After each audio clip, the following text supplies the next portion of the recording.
Mr. Wanyama is a CPA. CPA Wanyama, you're welcome to join the panelists. Can I put our hands together for Wanyama, please?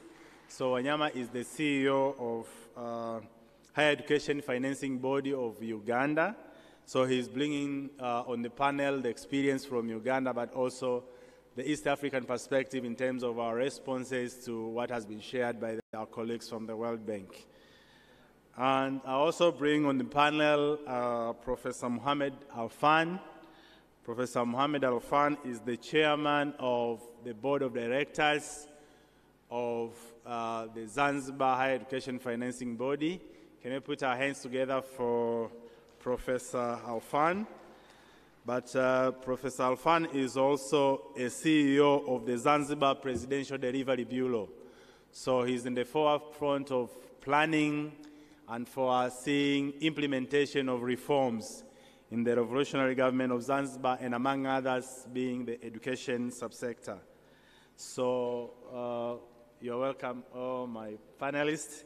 So what we'll do is I'll pose one question for each of the panelists, and we may have a follow-up question, and thereafter I'll open up for the audience to ask questions.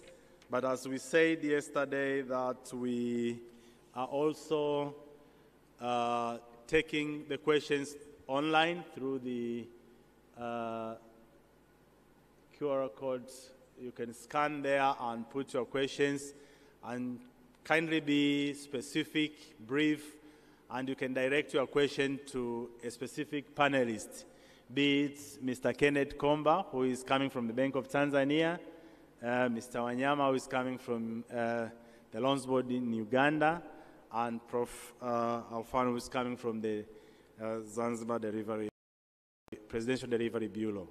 So, Mr. Kennedy, you're welcome. Understanding that you are coming from the central bank and you are in the forefront in implementing policy interventions into addressing access to credit in education. Maybe we get from you what are the policy and regulatory efforts on the ground that are addressing access barriers in terms of access to credit. As you all know that we need credit for various reasons. One being investment to boost our economy, but on the other hand, we need credit for education.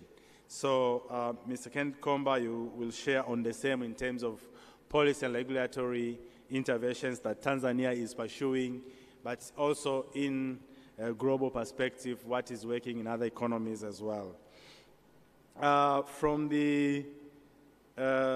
our colleague from Uganda, and you are here representing our colleagues from East Africa. We have had colleagues from the World Bank giving us the numbers in terms of statistics and how severe the problem is, but calling for interventions for institutions like yours. So maybe you give us a reflection of what does this mean in terms of preparedness and capabilities of our institutions, the loans boards, to be able to do this, citing the case of Uganda in terms of what you have been able to implement, but what else are you looking forward to implement, and what African institutions can emulate given the same. And lastly, from the CEO of the Zanzibar Delivery Bureau, I understand that among others, you're in the forefront of advising the President of the Revolutionary Government of Zanzibar, but also forging the strategic direction of what we can do as a country in terms of addressing the financing of challenges in terms of the education sector. So maybe you can tell us what are the financing needs of the education sector, and in Zanzibar, giving us examples of what does it involve in terms of key stakeholders involved, and what lessons are we learning from the Zanzibar experience, so that others in the room and other countries represented can fetch experience to, from your perspective. But also, what other experience can you share with this audience that you find relevant given the collection of yesterday papers and this global perspective on the same? So may I allow you for about 4 minutes for each to respond on the questions, and if there's any other follow-up question, I'll give the same. So Mr. Kennedy, you are welcome. Thank you very much, Dr. Mari. And on behalf of the bank and myself, I want to humbly acknowledge this august opportunity that we've been given to share some of the insights as you've asked. Starting with policy and interventions that the Bank of Tanzania, your central bank, is doing. So I'll focus on the policies, and also I'll give you examples of what we as the bank we're also doing in this front of education. So in terms of the policies, we apply like a 4 A's principle. So in terms of addressing these policies relating to access to credit, the first A relates to addressability, the second A relates to affordability, the third availability, and the fourth appropriateness. Starting with the first A, which is addressability. This relates to unbanking or addressing addressability barriers, such things like identification, things like documentation for an individual or an SME to go and get access to a bank. And we work together with multiple players in the country, including NIDA, for instance, to ensure that citizens have identifiable documentation that can also help in the discussions that we had yesterday about loan repayments. So if you're not able to address a person, identify a person, it will be very difficult even to recuperate and recover those loans. So there are several initiatives around that area. Details we can discuss if there are questions. On the issue of another barrier that we see is once you get access to credit, sometimes it may be expensive, it may be not reachable to citizens or to some of the individuals that are borrowing at family level. So affordability is quite important. So we have some specific interventions. I'll give you examples of how this credit can be affordable to the population. In terms of availability, so we look at in two contexts. First, the availability of those resources, providing policies relating to liquidity in the market for financial institutions to be able to own lend. However, we also look at it from an infrastructure perspective, creating efficiencies of systems that will facilitate this credit to be available to citizens. So it may be through policies that we have supported, technological providers to enable the market to have access to quick, fast, reliable, and secure payment systems. And the last, relating to appropriateness, this is how products are tailored, how products are designed to ensure that, specifically in this context, student loans or student products are provided which meet the demands of the market. Now, going directly to some specific examples, which is my part two of responding to this, to save time. So in the bank, we believe also charity begins at home. So the central bank has a scholarship program for students. And this scholarship program is started in 2009. It's called Mwalimu Julius Nyerere Memorial Scholarship. It offers 2 levels of scholarship: undergraduate, meaning bachelor degrees, and also postgraduate scholarship. In the first category of undergraduate scholarship, these aim to provide, again, there are 2 categories in undergraduate. Category A is for female students that have excelled very well in their secondary education and they want to pursue their bachelor's degree. And we specifically target science subjects, mathematics subjects, any other science fields, accounting, Bachelor of Commerce, Bachelor of Science, and relate for obvious reason. The obvious reason is that we want them to come and support the industry on science, but also the central bank at some point, if they would come, or the financial sector. So that's for female students. And then this category B is for both male and females. Students who then compete, the ones that have done very well in their secondary education can access this fund. Again, the subjects are the same science subjects. On master's degree, it's available both for female and male students who have done very well in their first degree, which is GPA of 4.0. They can access this fund, this scholarship, and then the subjects are still the same, which are supposed to be science-related subjects, STEM subjects that we pursue. We have a lot of impact. There are a lot of impact stories that have come from since 2009, where students have accessed this fund, these scholarship funds from the central bank. Secondly, what we do is through our regulations, the Banking and Financial Institutions Act, we have a section there under Section 24, which we encourage financial institutions to design products which are appropriate to the market and which are in demand. So I'll give you examples of at least 4 or 5 banks and their products, not to market them, but at least so you know what we do and what is happening on the field. So banks have responded because of this policy and regulations. For example, CRDB Bank provides a boom advance. So this boom advance is like an overdraft that is given to students who already have a university loan, but for some reason maybe it's delayed and they're required to make some payments in advance.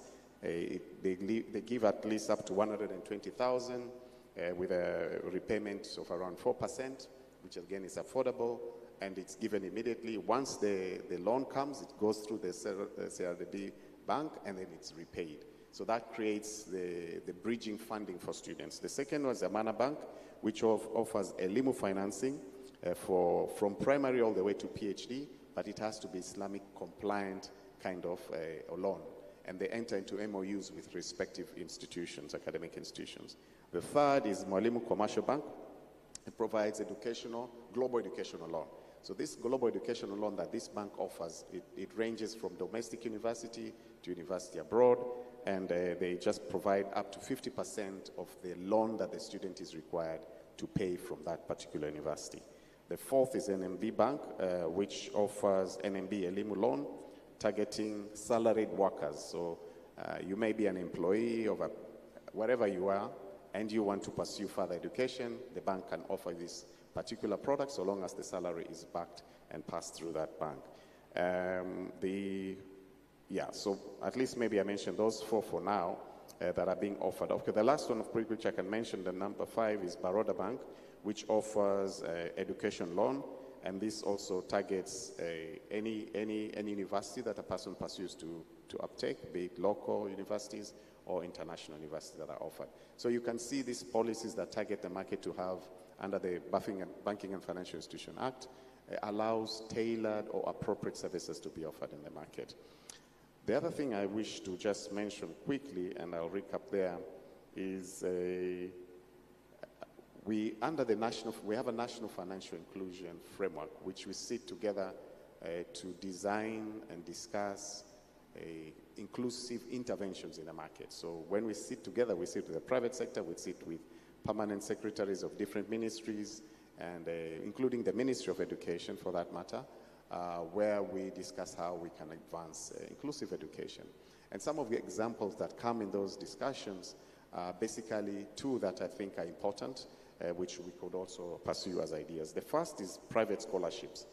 Now, as I said, the central bank is offering scholarship, the Mwalimu Julius Nyerere Memorial Scholarship, but the market is also encouraged to have private scholarship that may target either through the CSRs or through the foundations that some of them exist from philanthropic perspective, but also could be from a CSR, either from a commercial bank or from any of the entities that we have around.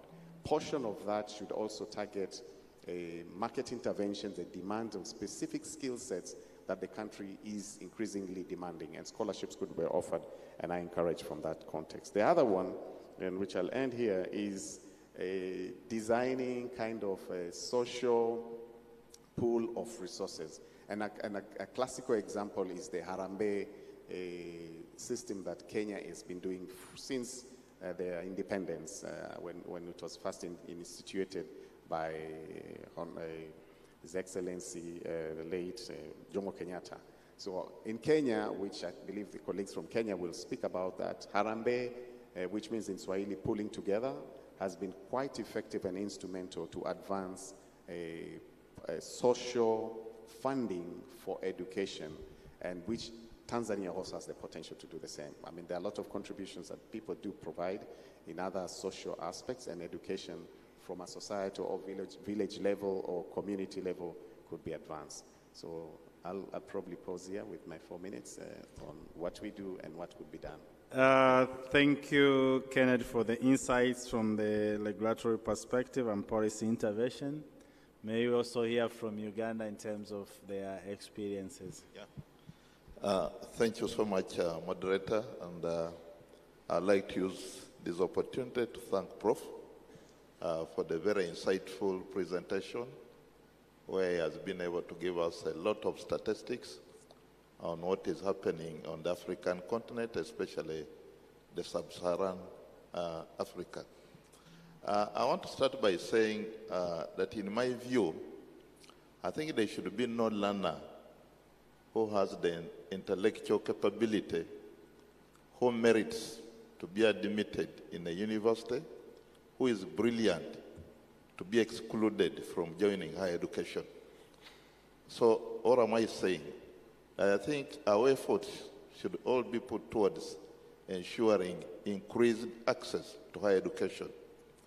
I'm glad that Prof gave us a lot of statistics, and you realize he was talking of very low gross enrollment ratio in Africa. He said on average, Africa stands at about 9.3. Well, the global average should be 38. And actually, just to further take that to another level, when still you read the World Bank reports, they claim any country to take off, the GR should be between 15 to 20. UNESCO puts it at about 20 to 30. He was also talking about AU, the Continental Education Strategy, that I think also puts it at about 30 to 50 to take off. But you can imagine in Africa, most of the countries are actually below that. I'll just give an example of Uganda. Our GR currently stands at about 9.2. I think in East Africa, Kenya could be the highest, 10.1. I've been listening carefully since yesterday. Many of the presenters in Tanzania have dodged to tell us what is the GR of higher education in Tanzania, but I believe it's between, now the professor is telling us 6 points. So you can see where we are. And we're saying if we are to be in a knowledge-driven economy, if we want to enter into the money economy that we are clever for, we should be on average between 15 to 20. So there's a lot that African countries need to do, especially East Africa. This is a political question, but I must say we're also happy that our governments have come up with targeted intervention to increase access, and that is through the student loan schemes. I'm happy when I heard about the figure that HESLB here is giving, 780 billion. It's not a mean achievement. I think you need to clap for yourself. That's quite a substantial amount of money that has been invested in higher education through student loans. But also when you look at, again, the budgets in terms of the higher education budget. Yesterday, I think Dr. Martin told us, I think out of the education budget in TZ, 21% goes to higher education. But of the GDP, he only said it's 2%, and that's quite small. Of course, the recommended percentage should be about 5 to 6. We are not also doing well in Uganda. But I also want to say, I think there have been a number of interventions that we are all doing. In Uganda, we have ensured that we open up for the education landscape. We have registered now quite a number of higher learning institutions. We talk about 15 government universities and about 36 private. And of course, the loan board is supporting students in all these universities, thereby increasing on access. So I think the debate next time we meet should be now on the issue of quality and then relevancy. I think Prof was also talking about the mismatch of what the programs at the university and what the world of work wants. And I think that can be a debate for another day. But in our country, we have ensured that we increase access by supporting students who join higher education, by targeting critical programs that spur socio-economic programs. So our funding model largely goes to students who are doing STEM.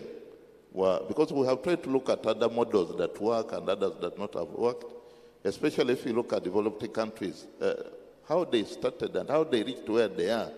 Most of the emphasis was on STEM, realizing that this is where they needed to train middle-level technicians who come out with the relevant skills and they can be employers instead of being employees.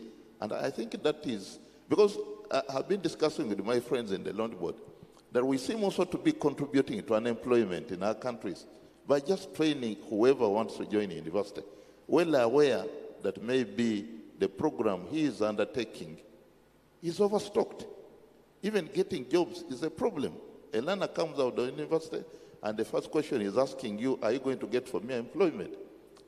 Moderator, you know our role is not to help these learners get employment, but we can help them to get employment through giving them the relevant training that gives them the relevant skills that can help them to be employers.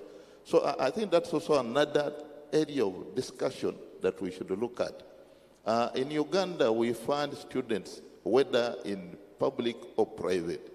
I know some other countries, I was sharing with my colleague from Zambia. For them, they only fund students in public universities.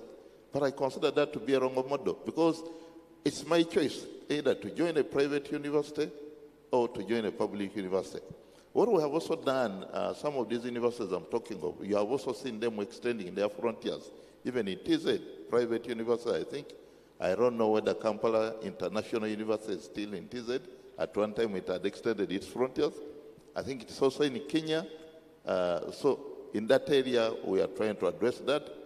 We have also ensured that we support needy but brilliant students. I think, Dr. Moderator, yesterday you raised something as to whether we should only be considering merit or we should be considering students who need the best. But today, that these boards should be allowed to grow the fund. There should be targeted intervention within the legal framework, allowing boards to invest in this fund. So for us, when we get this money, we're able to invest it, of course, through a number of discussions, but right now we are putting it in a risk-free investment, and that is helping us a lot in terms of course, we can't run away from death. So anytime a borrower dies, we definitely reach out to the parents, to the guardians, to, allay their fears that maybe we shall, we shall go for their security and that kind of thing. No, we assure them, yes, it's unfortunate that your son, your daughter has passed on, but the board is going to recover this money from the 1% that was paid by this person. So I think these are some of the interventions that we need to work on. But overall, I want to thank the government of TZ. I think through the Student Loan Board, I've seen you are doing a great job in terms of increasing access to higher education. Thank you so much for listening to me.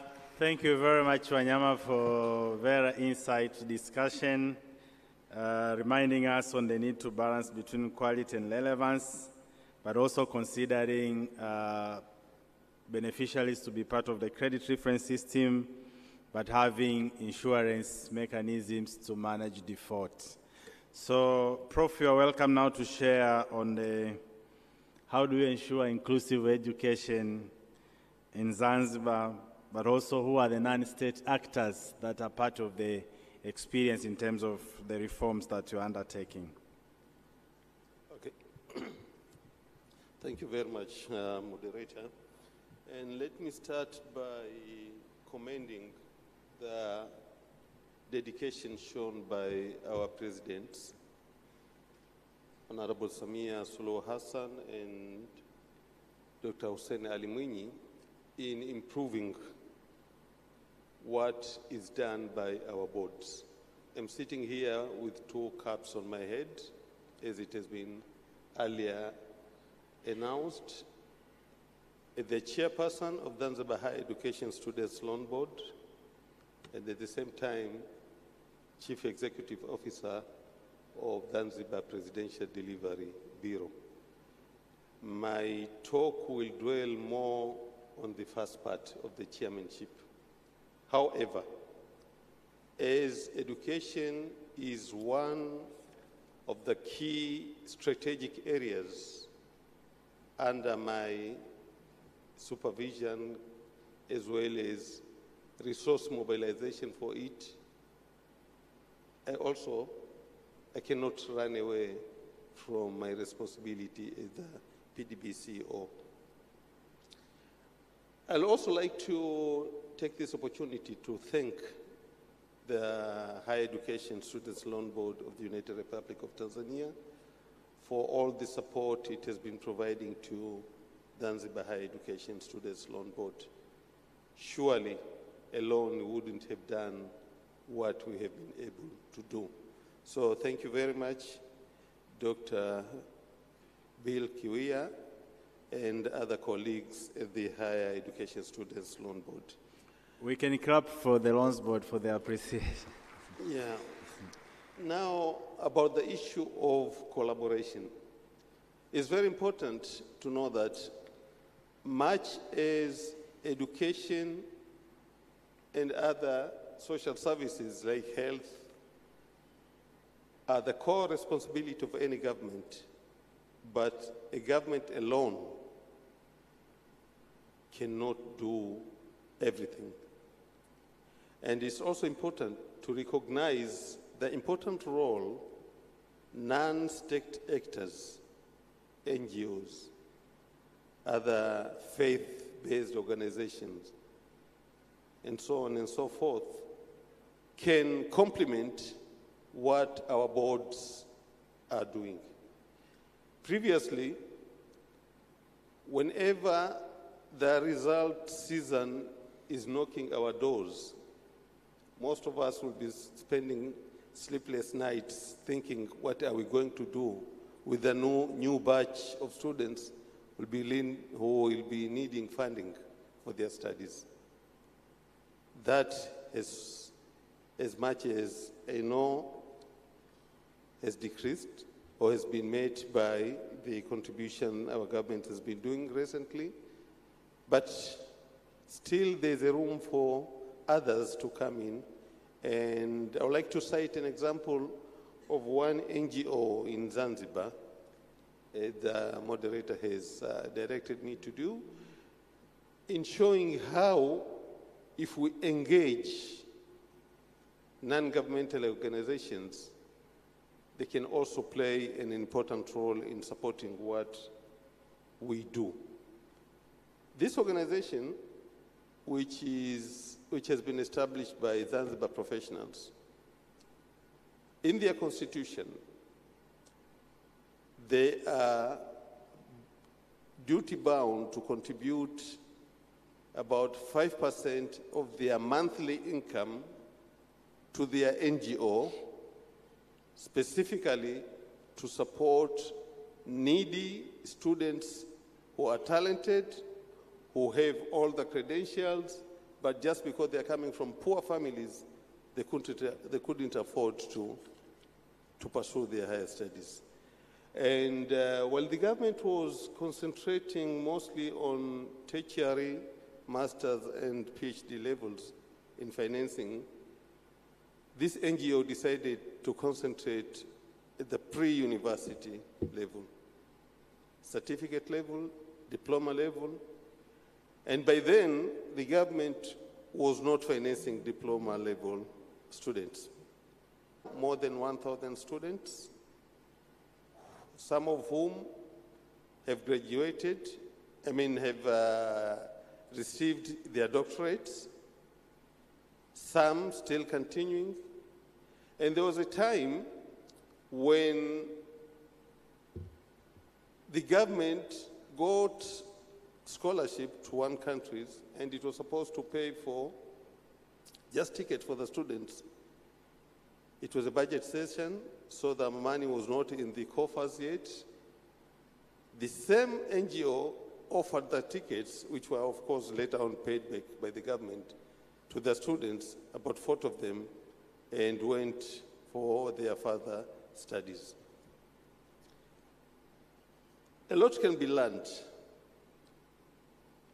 but through this collaboration, we have realized that there are other international organizations who wouldn't like to pay the government the funds for financing their education, but who are ready to collaborate with non-state actors who are involved in those activities for reasons known to them, who are ready to support that.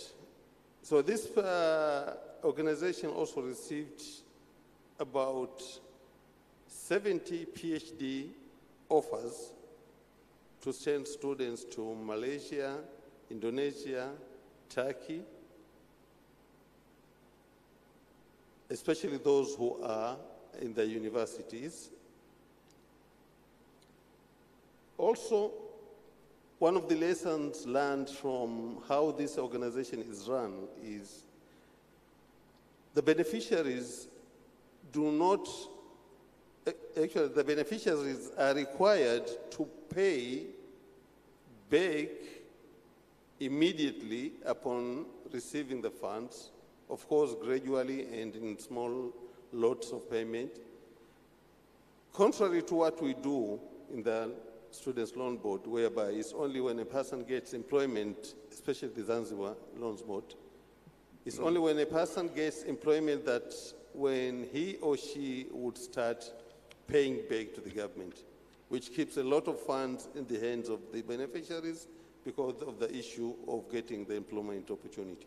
But this organization, a parent or a guardian can approach it.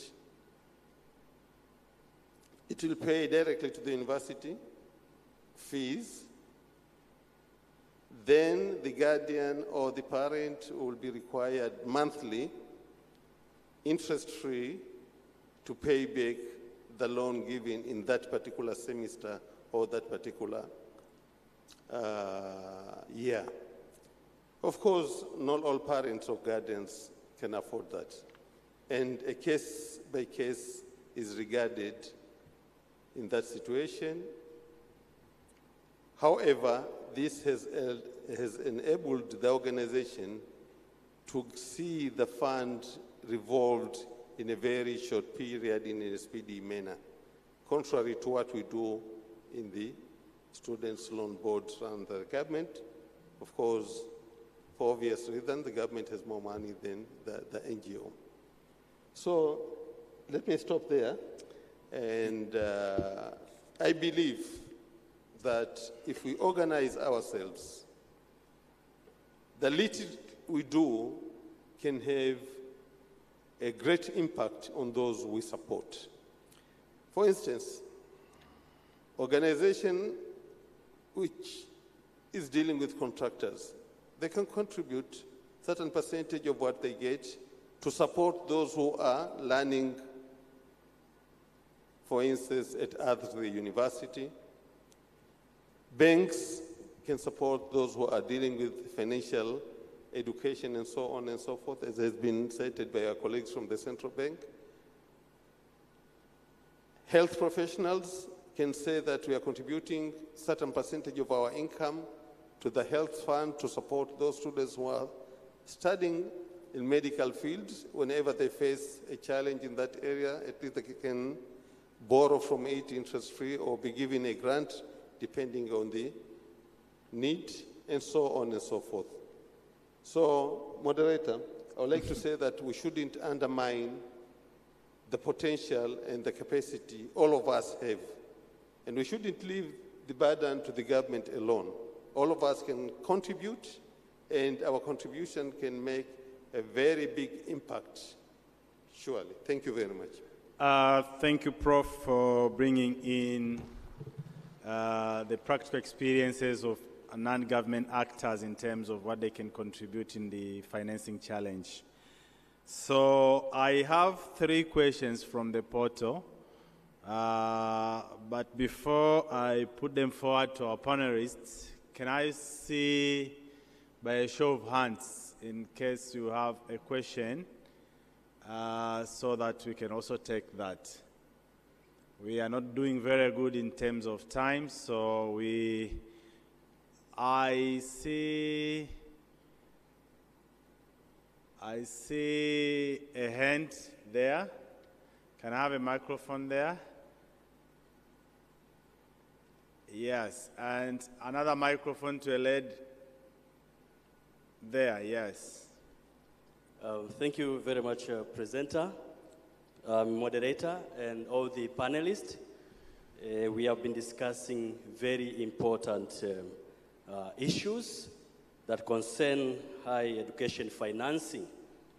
And from all the discussions that we have here since yesterday, have shown the need for increasing the funding for higher learning education because the demand is inevitably increasing. And from the current discussion that you have here, we have appreciated the fact that if we need to have a sustainable higher education financing, this has to be everybody's business. It's not a role of government or, only a certain organization to financing this. And the issue of having a contribution or participation of other stakeholders, the government, yes, it's at the center, we agree that, but the non-state actors, the community and all others, is becoming imperative. But here is a $1 million question. Can we have a fit-for-all mechanism or modality that will allow these actors, individuals, private sector institutions, NGOs and others to participate in higher education financing?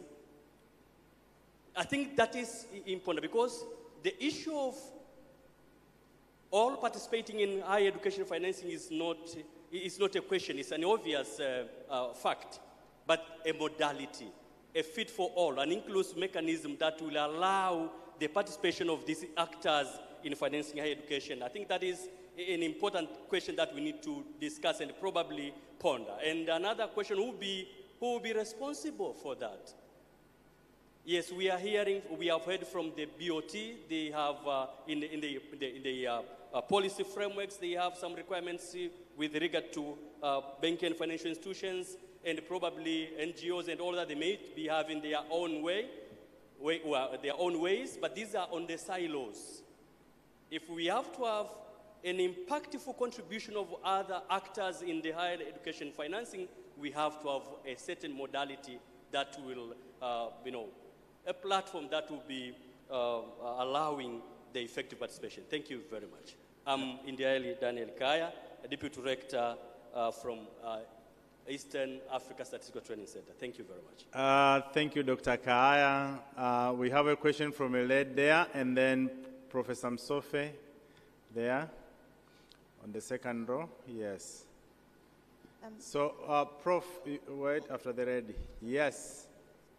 Thank you very much. My name is Janet Suleiman. I'm the Deputy Principal, Academic Research and Consultancy from the Al Maktoum College of Engineering and Technology. I have a concern with the 25% of youth depicted in the presentation from Professor Jairus earlier on. We are informed that the 25% of the youth, they are unemployed, they are neither in the education nor training. So where are these youth? Taking into consideration the situation we have right now in our secondary schools, like earlier this, towards the end of January, we received the results from the CSEE. We observed that some of our schools have, it goes about 70% of the students, they have 0 in Form 4. Where do these students go into? Don't these students need support? Coming from a technical institution myself, we have a vocation level group of students that we take in. And these students, you find that most of them, they performed poorly in the CSEE.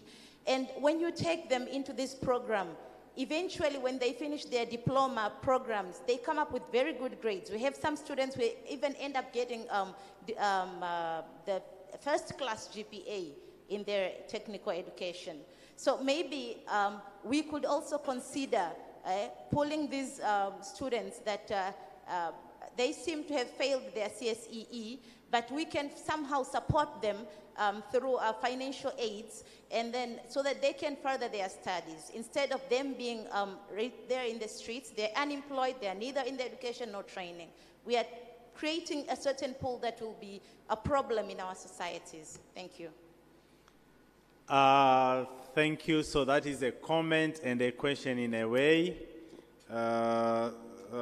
asking the financing strategies for technical level, the treasury level. But another question, I think, goes to the presenter about the 25% of youth who are not in school, they are not in training. Where are they? They are not employed, they are not in training, they are not in schools. So maybe the presenter will respond to that. So, Professor Msofe? Thank you very much. Thank you, Professor Matobelo, for a very broad presentation that actually gave a very broad perspective on financing. Now, my few interactions with the students who acquire loans through HESLB kind of give me an impression that majority think that's a grant. It's not a loan. That they are not obliged to refund because, like, it's government money, it's my money, I take it, and, you know, the government will bring another money. So I'm seeing here an issue regarding our perspective toward education financing. So I know Kennedy and his group are doing a great job on financial inclusion. And I think probably we need also to bring that level of understanding that a loan is a loan. And only those who really need that loan should apply for that loan. And the loan must be repaid so that others can also be able to benefit from that. Because now, for example, when we contribute for weddings and all other social activities, we know that we contribute because there's a cost element into actually accomplishing those activities. But do we also have that understanding that there is actually a cost implication into higher education? So probably in your sessions on financial inclusion, maybe that element on knowing that if you borrow money, you need to return, you borrow only when you really need, and things of that nature. Maybe it will help a little bit on, because I'm sure there are students who are getting loans who do not deserve, and the others who do not get and they deserve. I'm sure of that. And why those they get? Because the process allows them to get, but probably they don't need it. If they understand that they don't need it, probably they won't even apply. Thank you. So, given that we're not doing good in terms of time, may I allow my panelists to address the posed questions? So, Mr. Kenneth from the Central Bank will address two. One, a question from Dr. Kaaya in terms of the modality. Is there a modality that would allow every willing participant to contribute into higher education financing, be it an individual, an institution, or wherever, or a sector, or prayer, or otherwise? Is there a modality? And if yes, who and how? And the second question from Professor Msofe was about financial redress in terms of the responsibility of those who are borrowing, to understand that it's a loan and what does it mean, and even the parents and whoever. To the presenter, it's about the 25% of the youth who are not in schools, they are not in employment. Where are they and what are they doing? And are there mechanisms to tap those into vocational skills and channel financing for the same? To you, Wanyama, there's a question about why we are always prioritizing science subjects. Why is it so? And another question to you, Mr. Wanyama. There's a question that most of these higher education financing board are under the Ministry of Education. Why is it not the central bank or the Ministry of Finance for them to be more effective? And the last question goes to you, Prof. What is the question which was presented to the portal was about one of the participants is wondering, why are we talking about higher education financing and we're not talking about technical and vocational education financing? So maybe you can amplify on the same in terms of policy direction and interventions in place. So you're welcome from the presenter, Prof, to respond on the 25%, and then the rest will follow. Yeah, thank you, Mr. Moderator, and thank you for the questions. Again, in the interest of time, I can see you are taking a look at your watch. I'll try to be brief. For the 25% or something like that that are not in school, they are not in college, they are not employed, where are they?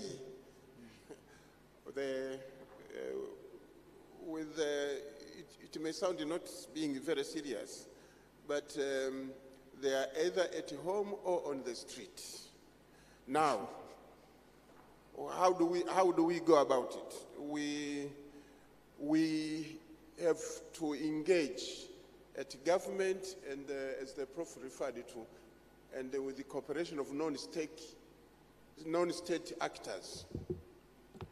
Redeem, rehabilitate, and retool these people. These initiatives can come from an angle. But with your permission, I see the Minister of Education, Director for Higher Education, and the Director for HEAT projects.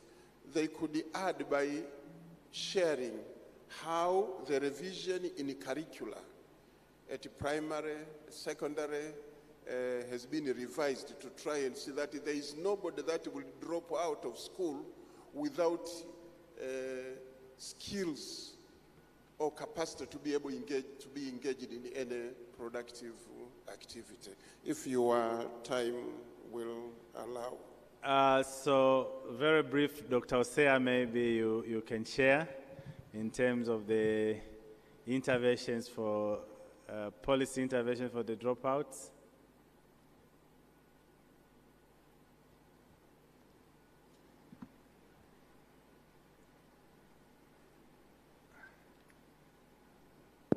Yeah, Mr. Chair and the audience, this is abrupt. I had not really prepared, but I'm going to speak very generally. The cohort of students that are already graduated from primary school and secondary school who are already in the street there's very little that we can do. We're just going to rely on NGOs and other measures and interventions that are already taking place at small scales. But for those who are at school, as Professor Matubelo already said, we have a brand new curriculum, education policy. We have brand new training opportunities that start at age 6. From age 6 into our new curriculum, they start with what we now call Elimu Msingi. And for a period of 10 years, they're going to remain at school. And at the age of 13, they are given an opportunity to learn a trade. We call that amali. So this problem of people staying at home, that big number of people staying at home, we will not have it once we have gone through our new curriculum. Because from the age of 13, that is Form 1, our children now will get an opportunity to learn a trade or a sport or whatever they really like. We call those amali. There are now opportunities from the age of 13 up when they are 16, when they leave the basic education. So that problem is going to be toned down, is going to be reduced by large. But for those who are already graduated from high school, already graduated, with no skill, no trade, the interventions, what can happen to them, we just hope they will grow up and find something to do. But for those new ones that are coming out now, the ministry and the government have got really very good plans to make sure that when they reach the age of 13, they start learning a trade or a sport. And once they come to teenage, young adults, 18, we will not have people who have skill or whatever to do. So, Mr. Chairman, that was an ambush question. Thank you for your I readiness. have here with me my Director for Policy and Planning.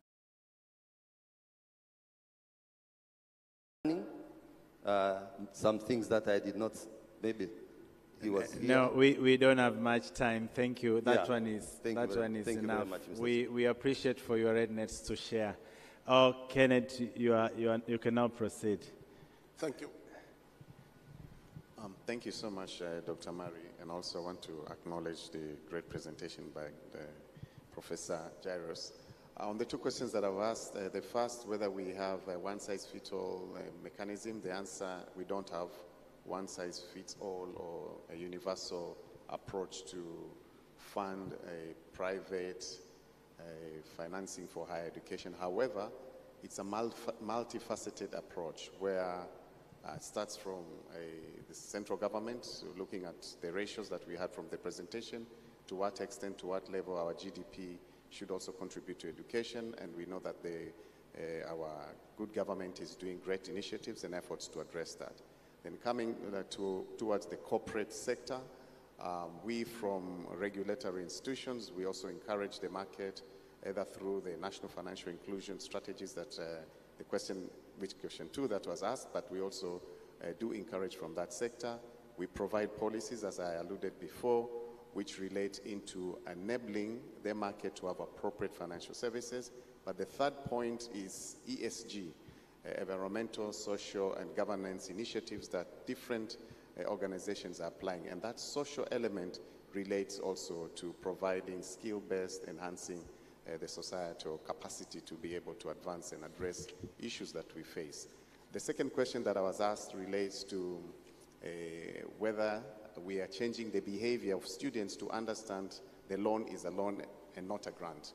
Certainly we do, and we have two interventions. Again, thanks also to Professor Msofe and also Professor Jairus, who participated and collaborated with us 2 years ago, where we have on-schooling and off-schooling programs in Tanzania for financial literacy. The off-schooling program targets those 25% of students and people who are not in schooling system, where we have 5 modules of financial literacy.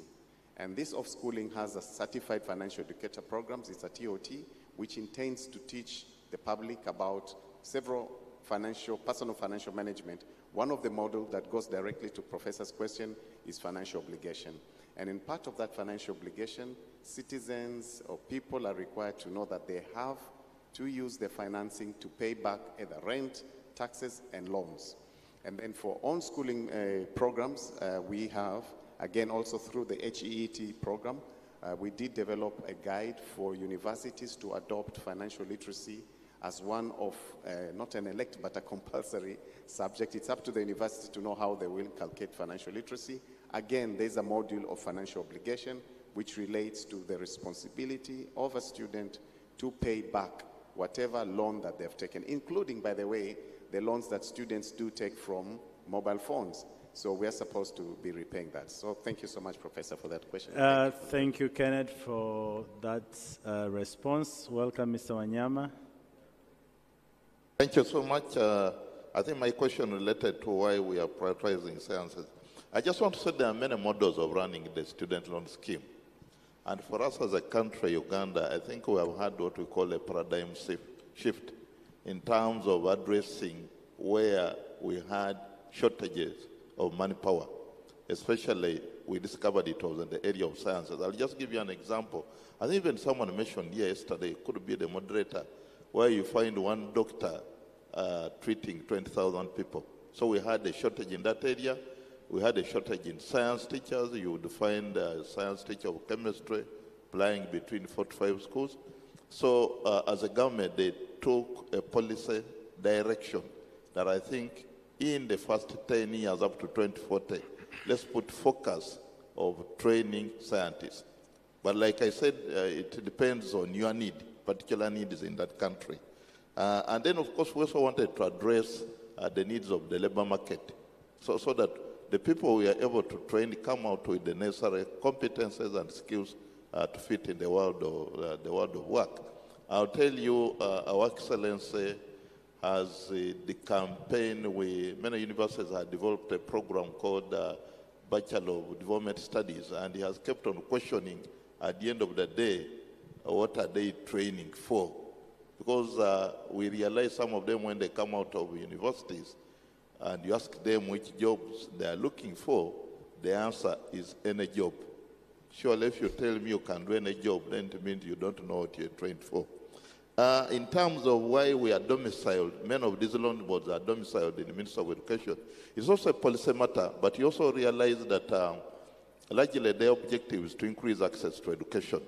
So most of the governments find it befitting that they are domiciled in education. But I know a few countries, one of my colleagues here from Eswatini was telling me that their scheme is domiciled in labor and gender. So I think it's a question of government deciding, but the overall overarching objective of loan schemes, you'll always find something to do with increasing access to education.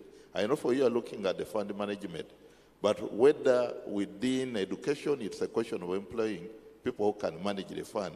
I personally am a CPA, and the majority of the people managing the scheme come from the accounting, economics, background, statistics. So it's a question of a policy matter for government to decide where it should be domiciled. Thank you. Thank you, Wanyama. And lastly, Prof, if you can give insights in terms of the technical education financing. Okay, thank you. Thank you very much, moderator. Here, first of all, I would like to thank our sister, Binti Suleiman. I didn't hear her first name. Normally, we tend to undermine others simply because we are in the top hierarchy, whether it is politically, educationally, financially, and so on and so forth. Forgetting that without those who do not reach where we are, or who have not reached where we are the most important people in our lives. And here I'm referring to technical education, vocational education. All of us, I don't have exact figures, but I believe most of us here have got these gadgets. And whenever something happens to these gadgets, which have become very important in our lives, we don't go to a university graduate student to mend them. We'll be going to a shop whereby the person who will deal with this, the secrets which are here, the wealth which is hidden here, will be handled by a person who hasn't gone even to all levels.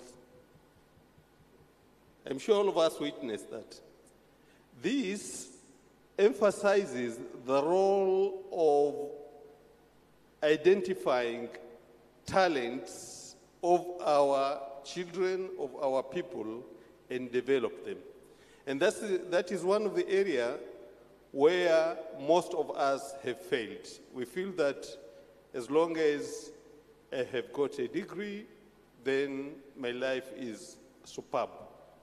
While in reality, that is partly right, but at the same time, we shouldn't forget that there are others who have not even gone to school, but are very important in our lives. So I am saying that as a request, if it will please the organizers, to have a resolution specifically on how we are going to support the government in ensuring that there is a proper process of identifying talents of those who couldn't even pass their O levels, but they have God-given talents which we have an obligation to identify and develop them. Thank you very much, Moderator. Thank you all the panelists for sharing your experiences and the insights into addressing the challenges posed by presentation from our colleagues from the World Bank.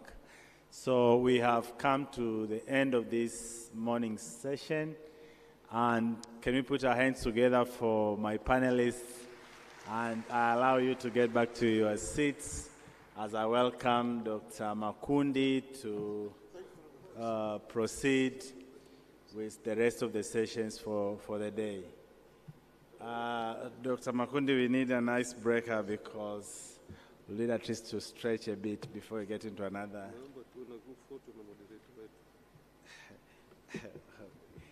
Yeah, I've been asked to have a group photo with the panelists, so I believe you would allow me.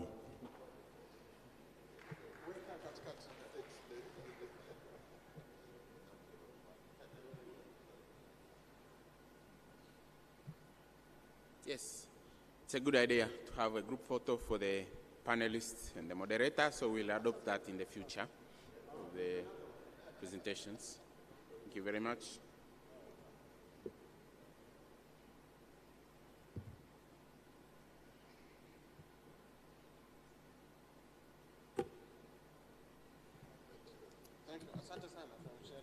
Thank you. Sorry for the time.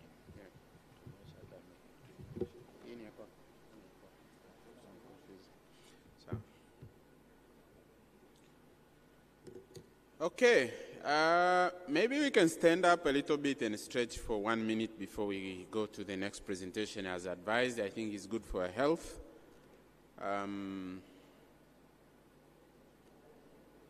Yeah.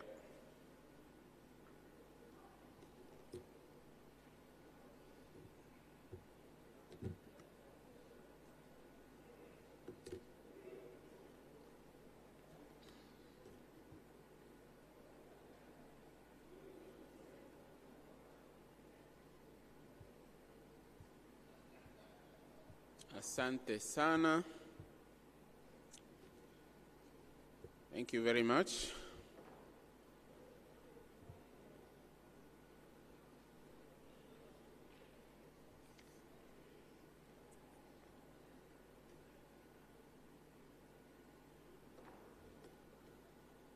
So, as our program indicates, ladies and gentlemen, we will spend some time here in Selous Hall, and then we close this two-day symposium, and we have our lunch, and then we proceed with other activities. So going forward from now, I will have 3 presentations, which I will break into 2 presentations, a panel, and another presentation, end a panel, and we'll go to the closing, very brief closing ceremony, and we'll finish our session here so that we can go for lunch.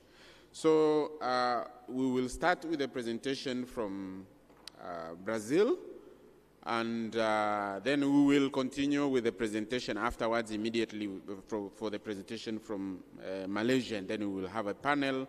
After that panel, we will then go to the last presentation, which will also be followed by a panel. I would like to advise the presenters to use the pointer so that the technical people don't have to struggle to keep up with your pace of moving across slides. I think it is working smoothly.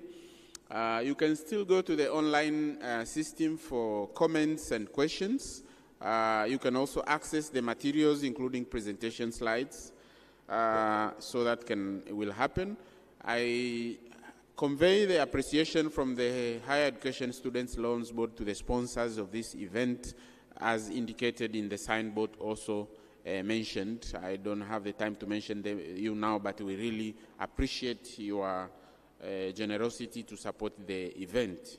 So now, without wasting time, let me now invite Professor Paulo Nascimento from IPEA, Brazil, who is going to make the presentation titled Envisioning the Future of Student Financing, Practical Experiences from Brazil. So as you could see, we started with a global perspective. Now we are going to have specific experiences of country cases, and Brazil will be the first of the cases, and then we'll go to the next one. So let's clap for Professor Nascimento. You're welcome.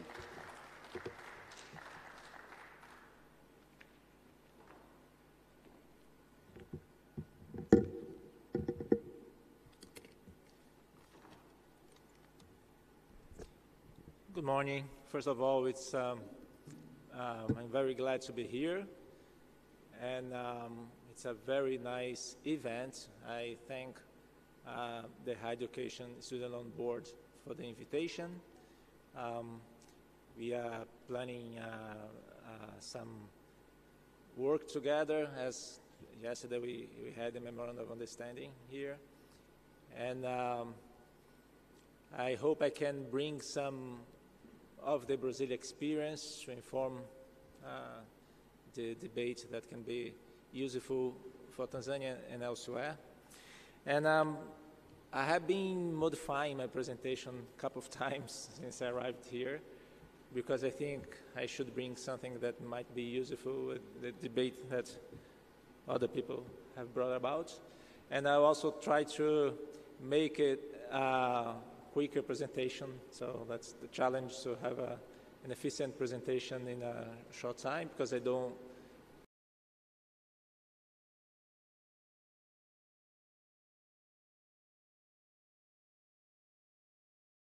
I want my colleagues from Malaysia and Korea to have time to address the presentation as well.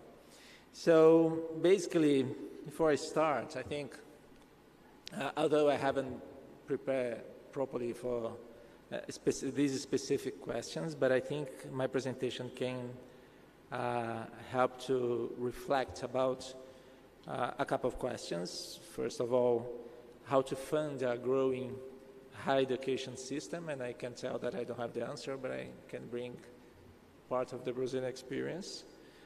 And of course, the challenge in Brazil, in Tanzania, and in most countries, and it's a challenge that's more important for developing countries, is to bring private resources in, because of course, the government alone is not enough to do that. And then we can discuss a little bit about the student loans. Yeah, of course, there is a role for student loans in such a context. And given the importance of student loans, specifically student loans and financial aid in general, we can discuss how to make it more accessible for students and sustainable for governments, but also we can discuss how to build some kind of market structure to attract private funds to finance students in higher education, but also vocational students. Well, first I try to enumerate factors that can either fuel or constrain the demand for higher education in the coming years. Look to the future. We can talk about economic factors, demographic factors, educational factors, policy factors, and social factors. And I have been trying to organize that for, well, where should I point this? Okay. For Tanzania and Brazil.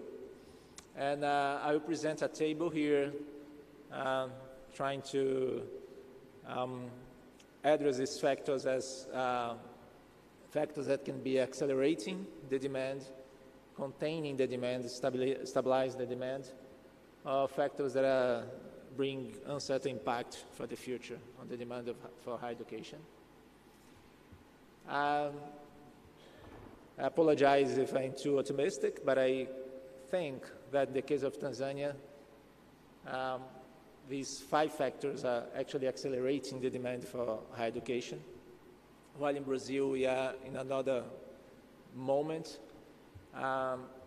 Basically, in Brazil we have some uncertainties about future economic scenario, whether Brazil will grow, will not grow in the coming years. These affects the demand for higher education.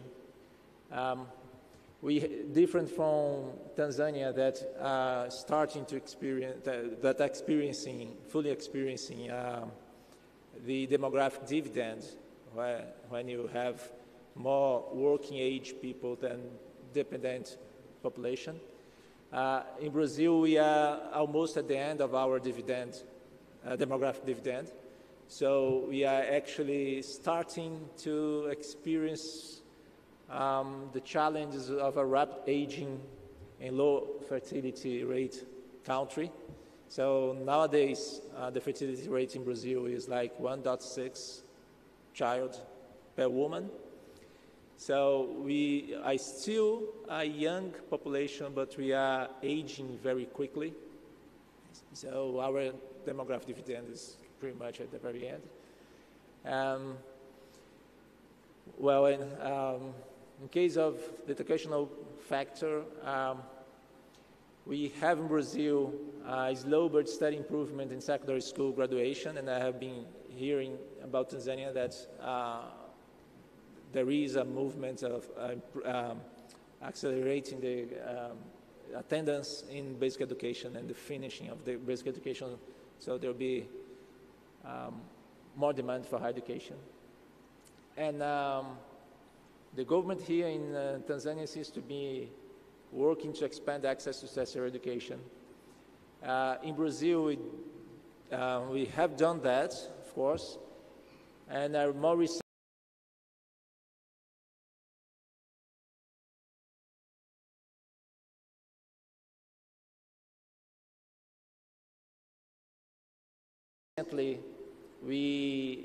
one factor that might accelerate demand for higher education in Brazil is that the focus is on for the government is now on secondary education to increase the numbers of students completing secondary education.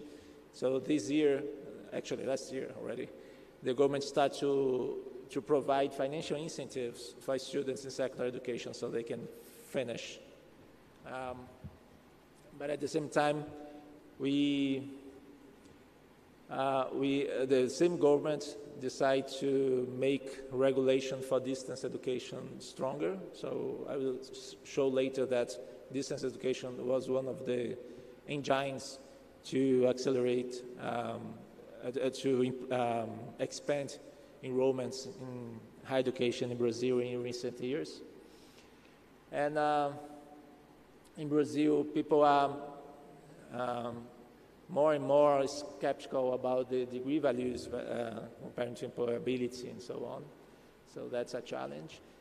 And so before I present something about the Brazilian experience, it's important, I think, to present something about Brazil itself. Maybe it's not a very familiar country for many of the people here. It's far away from here. No, it's not working any longer. Not working.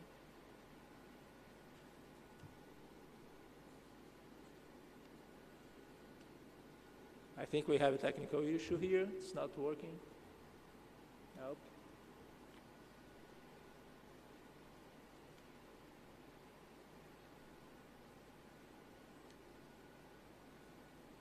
Sorry. Can anyone help change the slides, please? Oh, now you did. So Brazil is the largest democracy in Latin America. Probably its past policies and political decisions regarding higher education might be informative somehow. Now it's working again, thank you. We are 203 million Brazilians. That's quite a large country. Yeah, we are the biggest country in South America and the fifth, I think, in the world.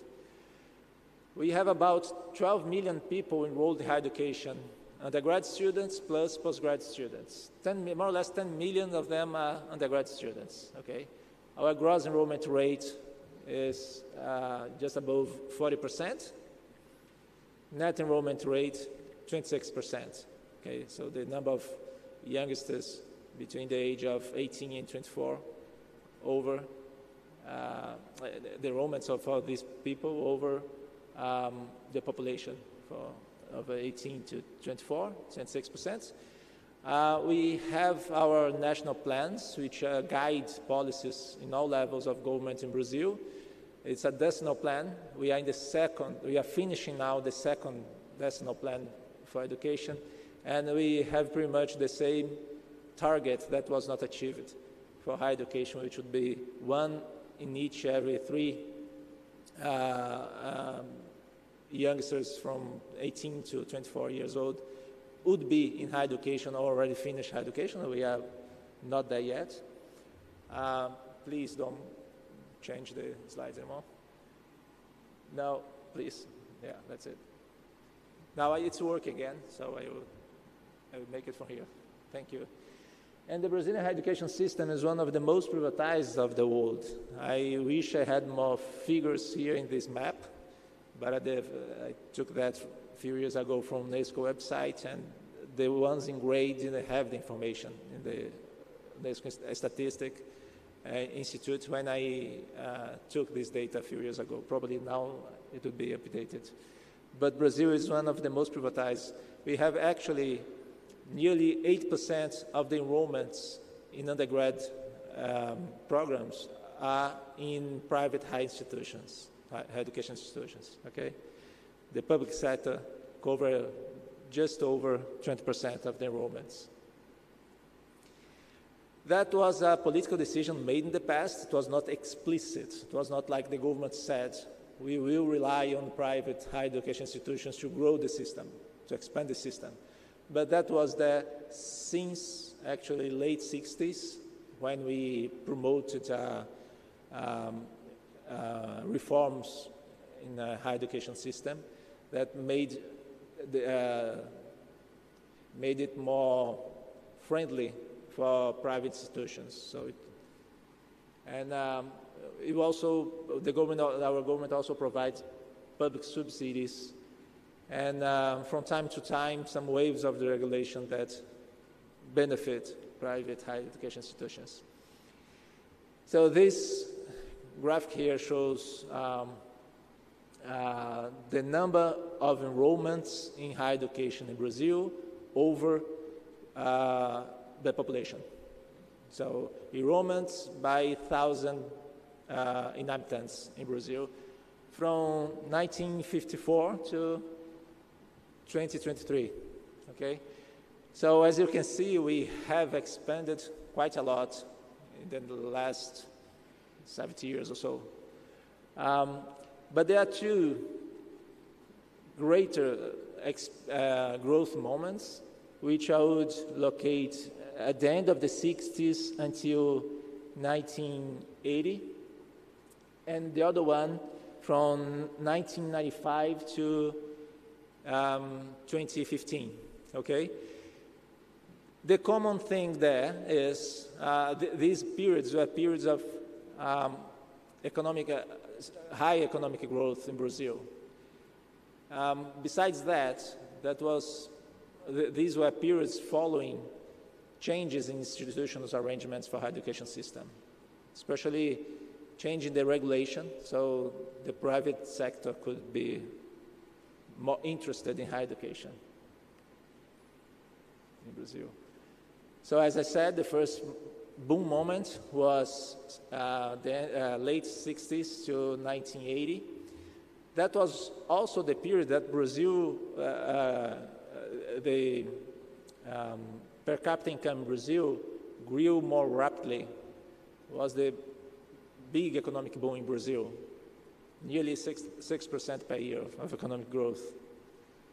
But also, as I mentioned before, we had the huge university reforms in 1968. So the 70s were a moment that the private sector really started to be important in Brazil, okay? So the growth was mainly because of the enrollments in private sector. And the other period in 1995 followed a new deregulation moment in Brazil. And also, so we had some changes in regulation from 1995 to 2002. And then in the early 2000s, we start to experience a new economic boom, plus have public subsidies. We have student loans in Brazil since 1976. But from 1976 to the early 90s, we had a federal scheme from the government run a service federal scheme for student loans, and then discontinued in mid 90s, and start a new one in late 90s with more subsidies, especially during year 2000s. And it's important also to mention that these student loans are basically for students enrolled in private institutions, because our public institutions, they are free of user charges. That's another political decision that was made. So basically, since the university reforms in the late 60s, Brazil has chose to have a small public sector that is perceived as better quality for research and so on, but very restricted, and a growing private sector that actually provides most of the places for higher education students. A little bit of the finance in Brazil, the higher education finance in Brazil. As I said, public higher education institutions are free of user charges. Needy students receive some financial aid to study in the public sector as well. Private higher education institutions are subsidized by tax waivers. Actually, the government provides tax waivers in exchange of free places in these institutions. So in these free places are mostly, the selection of the students are mostly done by the federal government, okay, for these places. We have also subsidized federal loans available for needy students. Okay, most of these loans are operated by the federal government. More recently, we start to have a private market for student loans, but of course it's quite restricted still. And the middle class families also are subsidized with tax returns. So family expenditures with education can be partly recovered in the form of tax returns. Middle class pay tax returns in Brazil, not the very rich, not the very poor. So they are the subsidized ones. And this graph here shows the last 15 years or so of the numbers of contracts from the federal scheme, student loan scheme. We had more or less 76,000 contracts per year until 2010, and that was more or less like that in the years before that. And then we start, the government started to offer more loans and expand eligibility for those loans. Historically, it had been for needy students. In the discourse, it was still for needy students, but the government decided to make it eligible, students from different backgrounds being eligible, and offered more contracts. So that started a growth moment of student loans, federal student loans in Brazil, until 2014, when we had 732,000 new contracts for new students that year.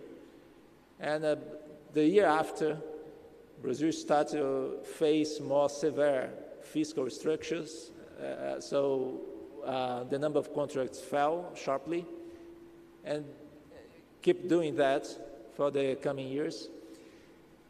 And by the end of 2017, the government decided to modify the way the federal student loan scheme was designed and introduced the income content repayments for the new contracts that would start in 2018. The problem is the collection mechanism was not really designed, so the government is still struggling to collect income content repayment from the federal student loans, okay? And I have been studying this topic for the last 10 years or so.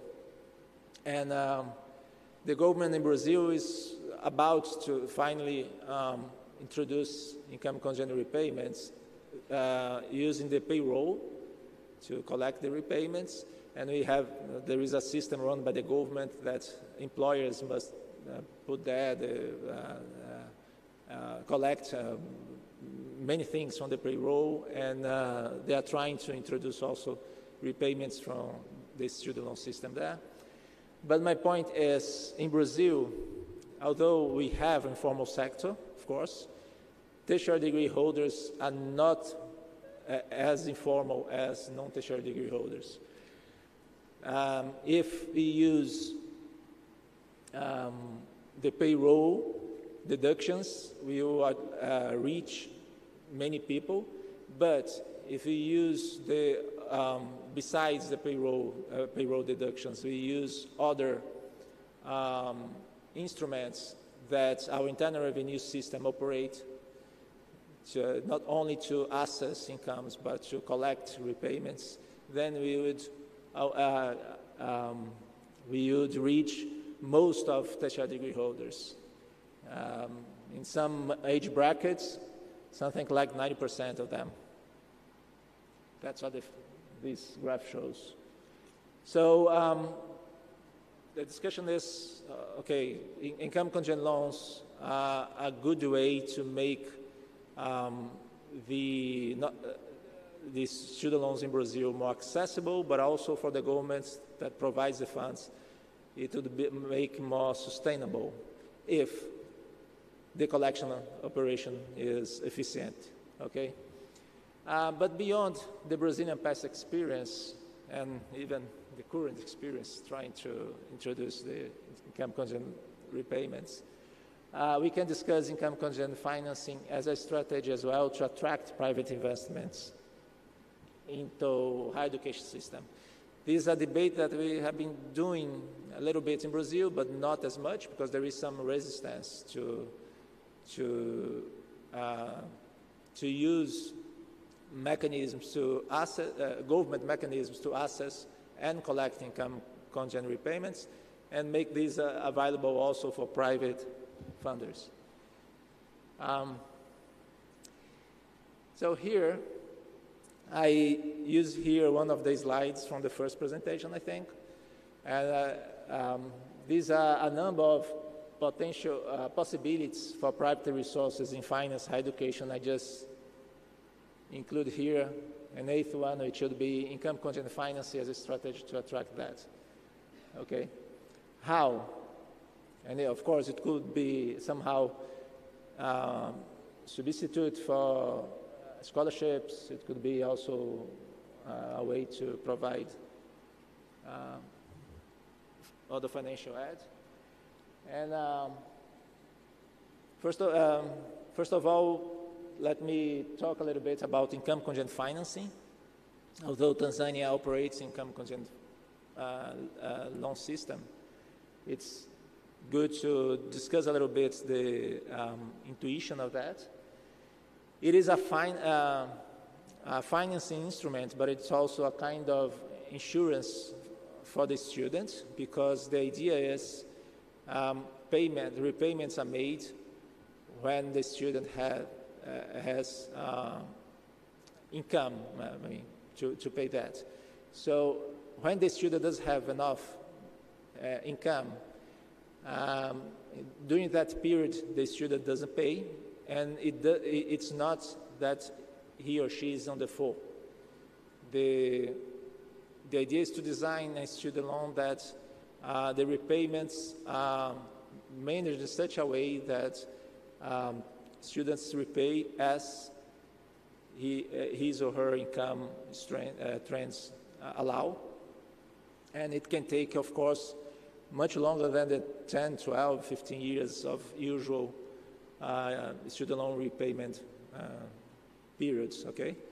But for some students will pay it quickly, some students will pay in 10, 12 years, some students will pay in 20, some students will never pay back the entire loan. But that's a way to build a student loan system with some insurance features for the students. It can be a debt instrument, but it can also be venture capital. So you can design income contingent loans as a loan properly, or you can design those as income share agreements, which are some kind of equity-like instruments. So the idea is the same. Students repay as they have income, but you don't have a debt attached to the student records. You actually have a time window when income contingent repayments should be collected and transferred to the investor of the student, okay? What is it suitable for? It could make government student loan schemes more, from the side of the government, more efficient, more sustainable, at least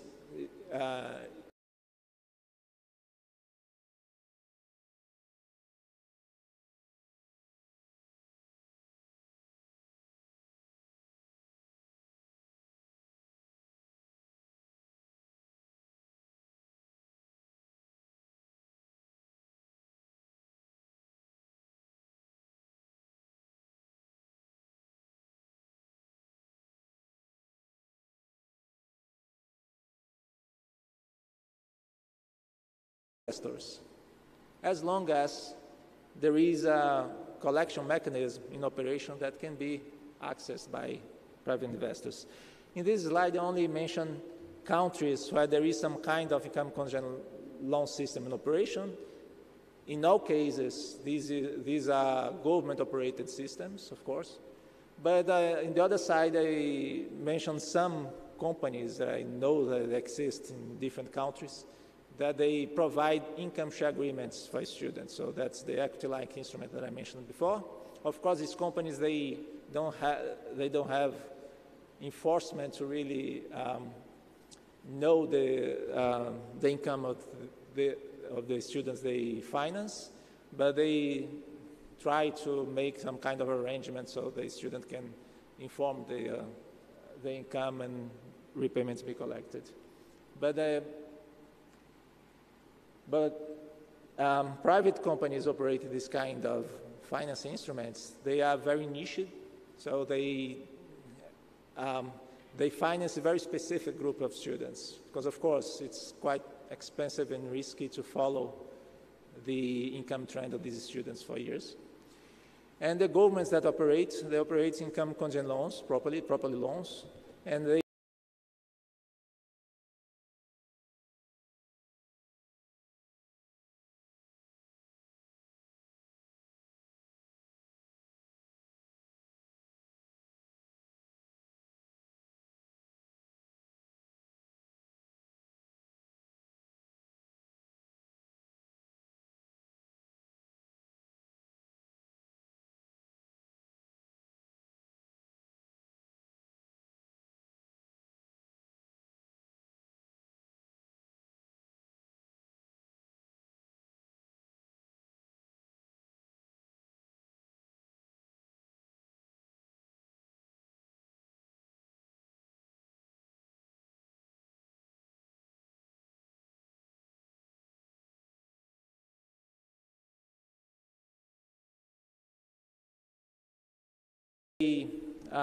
the most efficient schemes are the ones that involve the respective internal revenue systems in the collection, assessing the income and collecting the repayments. Okay.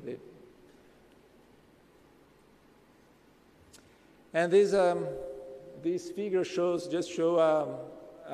the policy proposal that I have been making for the Brazilian government in the last 3 years or so.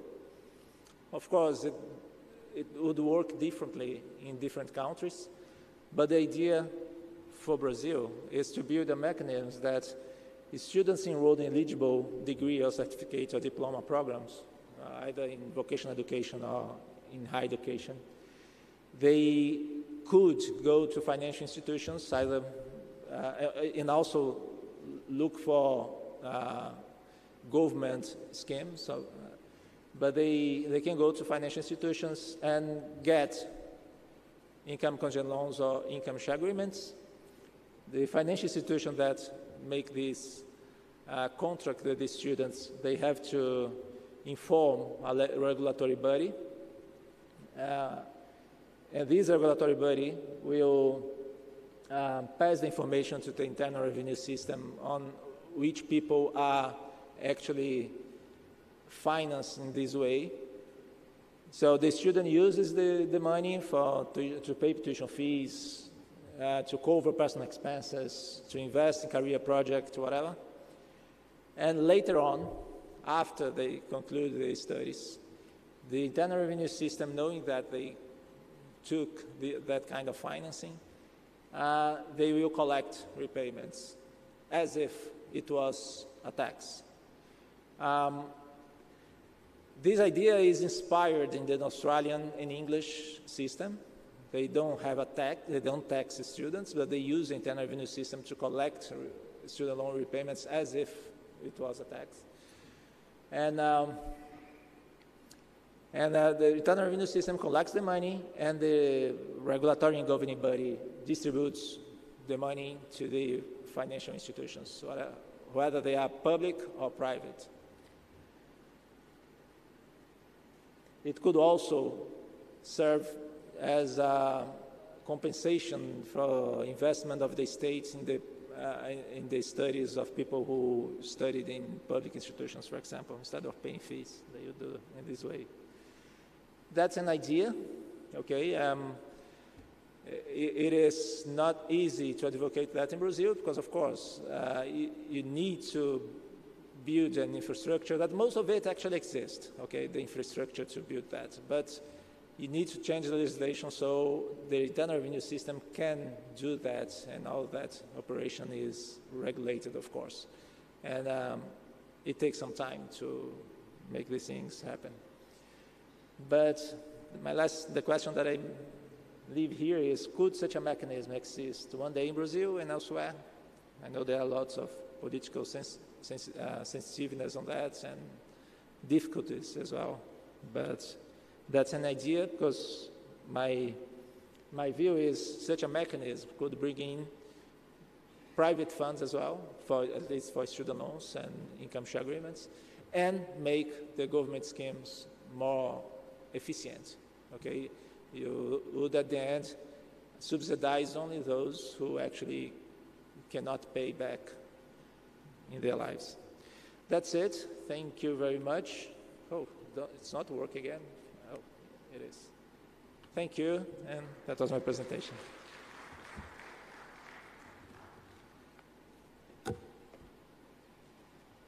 Thank you very much, Professor Nascimento. We clap for him again. So I will invite you back to the podium after the next presentation. So as we discussed about our program, so we have our next paper, and then we will have a panel for which also the presenters will be part of the panel. We will have some questions for the panelists, and that will be followed by open discussion, which will also involve the presenters. So the next paper to be presented, I will request the presenter to observe the time, maximum of 30 minutes. If you can do less, that would be even appreciated, but we want to learn from your experience. And the The paper is titled Operationalization of the National Education Savings Scheme, Achievements, Lessons, and Way Forward. And this is going to be presented by Mr. Ahmad Dasuki Abdul Majid, who is the Chief Executive of PTN from Malaysia. Let's clap for him. You're welcome.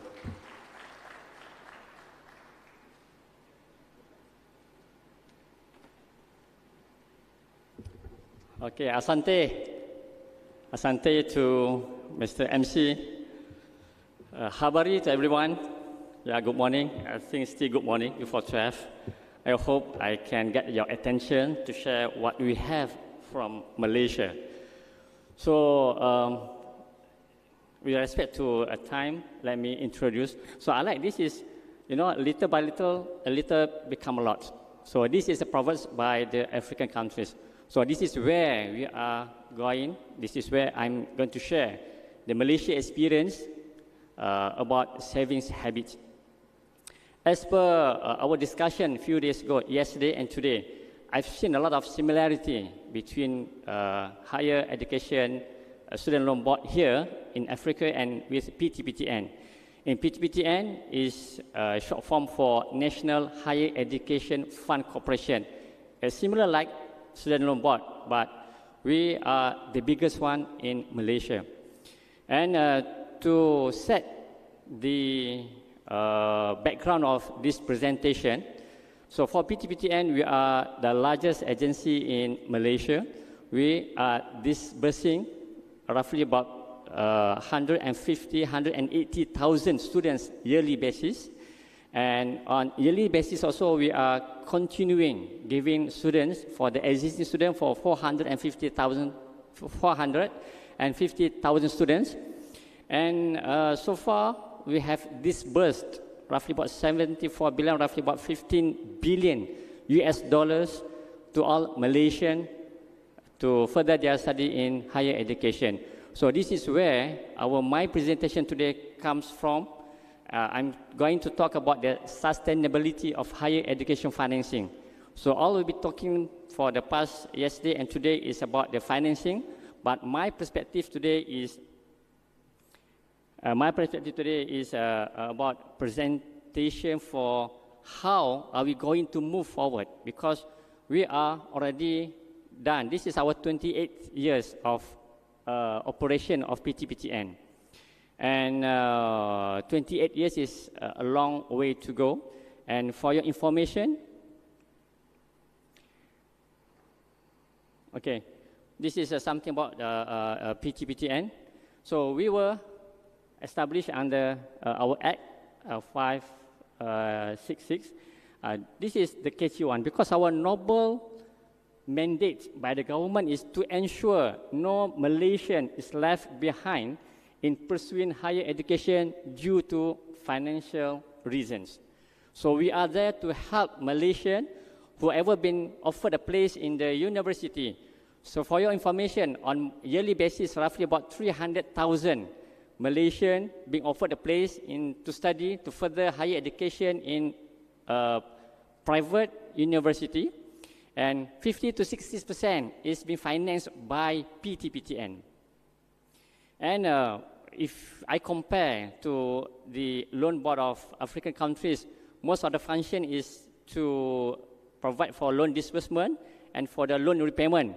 But for PTPTN, we have additional mandate, which is for education savings, and whereby we were mandated by our government to proceed with collection, higher education funding. Before I go that, okay, never mind, I can, never mind, it's okay. So our vision is to become a leader in the National Higher Education Fund. So we have a few small agencies, but we are trying to lead all the other agencies to cooperate with PTPTN, and because we are among the largest one in Malaysia, and also I think we are also among the largest in the world in terms of financing the students for higher education. Okay, this is how PTPTN works. Might be different from the student loan boards here. Okay, when we first started way back in 1997, we received a grant for 5 years until 2002, where the government stopped giving us grant, and we were asked to be self-sustained by issuing our own bonds, or we are relying more on loan repayment. And also, we are also obliged, if we don't have enough fund, we can take financing from from the banks. And also for PTPTN, we are under the Ministry of Higher Education in terms of policy and governance. And in terms of financing, we are under the jurisdiction of Ministry of Finance. So you see, there is perception-wise in PTPTN, because we are under Ministry of Higher Education, it looks like it is like a social financing. So I agree with one of the participants just now was asking that the mentality of the people when they were saying that this is public, this government financing, so we shouldn't pay back. So we are also facing the same psychology from the public, but we are always trying to tell the public we are no longer receive a grant from government, whereby we are relying on the loan repayment by the students. So that's why it is the responsibility to all parties in Malaysia, for example, for the universities, for the parents, for the society, for NGOs, to help us to get back our loan repayments.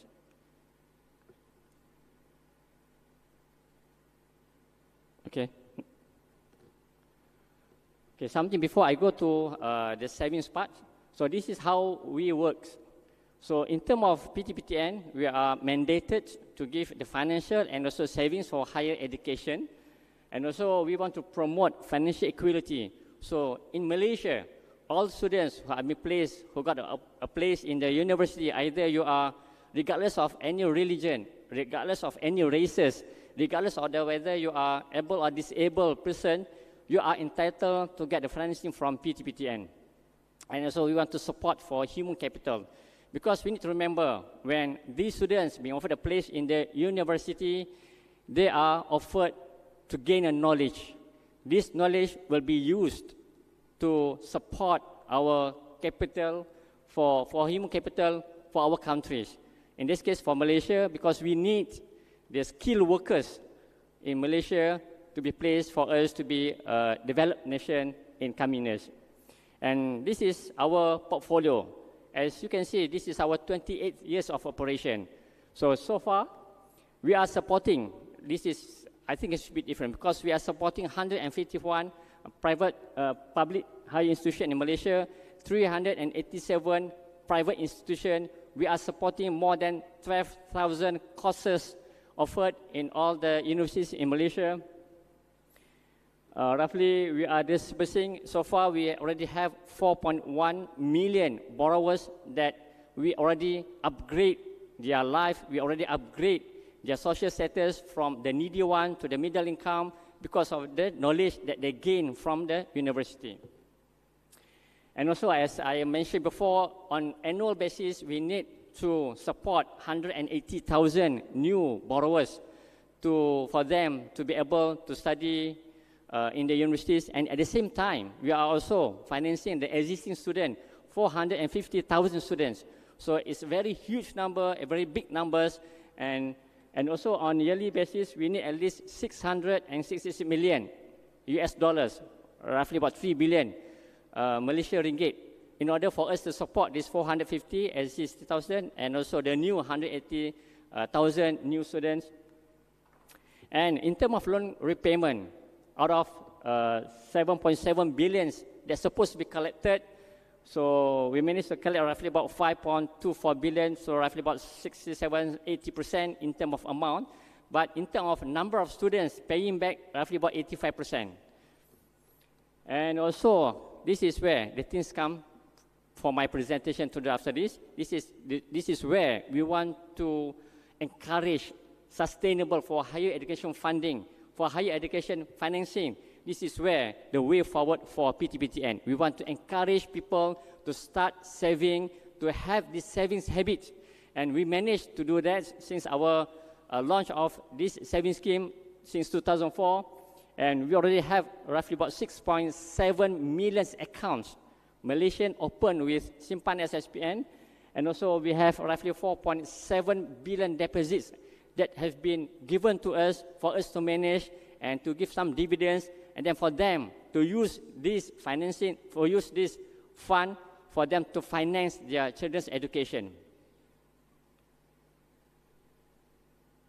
So you see, this is a very huge amount. Then this is why we need to think way forward, not to proceed, not to promote more on savings habit. So why? I want to share something about the challenges, about the financing that we are facing right now. So as simple as I mentioned before, at Malaysia, most students, once they are accepted, because our noble mandate, that is, no Malaysian is left behind, once they've been accepted into university with financial reasons. So this is why more people are relying heavily on PTPT and loans instead of the savings. So this is our issues. A second issue is that we are continue relying on government guarantee, because we are no longer receiving grants from the government, but we are issuing bonds, we are taking loans from the financial institution, but that loan has to be guaranteed by the government. So we are heavily depending on the government's guarantee and subsidies. And also, I think this is the world issues for every loan board, where the low repayments rate by the students. So we have crafted the strategies since 2021 until 2025 through our strategic plan books, where we have strategized to increase our education savings so that people will start savings more and more. By having more people to use their savings, there will be less reliance on the PTPTN loans. And also to increase PTPTN revenue. So in this case, we are having, I'm just sharing a little bit, we are having a collaboration with immigration departments. Those hardcore defaulters are not allowed to go overseas. We bar them from going overseas because they are not paying our loan. So why do you want to go to travel? And also we have, like Mr. Uganda was saying, from Uganda, for saying just now, a collaboration with central banks. We are putting our borrowers, our beneficiaries, into the credit secrets, credit rating report, so that they are unable, if they are not good paymaster, they have dues to us, so they are having difficulties in getting the commercial loans from the banks. And also we are working also with our inland revenue to promote, like Dr. Paul was saying just now, it's very interesting. I need to learn more about the income contingent loan repayment. I think this is very useful, so we are in the process of learning, doing that also. So this is where we want to promote. Just to share, we have started this savings scheme to ensure all the parents, to our guardians, to start invest for their future's higher education, for their children's future education. Because no one else can help our children apart of ourselves as a parents or the parents to become. So we are trying to get everybody to support for higher education financing in terms of let alone the government to do the financing in terms of subsidies, because we no longer receive a grant from the government, and also we have to reduce our financing because it's too much already, and we need this. This is why the sustainability part comes in. So how do we able to do the collection? Because in our act, when we were established way back in 1997, we were mandated already. There is a function that we are able to do the collection, even though we are not under the purview of central banks, but due to this act, and this allow us to do the collection and deposit from the Malaysian parents. And the objective is to change the mindset of Malaysian not to expect 100% fund for their children's higher education. So we want parents to start saving so that they are able to have a certain fund for their children.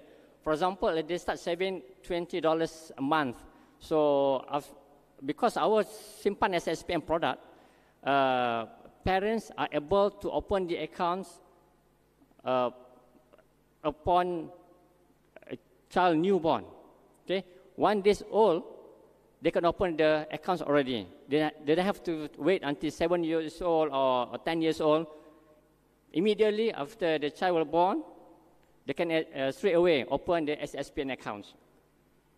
And number 2, our savings is merely targeted for the needy one. We want to help the needy because we know in the future we are unable to provide the financing forever because of limited resources, and maybe sometimes towards end of times maybe we have to stop giving financing.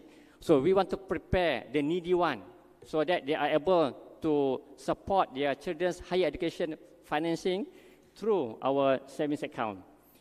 And we want to ensure that the children will not be saddled with debts once they graduate. We want to create a whole life of Malaysian, empower Malaysian with the savings habit so that when they graduate and they don't be burdened with study debts, and they can start savings for their children. So the cycle will go on, and we will create a great community, a great society for Malaysia. And also to inculcate savings habit, because we know not many people like to save. They like to spend first. Once they get their salary, they like to spend first. So our strategy is to do the direct debit deduction, meaning that you should save first, and the balance of it, you do the expenses. Okay, this is why Malaysia, this is our selling points. Why they should invest, why they should put their money in SSPN. Wherever in Malaysia we have many banks, many financial institutions, they are also offering the higher education savings. This is where we are champion, we are become number 1, the higher education savings in Malaysia, and I think maybe throughout the world as well. The first one is tax assessment relief. We were given by the government for 8,000 ringgit, roughly about $2,000 savings in our SSP account. You got tax relief. For example, meaning that if your tax rate is 20%, just by deposit your money into our SSPN account, you are entitled for 1,600, let's say 20% tax rate out of that 2,000 savings of US dollar. So you get 400 tax relief. You are relieved from paying tax for 400. It's something good. And you can't get it elsewhere in other financial institutions.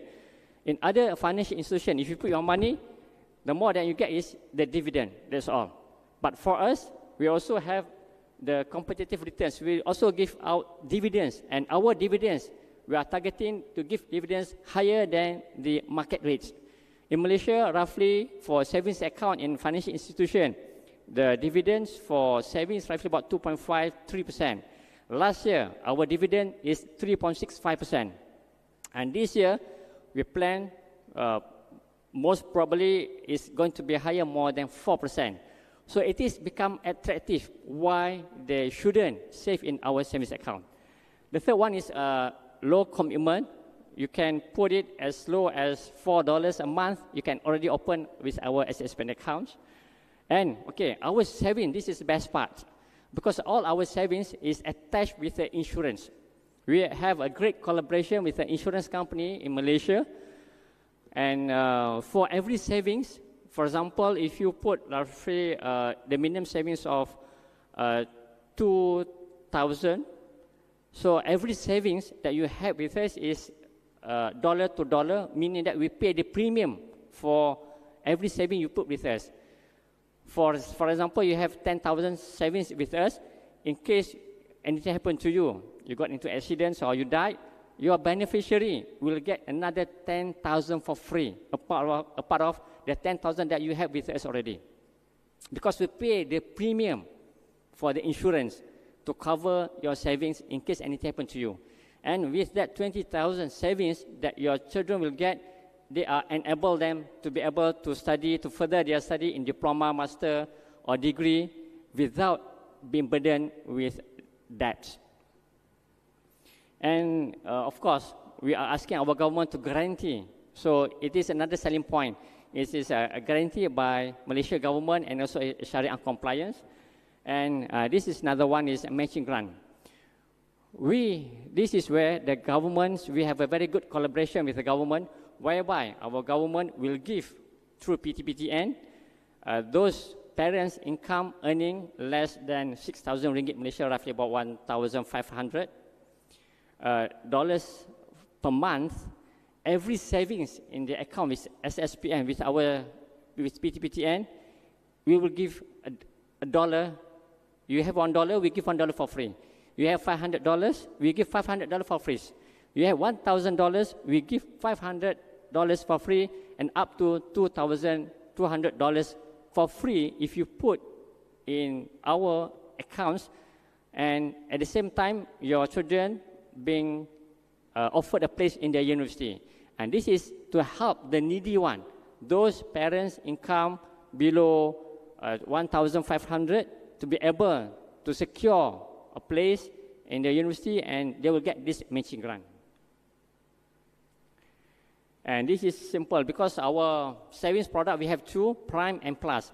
Prime is as good as normal savings account. You can put in $4 a month. You can open an account. You can close the account anytime you want. You can withdraw your money through any banks that we have corporate through ATM machine. And this is the free coverage insurance that we are giving for the Prime. And the Plus is the insurance product that because this is our savings account, we are not obliged with the insurance requirement, meaning that those who have by the age of 18 until 65, you are able to put in your savings in our SSPN account without any insurance criteria.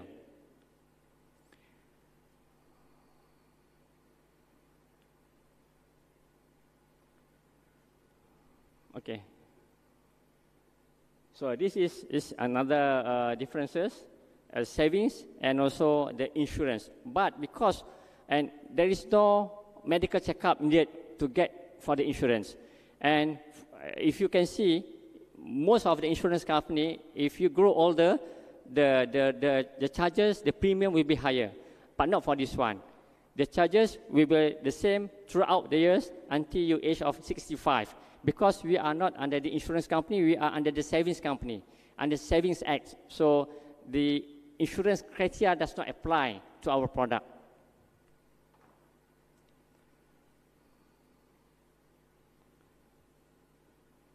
So this is where I was saying, okay, 1,300. So for family, for the needy one, the family incomes below 1,300, and their children being offered a place in the university. For every dollar you have with us, we will give you back $1 for free. As I was saying, to the maximum of roughly about 2,200 for free, you know. You don't have to put. So meaning that if you start saving for your children, $10 a month when the children was born, and for 18 years, roughly you can get roughly about 2,200, and with this matching grant, we give you another 2,200, so roughly you get about 4,500, and that would be able for the needy parents to send their children to university without depending on higher education financing.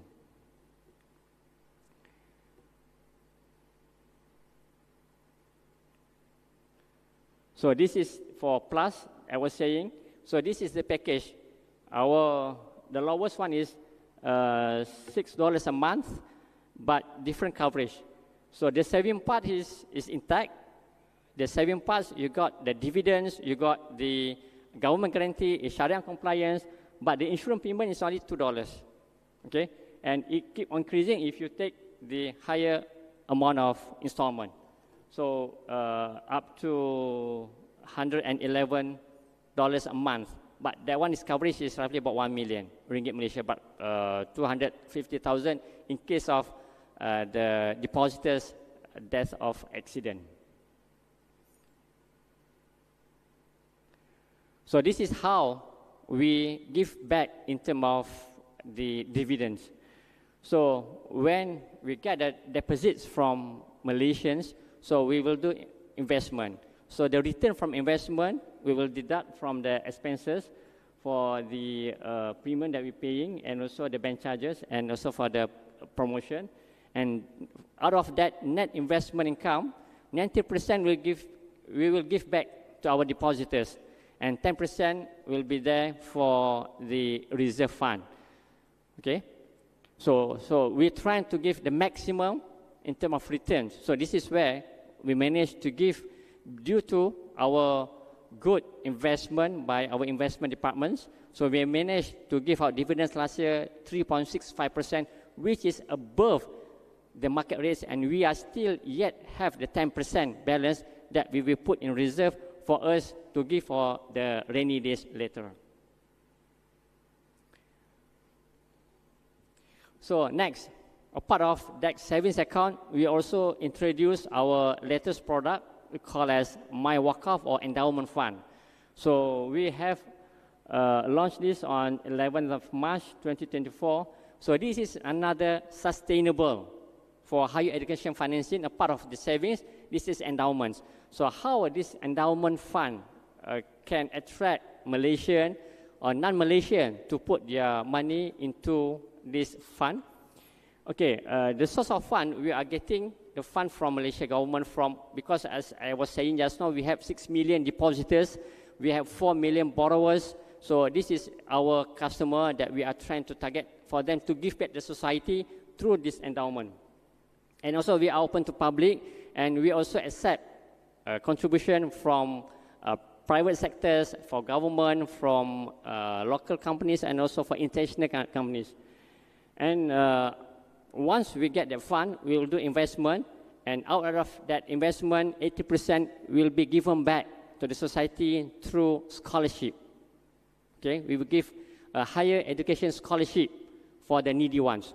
So the more that we get from the public, we are trying to get from the government, maybe one-off from the government that can share, can put some allocation to PTPTN for this Wakaf fund. So we are targeting to get roughly about $25 million for us to put a start for this one. And hopefully this is going to be increased by after a number of years, and with increase of savings, with increase of this endowment, and with the reducing of number of financing that we need to give, so we are able to sustain PTPTN for the long term. And next one, the last one, is our newest services. This is where we have come out with our apps. We have started, launched in 2022, and it is a single sign-on, and we are the first government agency in Malaysia to have this app with eKYC. Okay, know electronically, know your customer. And so far, we have managed to get our 2 million accounts open for these apps already. And the way forward for apps is to become super apps for PTPTN. So for these apps, this is everything's business. So we are equipped our apps to have a games, QR codes, all the insurance claim can be done through our apps, a calculator, and loan application. Okay, what's so special about the apps is all the application, loan application can be done through this one. All the offer letter we will give through the apps, and all the signing, all the digital signing also done through apps, and also for all the document to make it legal, you have to do the stamping. And we do have the digital stamping in these apps. And also you want to open a SSPN account, savings account, you don't have to go to our branches. You just download this app, which can got it through the Huawei, iPhone, or Android phone. and you can have your eKYC, you can open your account here, you can close your account here, you can transfer money, and we have a notification, and we have our own payment gateway. So it is all in here. It is easy to reach, you just download. So this is where our way forward to help people to save more with PTPTN, and also to express for higher education. So in PTPTN, we believe education is a very powerful platform for transforming empowered dreams of those from marginalized and underserved communities, and giving them the tools to expand their possibility of their new life. So this is the team from Malaysia, and I welcome any questions on how maybe we can benefit to each other. Thank you.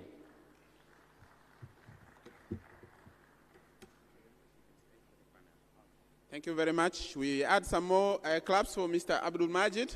Thank you very much. Please take your seats, and the rest of the panel will join you. Let me now invite my panel.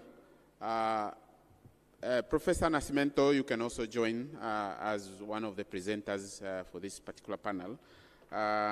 Let me also invite Mr. Chad Pollock, who is the Vice President and General Manager for Visa East Africa, based in Nairobi, Kenya.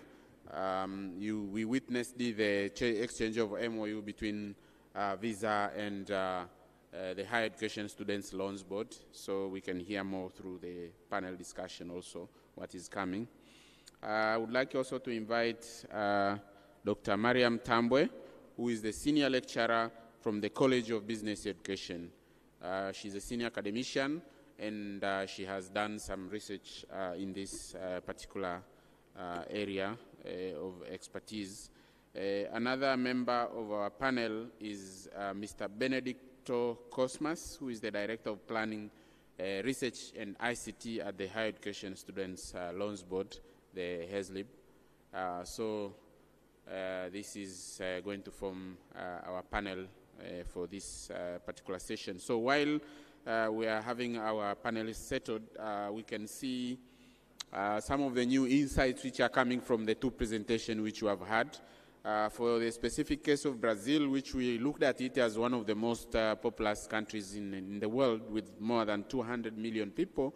But what is interesting, the pressure for the demand of financing higher education seems to be a little bit different from our context, where the population of Brazil is less youthful, with aging and, of course, low fertility rate. So maybe this is something a little bit different, but also the structure of the higher education is also slightly different, with the private sector being very much on board compared to Tanzania. But we saw also some of the instruments by the government, for example, giving tax waivers for the private universities which are engaged in higher education, and maybe this is giving them some space to provide better services and improve their performance in higher education. For the case of Malaysia, of course, apart from the story of high repayment rate, but what is interesting is that they have a scheme for which parents, when they just get newborn babies, they start save for their children, and the saving will then assist in financing the higher education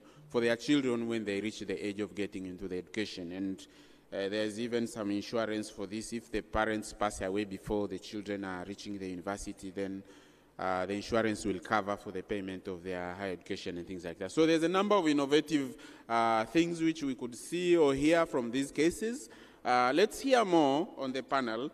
Maybe we'll start with Mr. Pollock, bringing now the experience of learning from these other foreign models. Maybe you could share with us, what does Visa bring to Africa and maybe to Tanzania as something new and innovative, which you could say maybe this has never been there in the field of higher education student financing, considering also the MOU which you just signed with HESLB yesterday. Welcome, Mr. Pollock.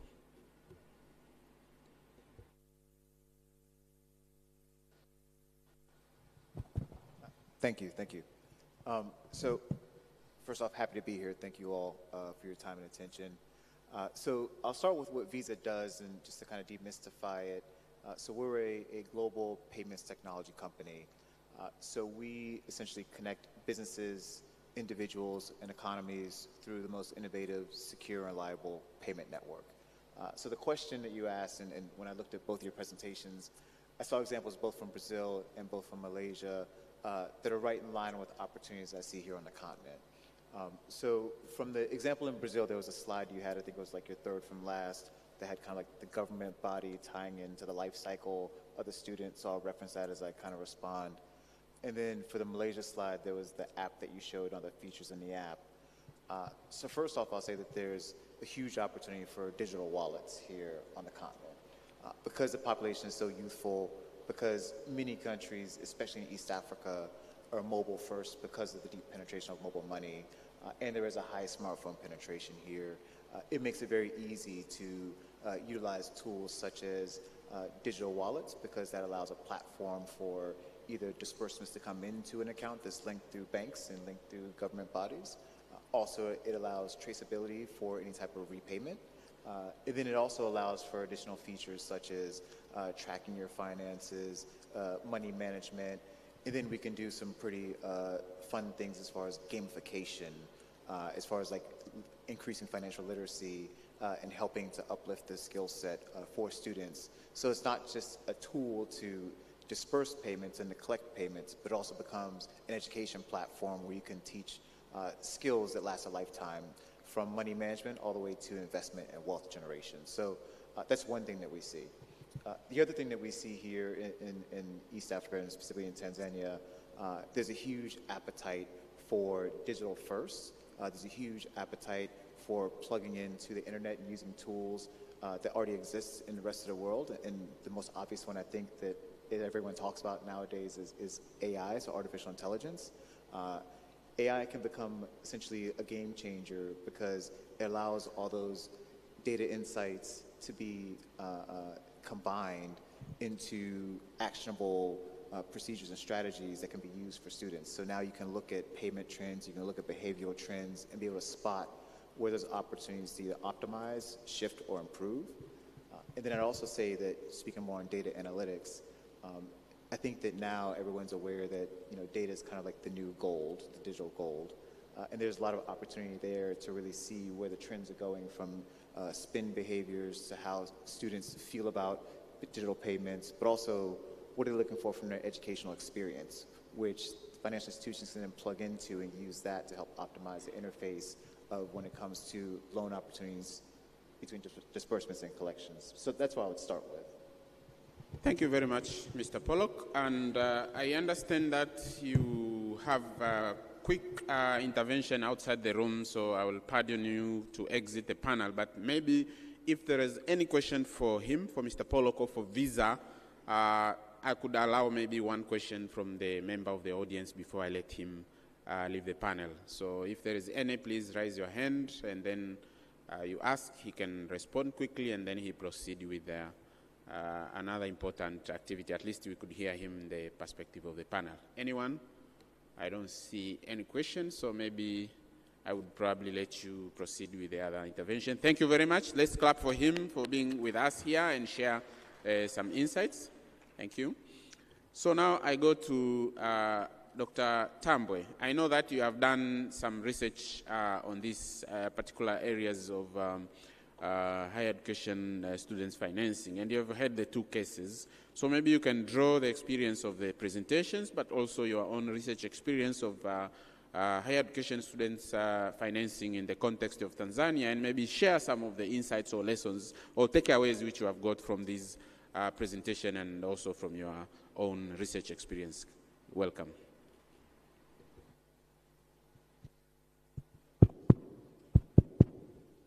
Thank you, the moderator. For me, since yesterday we have been hearing this topic of student financing, which is very crucial for the equitability and access to students and for the economic growth. What I want to share from the lessons have had from Brazil and Malaysia is that we, Tanzanians and African as a country, we need to acquire entrepreneurial institutions, which does not only depend on the government subventions. We should devise more ways to increase other sources of financing students, especially due to the high demand of higher education. So if we keep on depending on the loans to be acquired from these loans board institutions, it will be very difficult to achieve that particular goal. And for the issue of education financing to be sustainable, we should think of other mechanisms to acquire more finances. I have had issues of crowdfunding. The issues of crowdfunding, which will assist more students to get finance to proceed with their higher education. There are other issues which I heard from the presentation from Malaysia. This is saving culture. Most of the parents expected to maybe to pay for the tuition fees for their children from primary to secondary education. And even if the parent has access to finance his or her child to higher education, he or she depends on the loans board to acquire the finance for it. So it's better for parents to be motivated to have the saving culture for our students or our children, so that when it comes to finance them at the higher level of education, to be able to finance them without any problem. Thank you. Thank you very much, Dr. Tamboy. I think you have covered some of the things which are popping in from the two presentations, but also trying to put some emphasis on rethinking on our current model, for which it's the government that put the funds at the HESLB. Of course, those who are repaying also are contributing to the fund. Maybe there's another way, considering also the lessons which you have drawn from Malaysia, to look at that. Mr. Cosmas Benedicto, your directorate is very much responsible also for digital technologies. I think some of the key innovations which we hear at HESLB are normally you are in charge of, and for that perspective, maybe there will be some more and more innovative ways, of course, of collecting, but also managing now the loans, but also ensuring that the process is taking place smoothly. So you can draw some of the lessons from the two cases which has been presented, just to give us your own future perspective of how the loans board is prepared also to ensure that the collection process is becoming more efficient, but also the entire process of managing the higher education students' loans is becoming more and more useful for the nation. Karibu.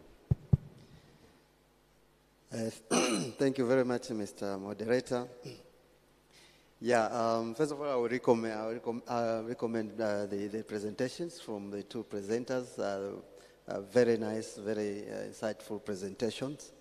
And we all agreed that as far as Tanzania higher education landscape is concerned, there is the landscape is changing dramatically recently, and this has been influenced by key factors, including rapid demographic shifts, economic trends, and public policy initiatives, including the famous fee-free basic education.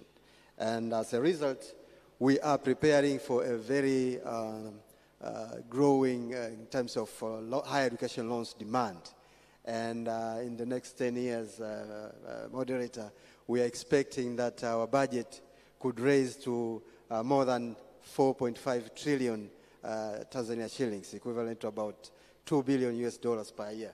So we have to prepare ourselves.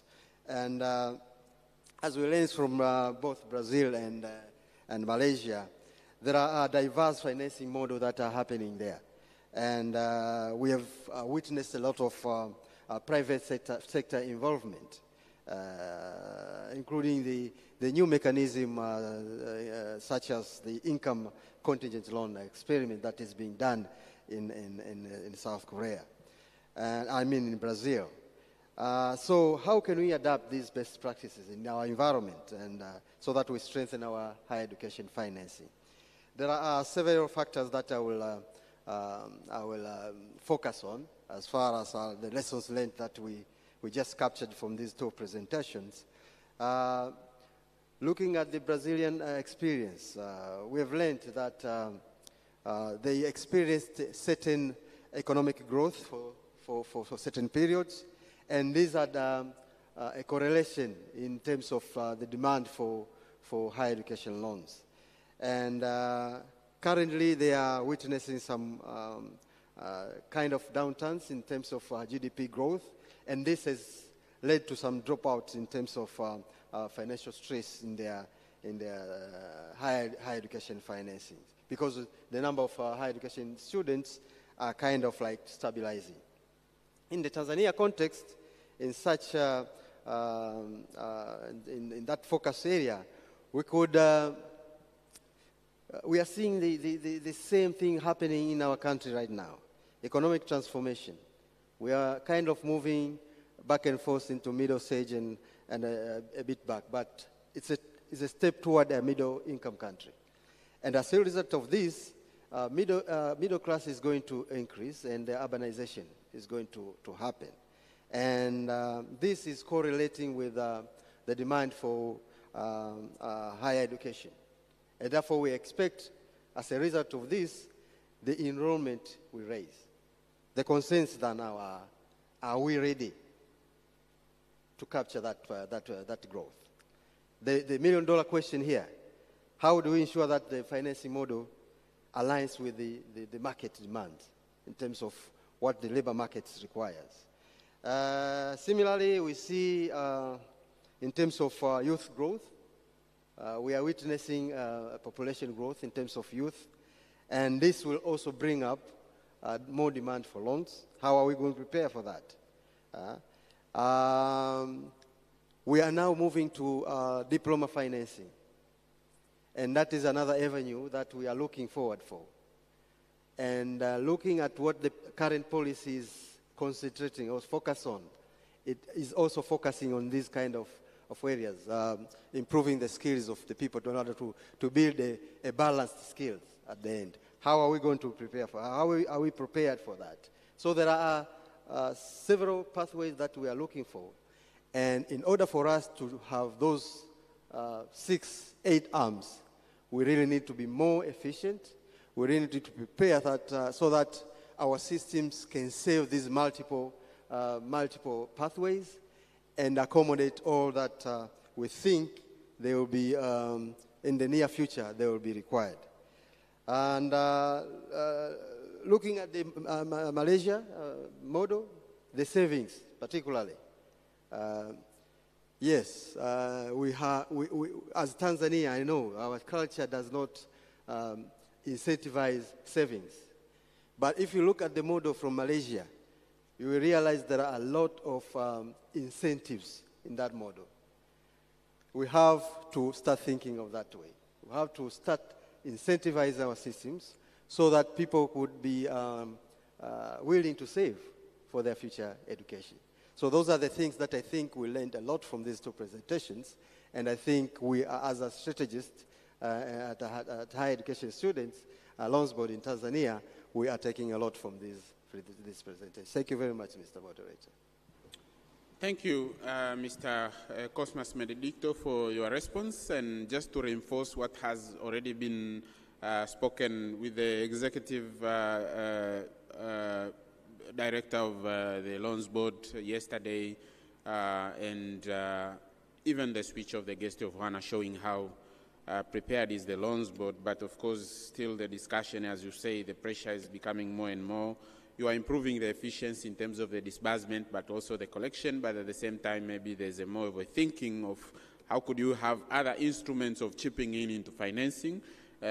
looking at the private sector, but also the parents themselves being prepared to ensure that this is not only the responsibility of the government. Now, ladies and gentlemen, let me now open up to the floor. We have heard the news stories of Brazil and Malaysia, the private sector dominated higher education system for which there is a role of government but also private sector in providing education. And of course, there are new ways of financing higher education, rather than just waiting for the student to come in, waiting to be financed through a loan, and then they repay later. The parents are already preparing in advance to make sure that their children will not have all these problems of, struggling to access the scarce resource which we have from the government. So you are free to ask the two presenters, but also the panelists ahead of me. Just be brief. Introduce yourself and say your question to where you are directing it. I see a hand there in the middle. Let's just have the microphone available to those who are asking questions. Any other? You can raise your hand so that I can recognize you, please.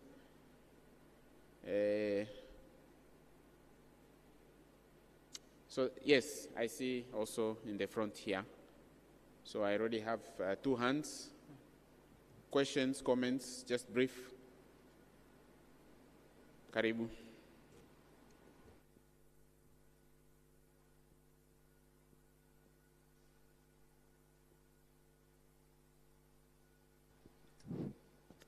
The panelists and invited guests, good afternoon. I'm Athman Sanmin, the president of St. Joseph University of Health and Allied Sciences. First of all, I would like to thank Professor Paul Meyer for a wonderful sharing and experience from Brazil. But I have a question that rely on the sharing that stated that about 22% of public healthy education institution get the free user to attend the education.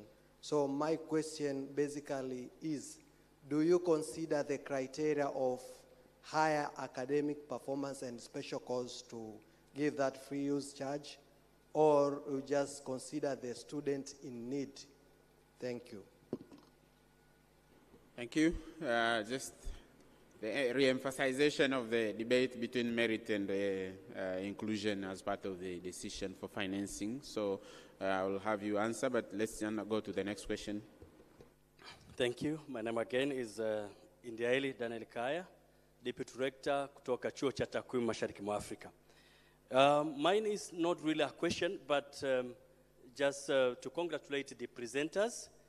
I asked the question as how do we, whether we can have a modality, a mechanism where we can encourage different people to contribute to higher education financing.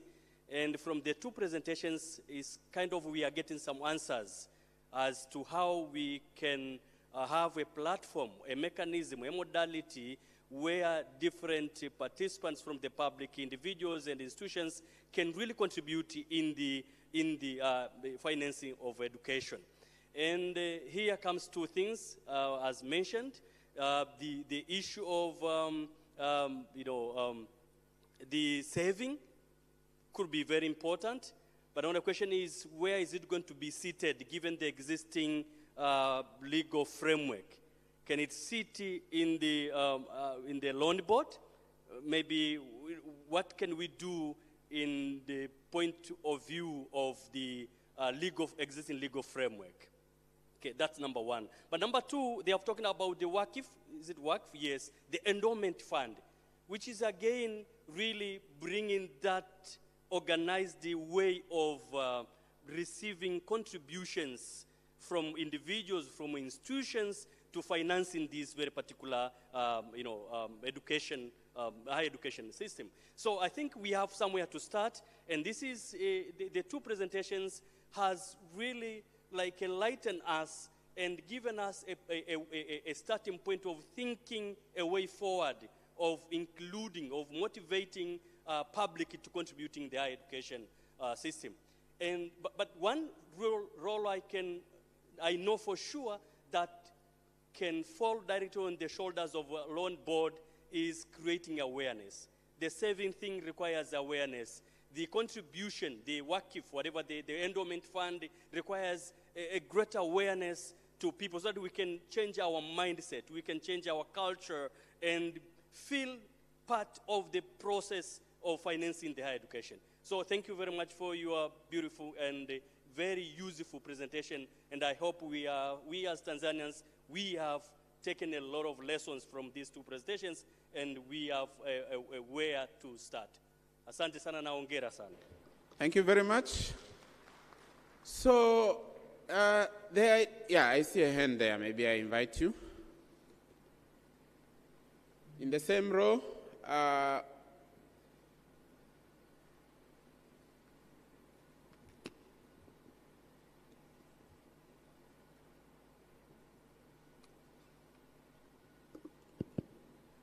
Habari za muda huu panelisti ambao mko mbele yangu, ningependa nitumie Kiswahili.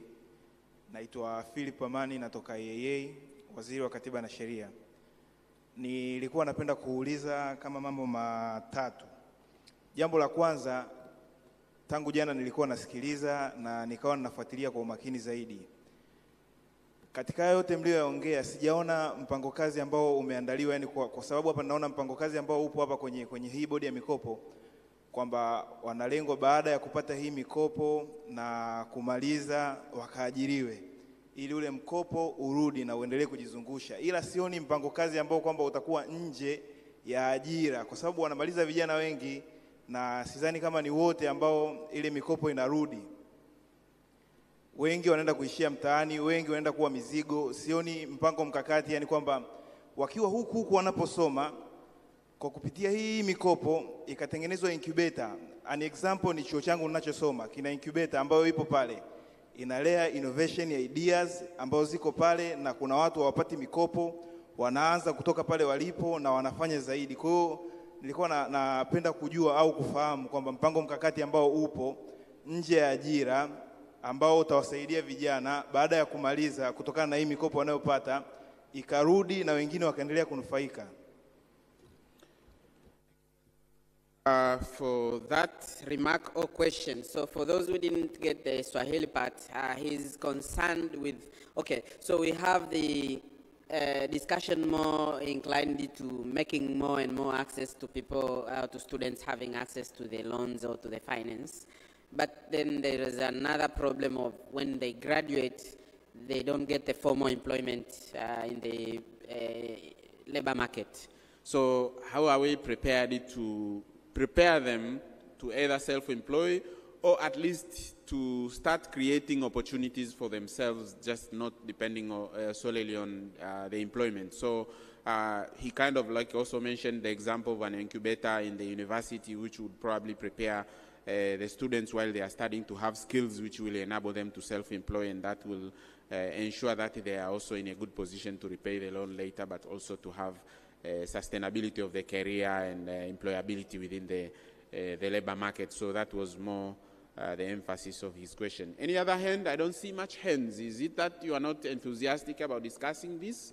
I think for higher education institution, for private higher education institution, there's something different which was tabled here. But of course, for the policymakers also, the idea of saving and parents being part of saving, but also crowdfunding, the Harambee, Kenya Harambee type, but not necessarily only people within a certain community contributing to support a certain parent to provide the fee for their children, but every parent for their own children start saving for that. And we are all parents other than also being stakeholders of higher education student financing. So how do we reflect on these models which were tabled by the two country cases? Maybe we can reflect and not necessarily just asking questions to the panelists, but some policymakers who are here also can reflect on what does this mean for our own country in the coming future. So before I give it back, I see the hand from Dr. Mari. I think you can also chip in to contribute to the debate, and then I'll go back to my panelists. Thank you, moderator. I'm very moved with the insights from Brazil and Malaysia. But for me, I just wanted to expand the discussion in terms of thinking of what it takes, extending from what Dr. Kahaya has said. What reforms do we need if at all we want to imitate the Malaysian model? You see there are a fund which allows collects deposit, so they have savings. They also offer TACAF, which is an insurance product, but they also give incentive for people to save by providing reward, dividends on the same. So for us to do such a thing, we need reforms to accommodate the same in the legal and regulatory frameworks. Because for Tanzania, for an institution to accept a deposit or to collect savings, it has to be a bank. So it has to be licensed as a bank or a financial institution. So in absence of that, in terms of the legal framework alignments, that cannot be done. For an institution to offer insurance, you have to be licensed by the Tanzania Insurance Authority, or you have to be an agent of someone who has been licensed. So either a bank through bank assurance or an agent through agent's agreement. So, and instituting a culture for parents to save. On the other hand, people are struggling with income to sustain their needs, but it does not mean that those who are saving in Malaysia, they are high-income parents. But I want to believe they are either middle-income or lower-income parents, but they have reached to a level of appreciating the importance of saving, so that whether they are alive or they are not there, the fund will take care of their children. So I think this debate is broader because it touches a number of stakeholders, including policymakers and regulatory bodies. So I also wanted to enlighten the same. Thank you, Dr. Mari. I now see a hand. Karibu. Thank you. My name is Vuyokazi from South Africa. I have 3 questions. My first one is around the savings component. So what happens in instances where maybe due to attrition or students end up not going to the higher institutions? Do you return the money back? How does that process work? The second one is around the distance education, and I think that was from Brazil. In terms of your products that you are offering, is there a differentiation between a student who is in your traditional institution versus your student that will be in a distance learning? How do you look at the service offering there?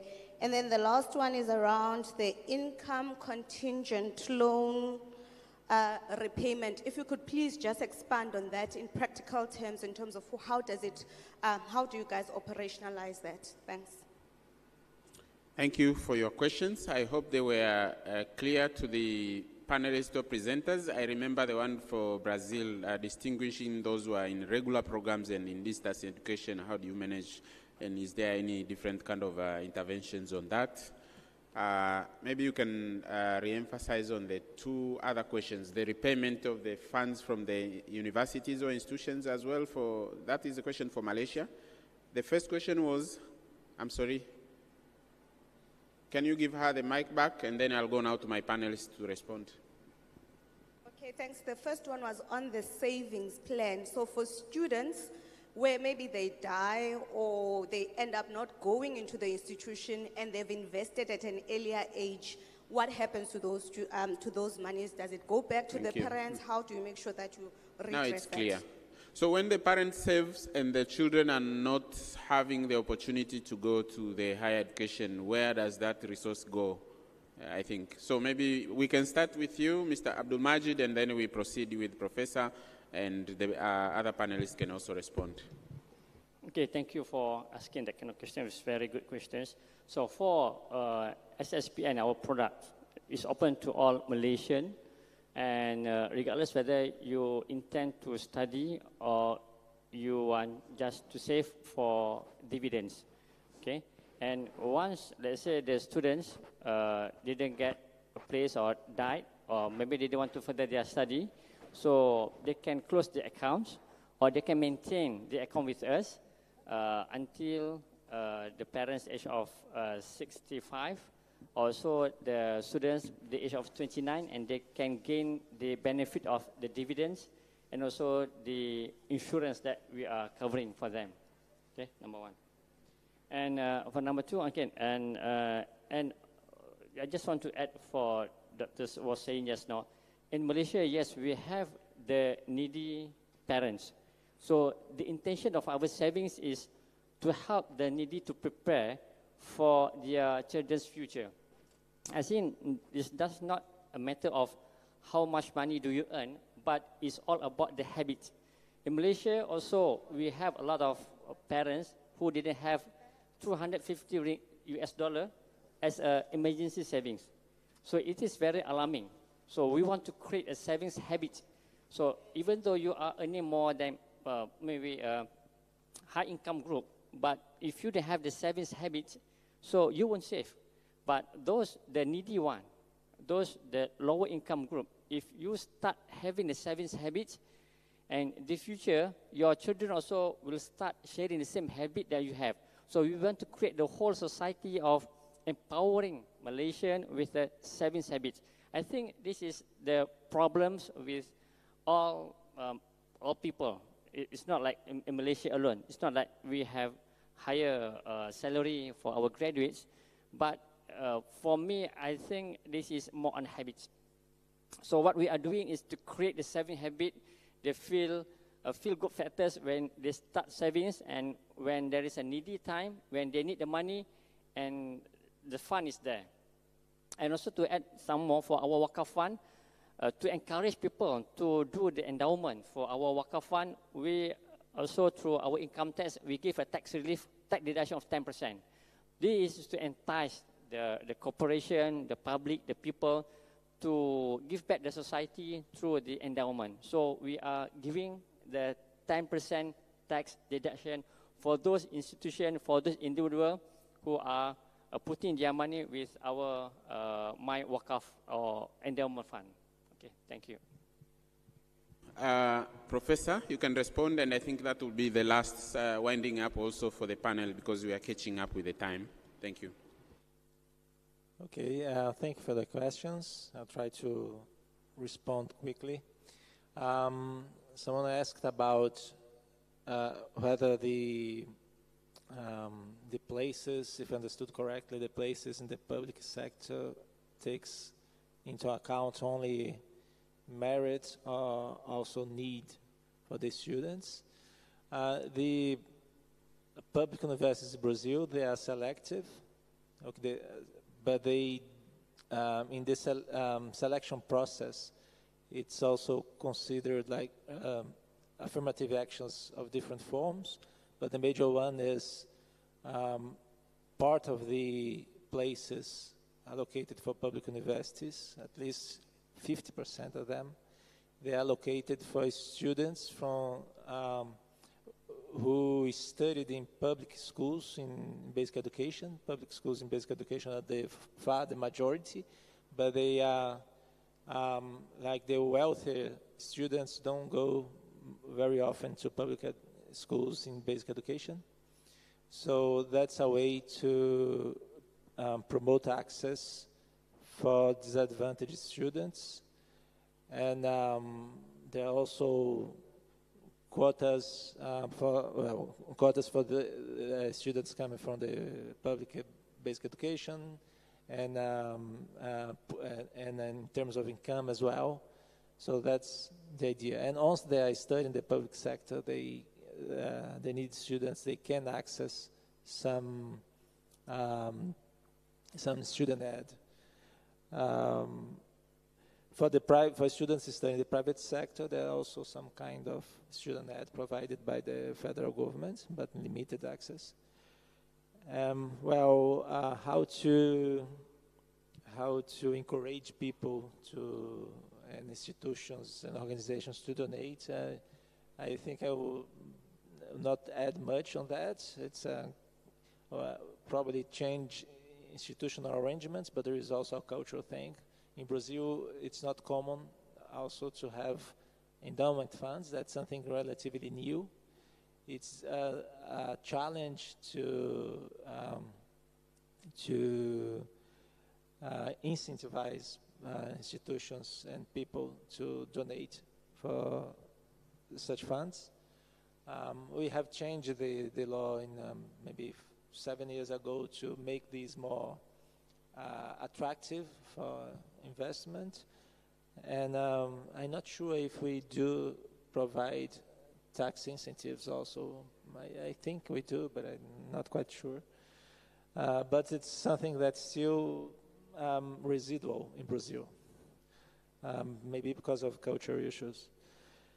Well, someone asked that, okay, we provide loans for the students, but then the students, after graduating, they might not have jobs and stuff. I won't concentrate much on that because it's a very important issue, but demands considerations on different areas and how to make the economy more dynamic. From that up to changes maybe in the university curriculum and all that, I think I apologize, but I will not concentrate much on that. And I had a question on the income contingent loan operations for the repayments, right? This is, in the beginning, can be complex, and even in Brazil, we are not ready already to implement that, fully implement that. But in places where it works, I know a little bit about Tanzania, but very little, but I know more about the experience that has been taken for decades in Australia and in England. And the idea is that you do need an efficient way to collect repayments. Usually, when in countries where you have efficient tax collection or social security collection, you can use these arrangements to collect income contingent repayments for student loans. That's actually what we're trying to do in Brazil, but there is some resistance to include repayments for student loans in these arrangements. But with the evolution of technology, it should not be a huge problem for governments, because governments, they do have the enforcement to collect either taxes or social security repayments. The challenge will be for developing countries, including Brazil, is how to collect repayments from graduates that are not in formal jobs. Yeah, so that's the major issue. But yeah, it's a matter of technology to collect the repayments, and it's more efficient when you use the government arrangements, because the government has the enforcement to collect repayments for the things. So if you can use those arrangements and that enforcement to collect student loan repayments, that should work reasonably well. And it's, in equity terms, I think it's better for students because of the insurance features of income contingent loans. You don't have to put students on credit records, things like that. You can simply collect repayments from payrolls and other mechanisms. And when the student doesn't have income, you can simply suspend the repayments while the student does have income. Okay. And that protects the student. Thank you. I hope I have responded to all. Thank you very much. Finish my. Yeah, please pass on to Mr. Cosmas Benedicto. Just react quickly to some of the issues which pop into the discussion, which you could respond to. Thank you. Thank you very much. One concern has been well explained by Dr. Peter Murray, is on where will it be seated. as far as the savings scheme is concerned. That's the process, and I think my colleague, Dr. Mari, has explained that. There was a suggestion about the incubation centers and everything. I can say that we have started exploring those kind of pathways, and we've already started a trial, and some of the graduates are benefiting, very few of them, but just as a trial. But I think it's a very good pathway that we are taking on, and for sure in the coming years that will become one of our new channel that we are taking on in order to upgrade skills of our graduates. To wind up, Mr. Moderator, if you look at the two countries, the most common thing that I can observe here is that they are having a very good identification system in their countries, and therefore they can integrate their systems with the government systems. It's only that sometimes it's hard to reach agreement with some of the institutions within the government. But for us, we have an opportunity, because the sixth government is kind of like, has a very good appetite of integrating our databases. The only thing that we are facing as a challenge right now is on the effectiveness of our integration still. We have just started using our national ID. I know it takes years for it to become effective. And now we've already started talking of Jamii number, which is coming from the point of birth. And that is also a very good opportunity for us to start integrating our systems. And given that, we have a very good, bright future, so that in the future our funds will become even more sustainable in terms of attracting more financing and attracting private investors, because those kind of arrangement kind of raising the confidence of private investors. After saying so, thank you very much, Mr. Thank you. So we finish with Dr. Mariam Tambwe so that we can conclude our panel. Karibu. Thank you, Mr. Moderator. Most of the questions or doubts posed by Dr. Mari is an eye-opener for the establishment of the National Education Savings Scheme after following all the regulatory and legal issues to be established, so that it can take care of all the questions you have posed.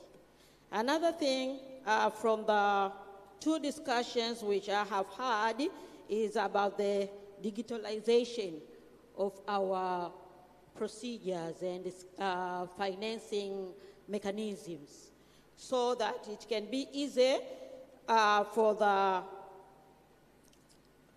institutions and the students to apply the technology in financing issues.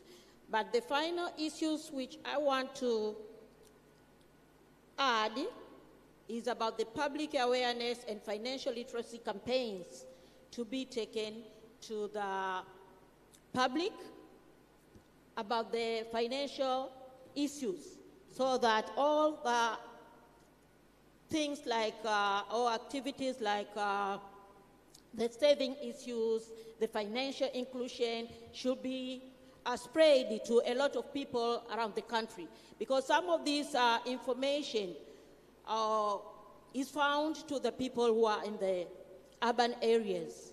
But for the people who are in the rural areas, they don't have a lot of information about financing and issues about loans and so on and so forth. So it's better to spread awareness, especially to the rural areas. That's what I want to add. Thank you very much. Thank you, Dr. Mariam. And that concludes this particular panel and the session which we had. Let's clap for the wonderful panel we had. I would like now to allow them to take back their seats. And thank you very much for sharing this experience. Yes, the group photo for the panel. Please, photographer, quickly.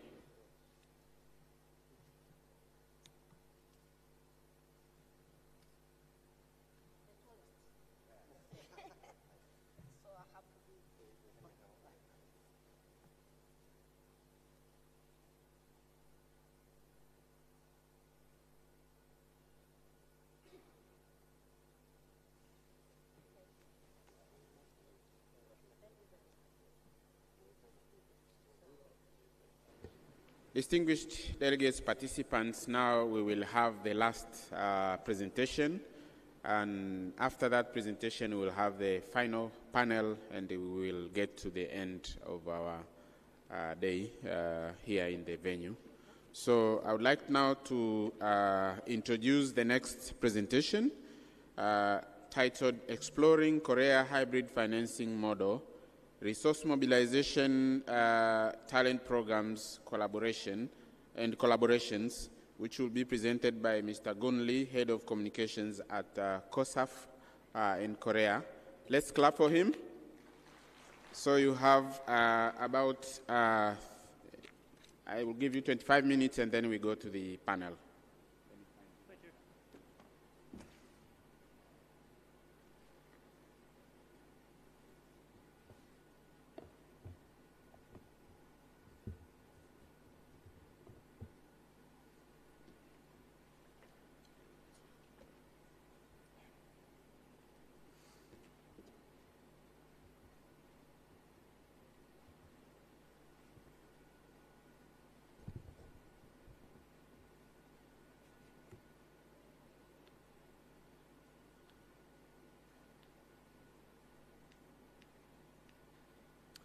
Hello, good morning, everyone.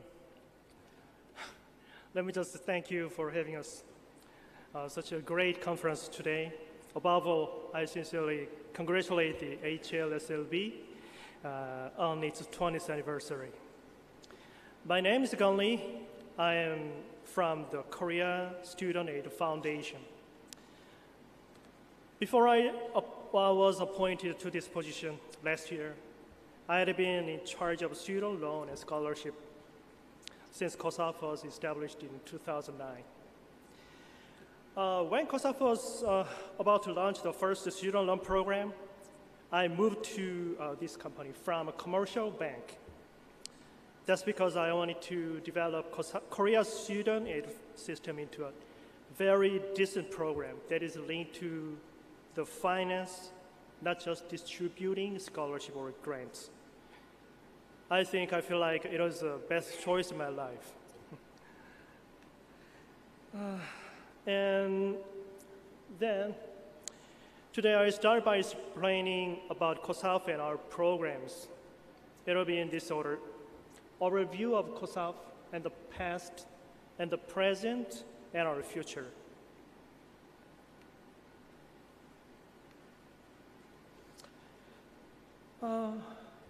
COSAF was established in 2009 and marks its 6th anniversary this year. Korean higher education can be considered divided into before and after our establishment. In 1970s, Korea was an agricultural society. During this time, parents used to sell livestock to pay for their children's tuition fee. They mostly sold cattle. I think one cow was worth one semester's tuition fee back then. After establishment, students can receive higher education without any burden. In other words, I'm sure the COSAF is a great milestone in our education.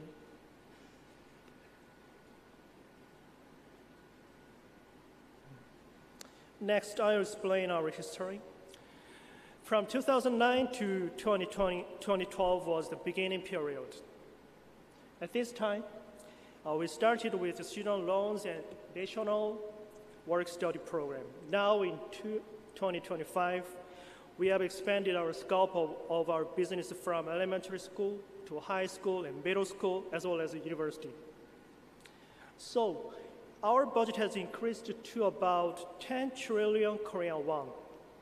That is 7.5 billion US dollars as of 2024. It accounts for 10% of the Korean Ministry of Education budget. Our slogan is COSAF with the people, which connects hierarchical ladders. That means that we will promote social mobility and create a fairer society by supporting students in economic difficulties to get higher education. our purpose is to cultivate human resources needed by the state and society by efficiently operating the student support system and programs so that anyone can have access to higher education depending on their will and ability, regardless of economic conditions.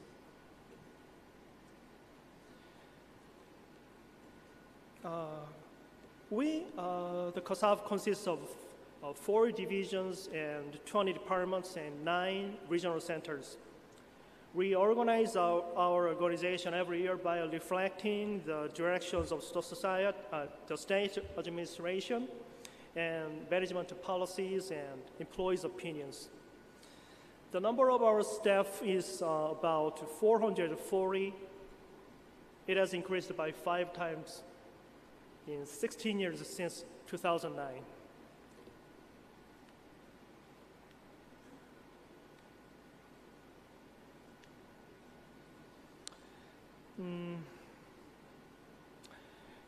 There are 4 major businesses: national scholarship business, student loan business, dormitory business, and donation and talent development businesses.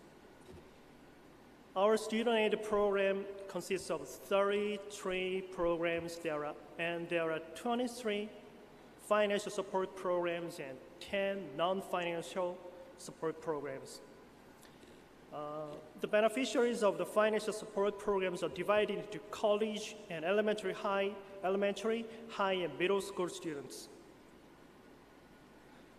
Student loans, our college student support program consists of direct loan and income contingent loan, ICL, and rural students loan, and lifelong learning student loan, and West loan. We are financing loans by issuing corporate bonds in the financial market in Korea. The scholarship program consists of need-based and merit-based and competence enhancement. We also run a Blue Lighthouse Scholarship, which provides scholarships with donations from individuals and companies.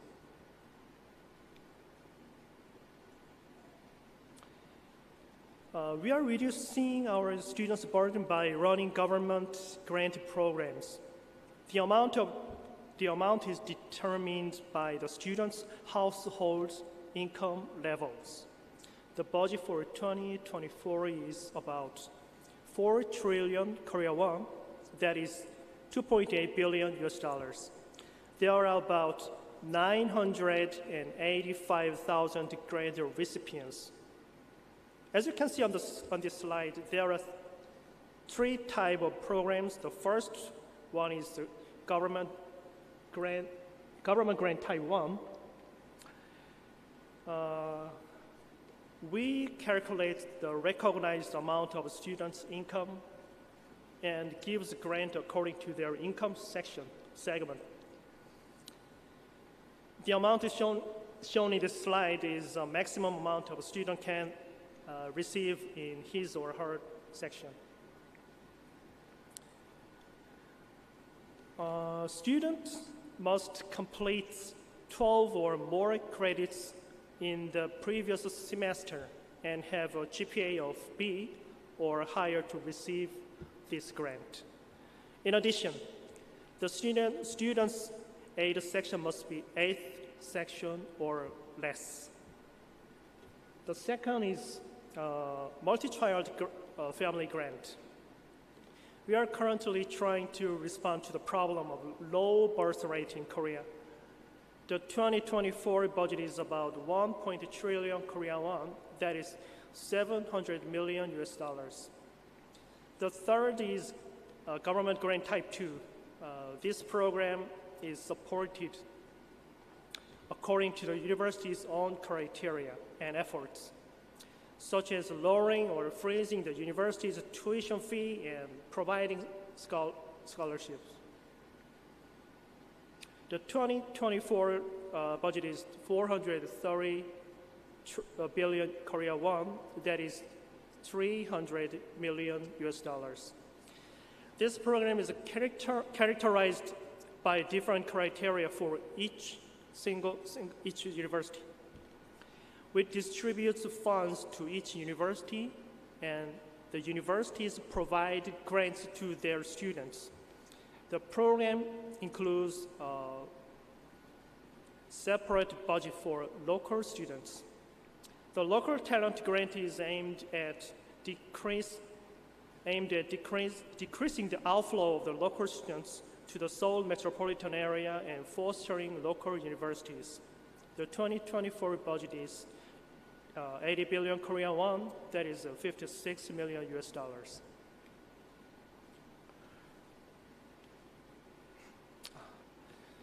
This slide is about our financial aid application process. We are operating through an only online system. Students who want to apply for financial aid should fill out the application form on our website. We can apply for both students' loan and grants with a single application. We analyze the income and assets of the students and their parents. We collect all the information from computerized information links with many institutions and financial companies and universities and calculate their income segments.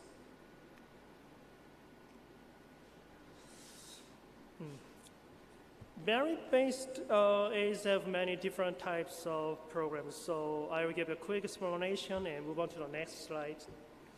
The Presidential Science Scholarship for Graduate is newly launched program in 2024. This is for graduate students who have research capability and growth potential in science and technology. The budget is 3 billion won, $2 million US dollars, and 120 students became the beneficiaries last year.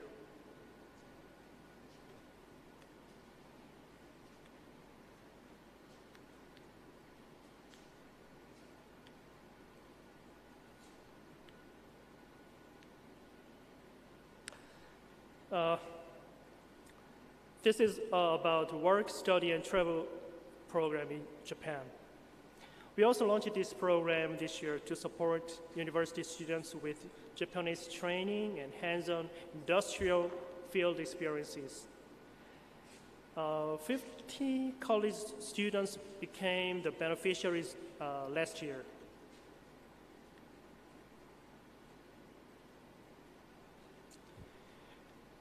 In this slide, I will explain the system for calculating the student aid sections.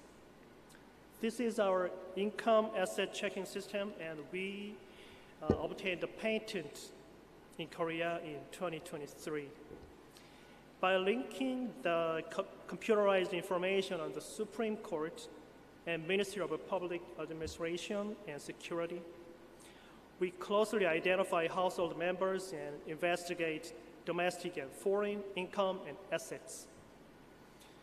The student support section is an important screening criteria for national grants. With the consent of the student and their household members, the monthly income level is calculated by reflecting income, asset, and all the debt.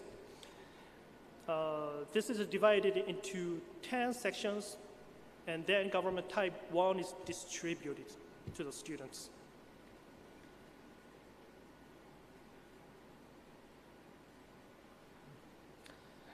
The following is about our beginning periods. In this slide, I explain National Work Study Scholarship. Unlike the other programs, this program provides a scholarship in exchange for students' labor. It provides opportunities for low-income college students who are struggling with high levels of college tuition and living expenses. This program can also provide employment competency and job exploration opportunities through various work experiences. This year, the budget for this program is approximately 300 million US dollars. This amount is enough for about 130,000 students to participate.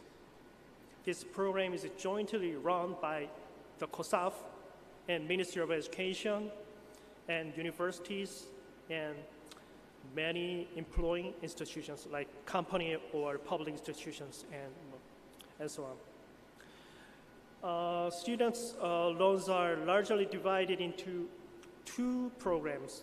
The first is direct loan. Is a program that pays off loans in installments for up to 20 years. The second is the ICL is a program that starts repayments after a student gets a job. National Tax Service Agency makes a repayment by withholding from the debtor's salary. The current student loan interest rate is 1.7% per annum. The government compensates for the loss incurred by the difference between the procurement interest rate and the loan interest rate to raise student loan funds.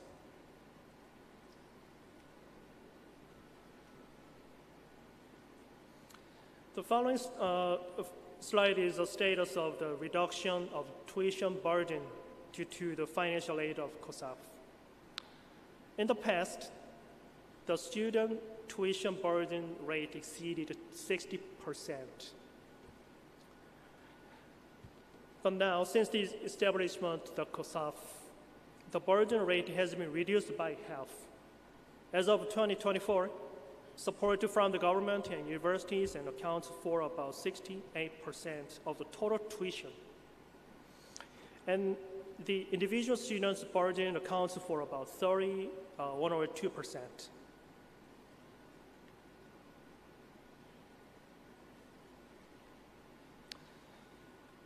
Our whole process takes place online, so we also obtain a business method patent for the student loan procedure.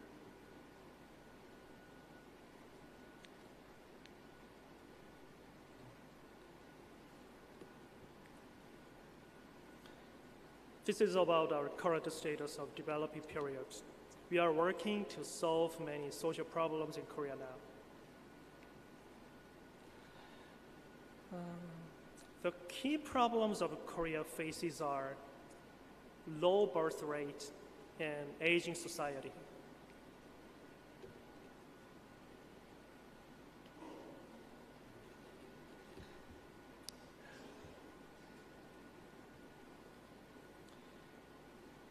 COSAF is working to address these issues through multi-child scholarship and lifelong learners support programs. Especially, we have been supporting lifelong learners since 2023 with launching credit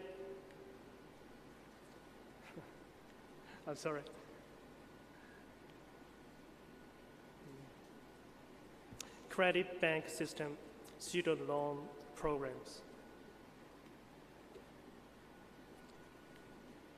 I'm sorry, sometimes it doesn't work.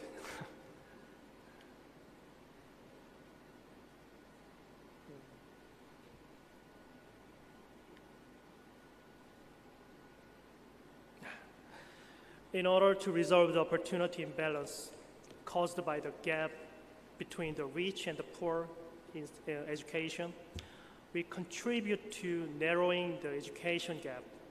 The first is supporting scholarship starting from the elementary school students. The second is providing a place of learning with helping unprivileged students. There are lottery fund Dream Letter Scholarship, educational voucher projects, and Dream Scholarship.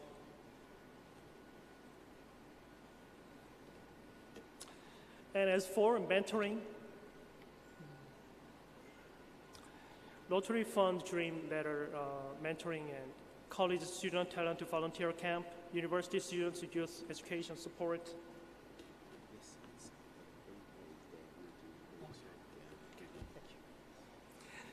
Support university students youth education and support scholarship. Mentoring scholarship for multicultural and North Korea defectors students.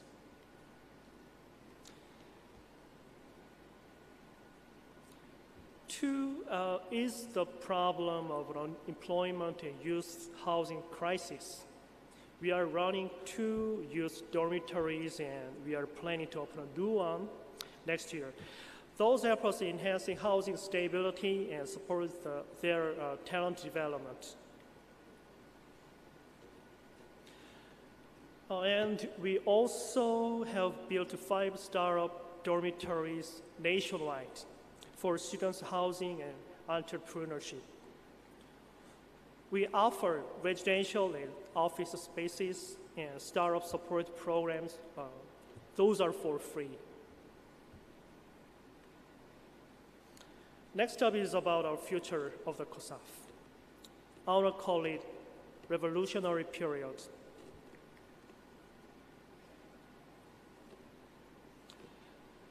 Actually, we have been promoting the improvements related to the social problems and highlighted by the government. But now we are transforming into an organization that proactively takes care of the young people's difficulties and provides them with comprehensive support. A growing number of young people are suffering from mental illness due to the various social problems and stress such as unemployment. In order to cope with those problems, we are running the mental health program and gradually expand it. This program starts with paying attention to students' mental problems. We are trying to support the students with psychological counseling, treatment connection, and daily recovery.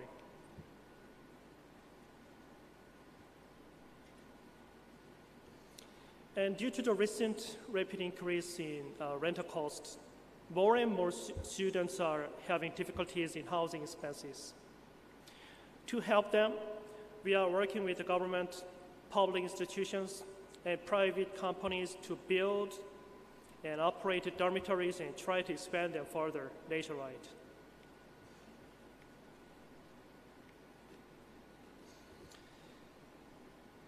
We have operated one-sided means of publicity using mass media. This can be somewhat difficult to accurately grasp our customers' needs.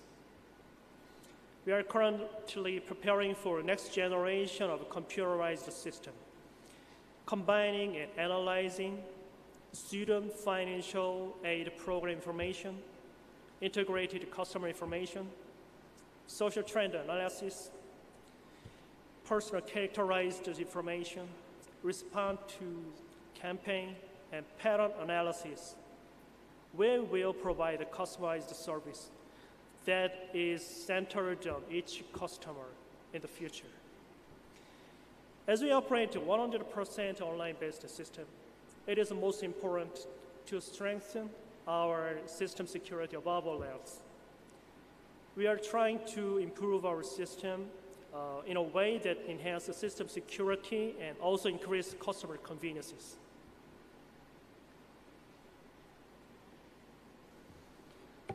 Through these efforts, we'll be helpful institution in the life cycle of the people.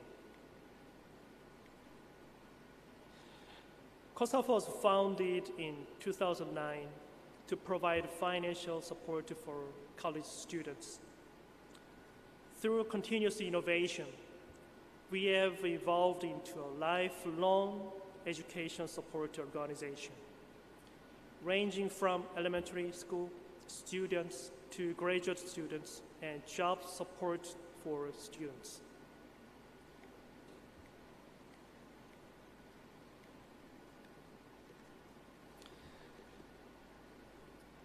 Your dreams will come true. This is our catchphrase. We will constantly strive to support Korea students to realize their dreams and grow into talented people in our society. This is the presentation I prepared today. Thank you.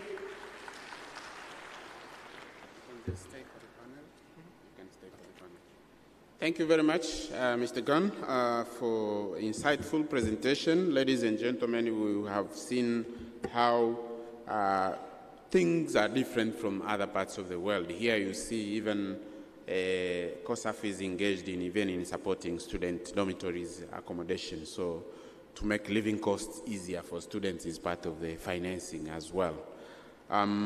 So we already have him as a panelist, and the colleague can also join.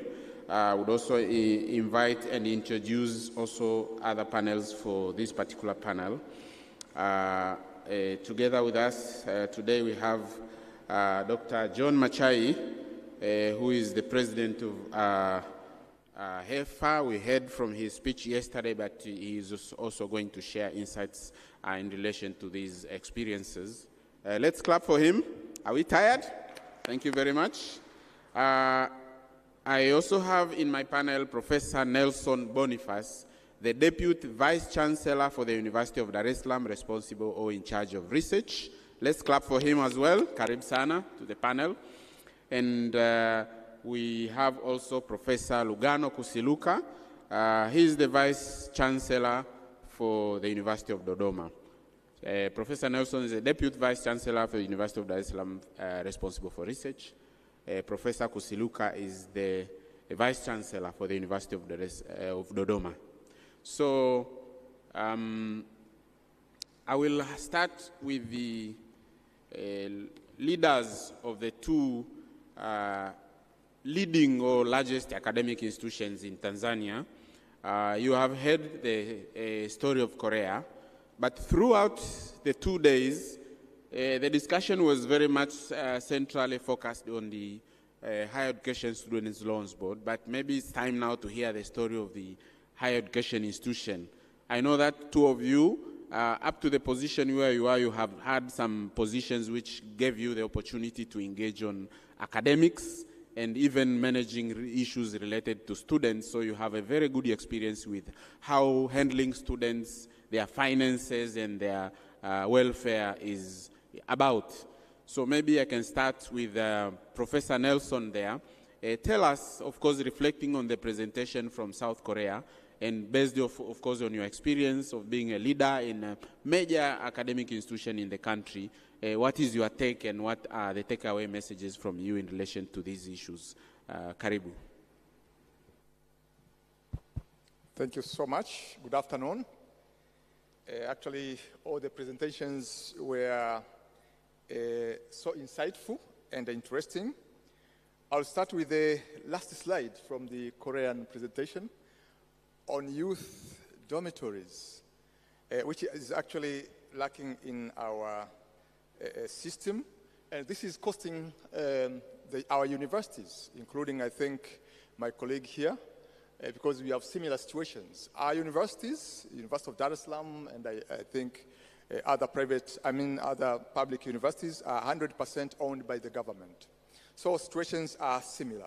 If I start with the youth services like accommodation, we have challenges there where universities are forced to subsidize the accommodation or rooms because the renting rates are low, starting from like 500 to 800 shillings for undergraduate students.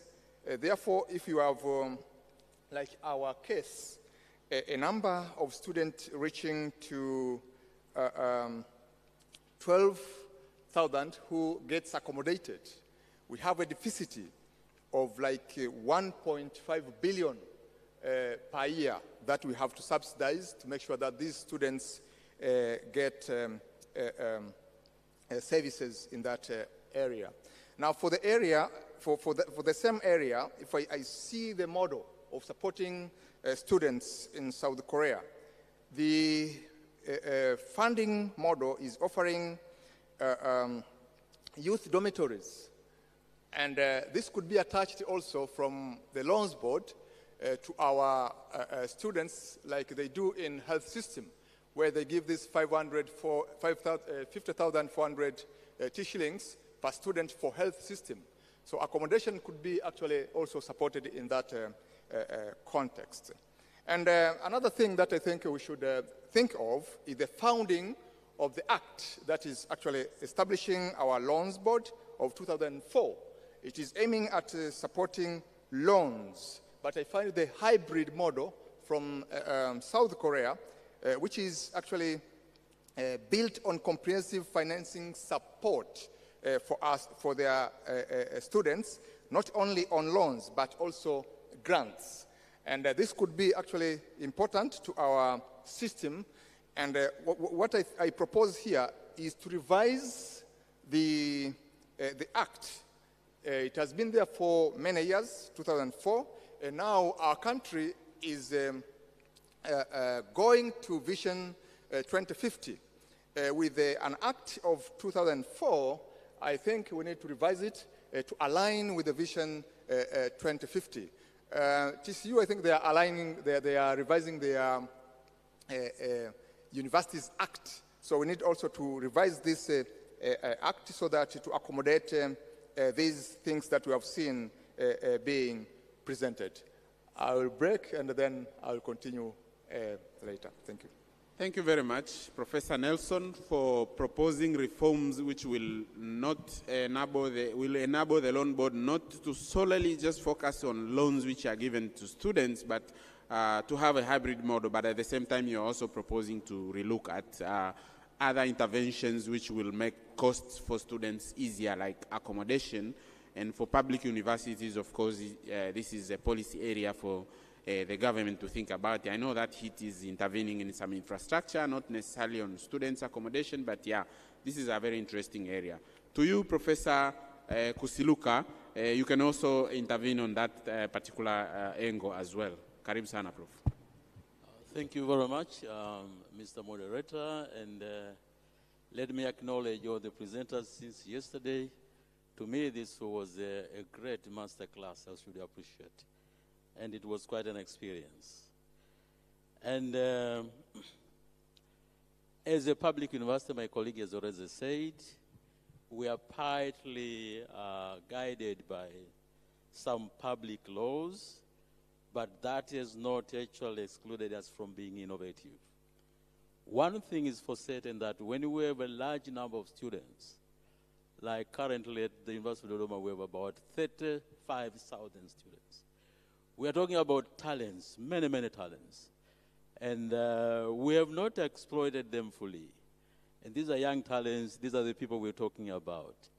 So as a university for now, first we've been challenged by the government that we must actually be self-reliant in most of the things we're doing. And therefore what we're doing now, we've finalized establishing a subsidiary company. And our aim is that all those good ideas from our students should actually be given an opportunity to be experimented and products be produced, and let them actually, through the subsidiary company, sell the products and self-finance. That's one idea we have for now, and very soon it's going to work. And secondly, through a subsidiary company, through the subsidiary company we have already conceived a number of big projects which are going to be funded under the private-public partnership model, and which is actually according to the government policy. And we have already presented these ones in various government bodies. And we believe through that way, we're going to be attracting the private sector to invest with the university. And in that process, we are going to be not 100% be dependent on the budget of the government. And that's going to help us to actually engage our students and make our universities also more autonomous in terms of how we fund our activities.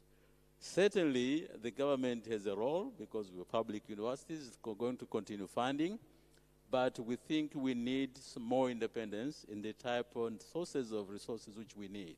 Because currently, let me admit that for most universities in this country, we actually depend a lot on the presence of students. And if the students are not there, we cannot have 100% assurance that we can manage our budgets. And that's the headache of every vice chancellor. That's the headache of every deputy vice chancellor and the management team. So that is important. But from what we are learning from the experiences from our colleagues, I'm looking for a future body financing higher education in this country not being so much attached to the government. We are learning that these are supposed to be autonomous institutions, and let us encourage the private sector to participate in this financing. And I was thinking, we are talking about an agricultural bank and the other types of banks. We are not talking about an education bank.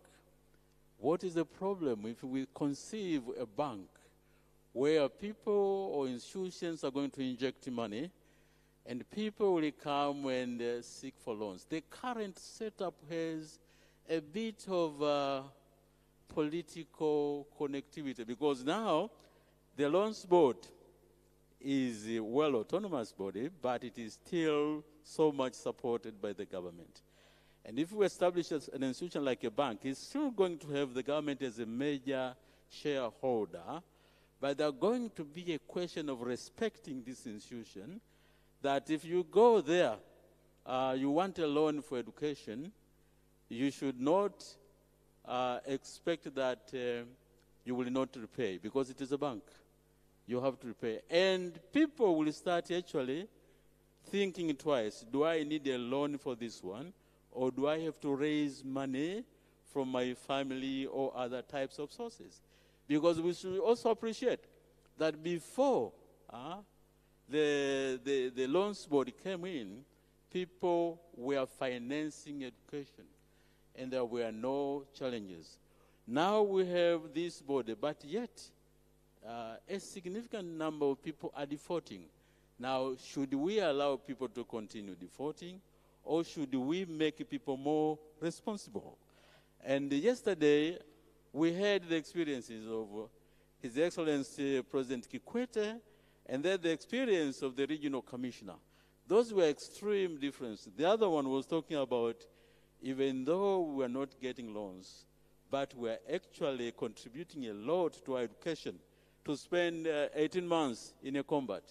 The other one was talking about waiting for what the ATM will deliver, and then there is a boom, and everybody in the town knows that there is a boom. That sense of responsibility, we need to restore it. And we know our students, not all of them actually, when they get the boom, they spend it wisely. If they go and get a loan, which is not immediately connected to the government, they will spend that loan better. Let me end here for now. Thank you. Thank you, Professor Kusiluka. I think you brought in a different angle of the insight in terms of just being more innovative beyond relying on the Higher Education Students Loans Board, and here taking from reforms of the sixth government of President Dr. Samia, Her Excellency, and of course with the management of the Office of the Treasury Registrar, the urge for the higher education institution to become financially more and more self-sustained, and of course considering also that the fees are more inclusive, so that you have lower fees for which is accessible. You are trying to engage with the private sector in investment, collaboration, so that you can generate revenue for the institution, but also improve the infrastructure, and in that angle you are contributing to make services more available to the students. Now, back to you, Mr. President of HESA, Dr. Machai.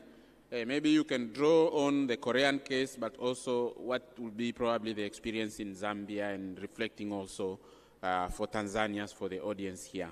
Karibu. Welcome, sir. Hello.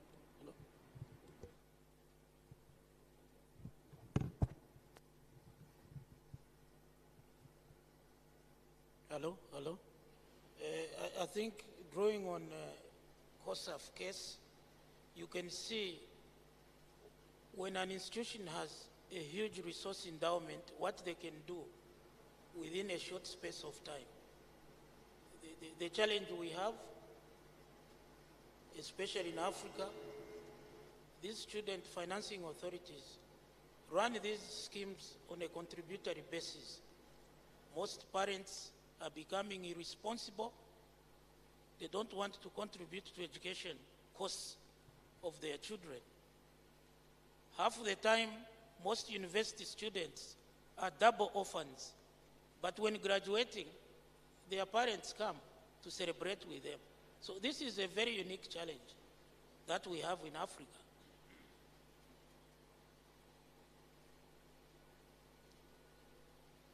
On the other hand, I think if you look at COSAF, their financing model is very dynamic, involving a number of institutions. This also speaks to their standing in terms of the legal framework. What do I mean when I say that? For you to attract external funding, you have to look at your legal standing as an institution. You find that some of our member countries are still operating under government departments. I don't think you would engage in attracting a lot of external funding if you are operating under a government department. It's not possible. He was talking of a corporate bond. For you to engage in raising a corporate bond, your legal standing should be different. So it's one of those things we appeal to our national governments to try and ensure that the legal standing of student financing authorities is quite firm and very independent, to ensure that they start attracting external partners. There are quite a lot of good lessons to learn for the future from COSAF. We need to start adapting our education systems to demographic changes to ensure sustainability. Most of our universities are over-enrolling, lecture theaters are overcrowded, yet there are several options to deliver learning, taking advantage of technological development. I think this is one area that needs to be addressed. Also, I picked up something on mental health support for students. This is a reality, but how do we work with universities to ensure student financing authorities deliver this to the students? I think we need to work closely with our university partners. Education must evolve with technological advancements to keep up with future job markets. I think there's inland research. In Zambia, we call it ZAMREN. This is an institution that is supporting a lot of colleges and universities in terms of technology, issues to do with internet capability, and also distance learning. So we need to leverage on these institutions. I think it sits in Southern Africa. We have one office for East Africa and I think West Africa. We need to leverage on this to have different ways of delivering education other than crowding our institutions. And this leads to destruction of infrastructure because of pressure. So universities need to address this. I picked up something again from COSAF. Work study programs and employment-linked scholarships help bridge the job mismatch gap. This is very important. I visited Morocco last year.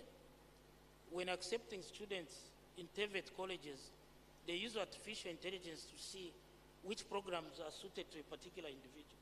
This is very good.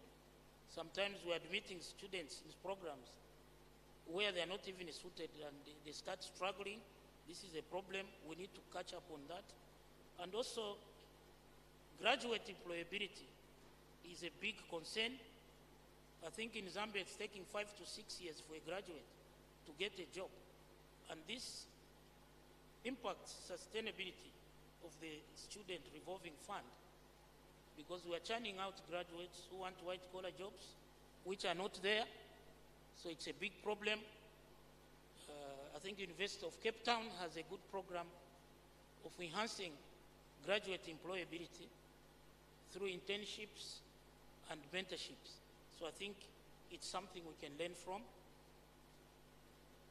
affordable student housing to address accommodation challenges. This is also a good project, but you need seed capital. Where do we get seed capital from? Support of startups. Some of the graduates are very intelligent. They want to start up their own businesses. If they are supported with workspace, that is good. But again, we've seen PPPs. We've seen PPPs not working for universities because of the way they sign these contracts. That's the problem with the human beings. PPPs are well-intentioned, but if the people behind them have bad intentions, you lock yourselves for many years and the gain is not there. It's one of those challenges around PPPs, though the intentions are good. What should happen to student financing authorities? I saw from Malaysia, the monthly grants stopped. They are now operating as a fund. I think this is good for student supporting financing agencies, because once you have a fund, it comes with rules. You are able to make investments, and whatever you're supposed to pay the employees is a percentage of the total income you make from investments. I think we hope most national governments should adopt this model. It makes people work very hard because they get a portion of the income to support operations. But unemployment is really causing a big challenge for these revolving funds, because government is a major employer in most countries. If government in a particular year do not recruit anyone, it becomes really a big challenge. I think there's a lot to learn from our colleagues in South Korea, though they have a challenge of low birth rate, which is not a problem for us in Africa. It's very unique. So I think these are some of the few points that I picked from the Korean presentation, and also the Malaysian one regarding savings. The savings challenge is very clear. I recently received a letter from the Attorney General in Zambia that you cannot operate a savings scheme because you don't have a license. So, but there are solutions around that. You can run a third-party scheme using a bank. It's possible. There's no harm with that. There's also a possibility of running a collective investment scheme. So there are several ways we can work with commercial banks to run a savings scheme. It's possible. Thanks. Thank you. Thank you very much, Doctor, for your intervention. I think you have drawn a number of lessons and experiences from COSAF with the reflection of our own contexts. And one important area you pointed out is the possible reforms in the legal and regulatory framework for our fund management schemes to enable them to also get funds or resources from other sources apart from the government, employability for the graduates and so. So I'll open up for a few questions. We don't have so much time, but we can have a few questions for this session for the panel. I already have one question online for Mr. Lee, whether based on the COSAF experience, the merit-based provision of loans to students had effect on stress for those who did not have good grades, those who did not pass if they face stress because of not getting the loan based on your merit-based criteria. That is the only question I have from online, but those who have questions, I see a hand here. Colleague from Uganda, can you bring the microphone to him? Any other? You can raise your hand, please. If there's another person with a question for the panel.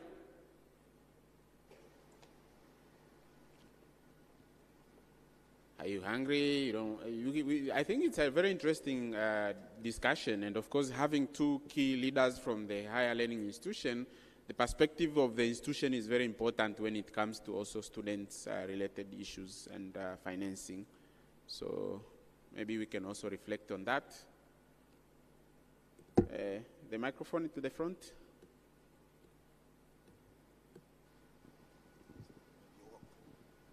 Yeah, thank you so much, moderator. I just want to join others in thanking our colleagues from COSAF for traveling all the way from Korea to here. Thank you for sharing those very good insights and great efforts you're doing in terms of uplifting higher education.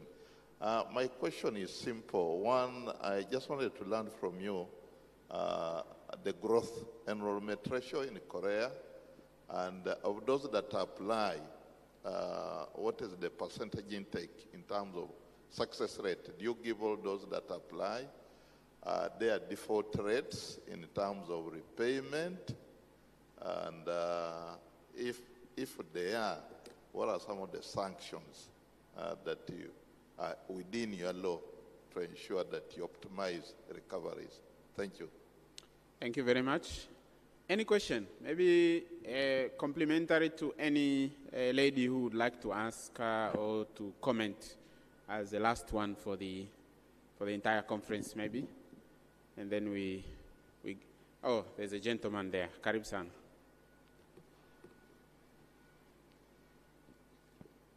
Pass the mic quickly, please.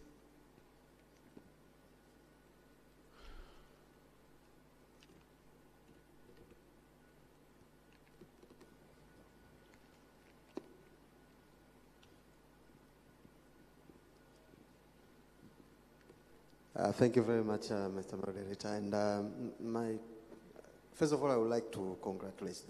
The presentation is very clear also from COSAF, and there are a lot of things to lay out to that. My only question was on the e-learning. I haven't heard it being mentioned anywhere. Is it effective in terms of considering e-learning on higher education financing as an example in South Korea? Do you have any experience on that, financing e-learning? Students who are actually pursuing e-learning, electronic learning, or distance learning. Online or e-learning? You are financing schemes towards those who are receiving their training online or by distance or electronic way of learning. You got it? Thank you. So no more hands, no more questions. So I'll allow. Okay, there's one there. Karibu. Thank you very much. My name is Kelvin John, President of the Student Organization, Tanzania Public Service College. I want to know how Korea collaborates with the Tanzania Central Bank or commercial banks in order to address some obstacles of the students in the universities. Thank you. Thank you. So the collaboration, maybe you can talk about the anticipated collaboration with our loan body here as a way of looking at how we work together to share experience, maybe. Is that okay? So I will invite you to respond, and then I'll go back to my panelists for their final word so that we can conclude this session. Please. To start with the first question, it was like whether students are stressed or not stressed, depending on whether they don't get the merit-based scholarship. And to answer that, most of the scholarship, I mean like government grant in Korea, it's need-based. So majority of students get the need-based scholarship, which is called government grant. And other than the students who get the need-based, I mean, need-based is based on the family income level. So we support the needed students first. And if the students, like, for the merit-based scholarship, it's the students who's mostly from like rich family, so they don't get the need-based scholarship. So to answer that question, because most students get the need-based scholarship anyway, they don't get that much stressed out of like the reason that they didn't get the merit-based. And for the second question from Uganda, what was the question, by the way? Like, you've asked about the percentage of, can you clarify the questions for me? Is it okay? Can we have the mic to the front, please, quickly? It was about like repayment, so I couldn't get the purpose of the question. So can you clarify again?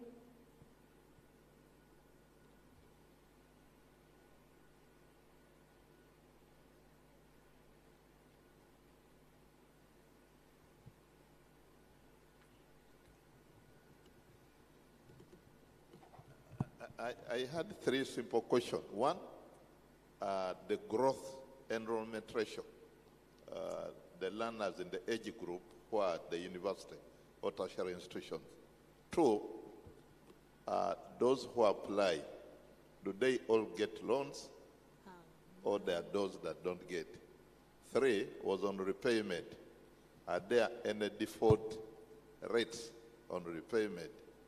And whether I wanted you slightly to mention the sanctions within your legal framework on default, if any. Thank you. I hope I'm clear. A moderator, if I'm not clear, you can try to put it more I think clear. you got the three questions well? I got the second and third question. Second question was like, if students apply, how many students get accepted by the loan? And the third one was the repayment rate, right? So like whether students actually repay the student loan or do they don't, like... You can handle those ones. Thank you. Okay. And okay, so about the second question, most of the students get the loan once they apply. I mean, like, our system in COSAF is 100% digitalized, so they apply for student scholarship and student loan at the same time.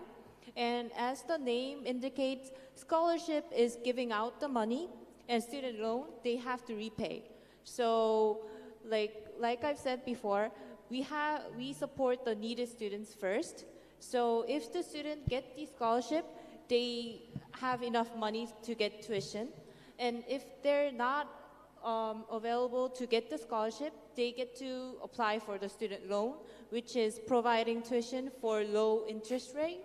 So it's like either they apply, they get it. Like if they don't, I mean, like, except the cases that they don't pass the very minimum criteria of credits and their grade, they get it.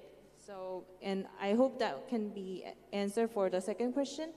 And third one, we try hard to get repayment. I mean, we want to recover the student loan, but there are some situations that, for example, income condition low, it's like student has to repay once they get a job, right? But also in Korea, low employment rate is also the problem. So in case of those problems, student doesn't have ability to actually repay. So we have several programs to support those, and maybe Con will support the answers. Yeah. And I understand you asked delinquency rate or default rate, right? So we divided the delinquency rate into short term and long term. The short term is under 6 months delinquency period.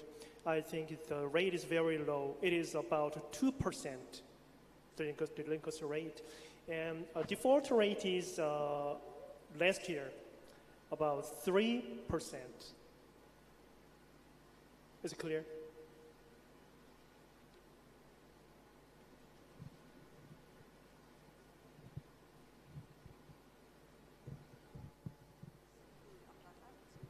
Are you happy with the response? Thank you. And about the third question, I think it was asking about the efficiency of supporting e-learning. So, we have challenges in Korea. First is low birth rate, as the president of IFA indicated. And the second one is aging problem. So, COSAF started from supporting high education, which is like university or college students, but we are expanding the scope of like assistance to lifelong learning, and the e-learning is part of lifelong learning. So we are expecting the efficiency to support not only students, but also like everyone to receive some kind of education. And we believe that education like functions as like actually functioned as like the basis of dramatic Korean development. So yeah, that was the answer for third question. And fourth question was asking about the collaboration with like Tanzanian government or other institutions. Like so far, COSAF, what COSAF like supports is for like supporting Korean students, like because we are part of government, like and our money comes from government budget. It's not enough to support Korean students so far. So, but as the time passes and globalizations, we are like expecting and hoping to support other international students as well. And I believe that in the future, like I don't know when, but like some future, we get to support international students, including like Tanzanian students studying in Korea as well. And when that comes, we believe there are like various areas to like have collaborations with. I hope that can be the answer for the fourth questions. And yeah. Thank you very much. Now, let me invite again Professor Nelson, DVC Research from University of Dar es Salaam, for your final reflection, and if you have anything to add from your earlier discussion. Karibu. Thank you so much. I would like to compare the two models from COSAF and ours in terms of scholarship programs. If you look closely at our scheme, we primarily support loans. When I look at the slides presented there on their models, in terms of scholarships, they deal with extensive scholarship programs, including merit-based, need-based, and specialized scholarships for fields of engineering and science. I speak this because I think if you want to drive and move to the Tanzania's Vision 2050, which aspires to transform our nation into high-income economy through industrialization, human capital development, and inclusive economic growth, we need to strengthen the scholarships to address the needs of the government. Thanks to the Minister of Education for establishing the Samia Scholarship. But the way I see this scholarship, if it's not protected, and for instance, the minister changes and it's not protected by the law, and the government changes, maybe in the future it might not be focused as a priority. So I recommend that as we propose the review of the Parliamentary Act to protect this kind of initiative, which is so crucial to the drive towards our vision. I'll give an example on similar initiative at the University of Dar es Salaam. In 2017, the council established a fund for scholarships that actually the university gave seed funds, but it was open for private sector, for government institutions, for bank systems, organizations, and the individual to contribute. Ever since it was established, we have got support of like about 400 millions for all these years, and the banks and the organizations, the institutions, they are supporting students by scholarships based on their interest, but it is really protected by the baraza, by the council. So the vice chancellor cannot come, a new vice chancellor, and say, I don't want this one, because it should go through the mechanism through which it was established before, so that you you get it out. We have similar establishment like a merit scholarship at the University of Dar es Salaam, which started 2019, and this has supported like 260 students ever since, but is also protected by the council because it was established under the council machinery, and ever since it has supported more than we set the budget of like 470 million TZ shillings per year, and this money must be set aside to support that kind of students, especially in STEM subject. And the purpose of this fund is to retain students who perform well in those subjects so that they can be future professors. Thank you. That's my reflection. Thank you very much, Professor. I think you highlighted a very important domain also that higher education institutions do have, and maybe specifically for the University of Dar es Salaam and others which do not have this kind of an arrangement, they can try to innovate. They have their own internal arrangement to mobilize funds to support students through different sources, but they also have their own scholarship scheme, and you could see 260 students since 2019 is not a small number. So these are the commendable initiatives to complement the efforts of the loan board to ensure that we keep more and more opportunities accessible to students using different kind of instruments and indicators. And now to you, Professor Kusiluka, your final word and the reflection and the conclusion. Yeah, thank you very much. One lesson I've taken from the Korean experience actually is about concentrating talents. You see, they have a lot of facilities there which are intended for developing talents. And the University of Dodoma currently, what we're doing, we're putting up a policy for talent retention. And we're not focusing only on hard sciences and engineering talents. We want all types of talents. Because, for example, in Tanzania currently, the performing arts and related, the music industry and whatever, we have not actually captured them very well as talents. Among the richest guys in this country are actually musicians.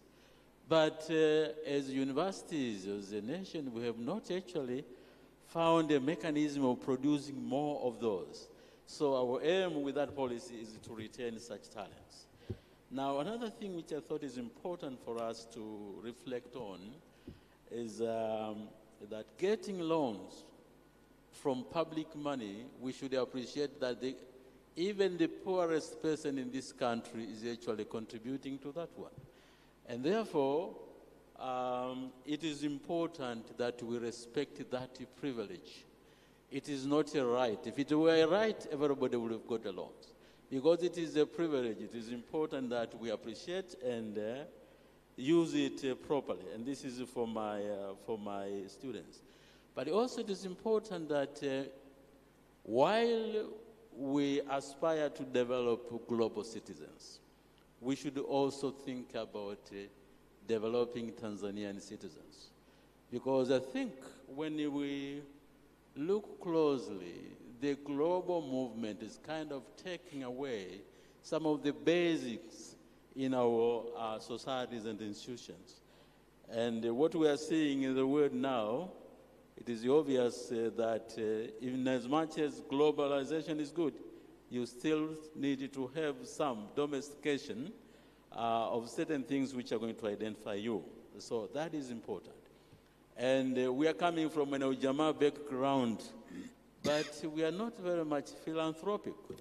Otherwise, we wouldn't be having some of the poorest students not being able to study while we are here. We lend through loans, and we have some money and we could contribute. I think this is a culture which as a country we have to start actually bringing back. It was there, but it's kind of going away, and we are becoming more individualistic than becoming patriotic Tanzanians. And I think if we lose that one, we probably will have lost a lot.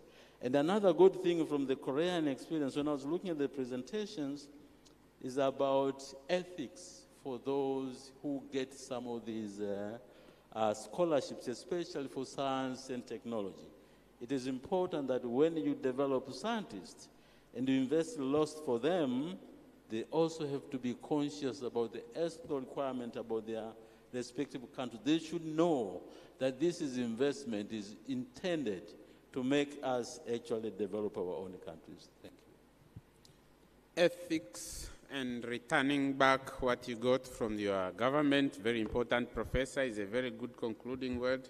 Now I'd like to invite now Dr. Machai to also say a final word for my panel so that we can wind up. Thank you. Hello? Hello? I think the key takeaways, one is on resource mobilization. We need to check the laws governing the student financing authorities. For us in Zambia, we discovered we were not allowed to do that. Until now, when we are repealing the act, this is being addressed. Resource mobilization is very key. Talent development programs being done by COSAF are great. We need to learn from them. And 3, international collaborations are very important. We have MasterCard Foundation. How are we working with them to get resources for our students? So overall, I think there are quite a number of things that we need to learn from our colleagues, both in Malaysia, South Korea, and Brazil. They may have also very unique problems, but for us, let's get on to understand the resource mobilization techniques, and also law reform is very important. We need to check under which laws we are operating in. Some of them could be restrictive. We need to beef up our laws to allow us to apply on the financial markets to raise money. Thank you. A brief concluding remark. Ladies and gentlemen, let's clap again for this very wonderful panel. It was the last one, but very important as well. Thank you very much for being part of this. I thank you and now invite you to go back to take your seats. Asanteni sana. Ladies and gentlemen, we are approaching the end, but we still have closing. The group photo again, I'm reminded.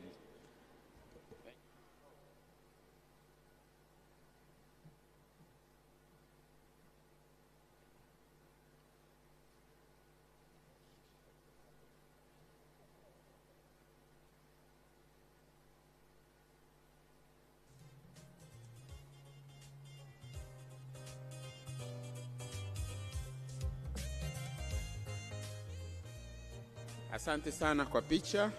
Tunaelekea ukingoni. Tutakuwa na hafla ya kufunga mkutano wetu. Naomba niseme jambo moja kabla ya kwenda kwenye hafla ya kufunga. Ndugu zetu loan officers, nafahamu mko katika chumba hiki na bodi ya mikopo inatambua umuhimu wenu nyinyi kama wadau na washirika katika swala zima la utoaji wa mikopo ya elimu ya juu. Naomba wote loan officers pale mlipo, naomba msimame. Loan officers, jamani, tuwapigie wenzetu makofi.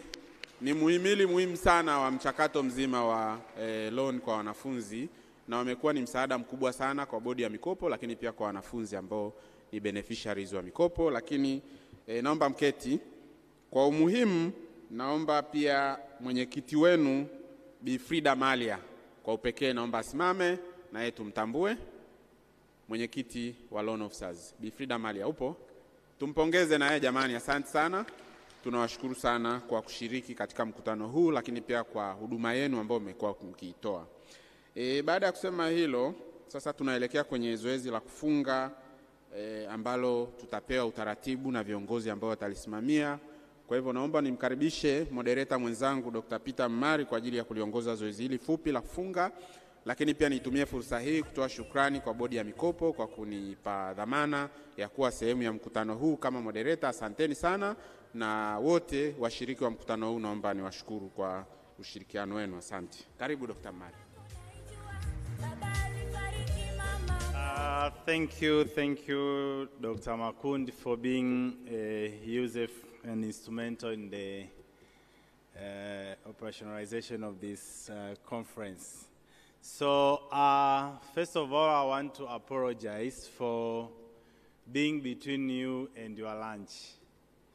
It is very circumstantial that it has happened so that, but I want to promise you that whatever is ahead of us will be completed within 10 minutes. So I'll try my level best to ensure that at around 2:30 to 2:35, we are getting out of the room. So ahead of us, we want to do only 3 things. One, I'll invite a representative from HESLB, who are our hosts, to give a thank you note for the delegates and all the participants. Second, I'll invite our policymakers, and this is the Ministry of Education, to come and do the same. And lastly, we will give a special appreciation to our foreign delegates by way of handing certificates to them. So may I call our Director for Finance and Administration, Mr. Uruma Lema, to come and give thank you note on behalf of HESLB. Can we put our hands together for our Director? Director Uruma Lema is responsible for managing the finances at the Loans Board. So all these discussions are very key and relevant for him. So you're welcome.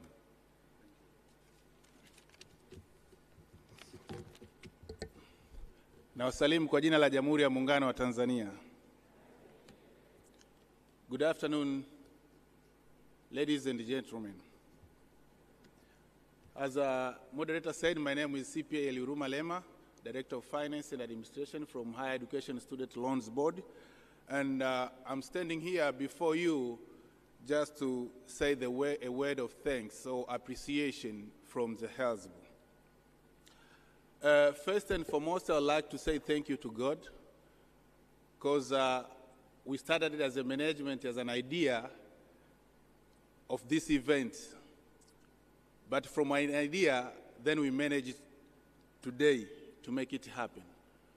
But also, we'd like to thank our Board of Directors for the good directive that they have been given us through this event. We have been discussing a lot, and they have issued a very substantial directive in order to make this event happen as you see it today. So, also as a management, we would like also to say thank you to our Board of Directors for being very cooperative and also fully participating on all these events, starting from launching of clinics at Dodoma all the way up to today. We are very honored and say thank you for your participation. Almost more than 99% they have participated, the board members. So we really appreciate for that one. But also we would like to say a word of appreciation and thanks to our Ministry of Education, Science and Technology.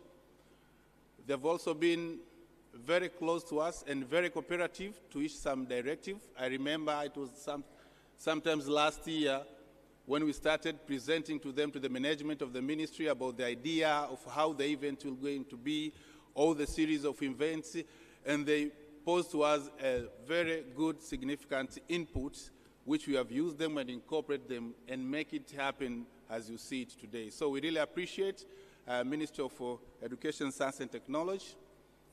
And specifically also we would like also to thank our Professor Msofe for your coordination between the HESLB and ministry. And also Professor Osea, in case when we are not around. So he assisted us a lot. But also would like to Say thank you to our sponsors. Honestly speaking, sponsors, they have done a big job. They have supported us. What you see here, more than almost 80 to 90%, it's our sponsors, the one who have financed us financially. So we really like to thank you, starting from those financial institutions, higher education institution, the public one and private one. You have supported us a lot, but also private institution, public institution as well, and international organization. So we really thank you and would like to say thank you for that one, your support. But also would like to say thank you for all participants and dear delegates. As you have seen, we have delegates from abroad, Brazil, our brothers from Brazil, Malaysia, South Korea, South Africa, Zambia, Uganda, and Kenya as well through visa. So we really appreciate and we thank you. And we wish you all the best, as some of you will be leaving maybe tomorrow and the other you'll be staying, enjoying the beautifulness of Tanzania. So you're welcome and enjoy. But also we would like to thank delegates who are locally, reside from countryside, especially starting with leaders of student organization and all the students who are here. Please may you stand up just for appreciations. Thank you very much for your participation, and we really appreciate that one. But also, we'd like to thank you loan officers, all loan officers. These have been very fruitful and very supportive. They are like our extended hand to the institution. So we really appreciate and recognize your presence. But also, we appreciate the presenters and the panelists who have taken their time to prepare the very nice and good presentation, very fruitful one. And we believe we are going to take a lot of input from you, and we really appreciate a lot. But also, I'd like to appreciate our moderators for handling the discussion very well.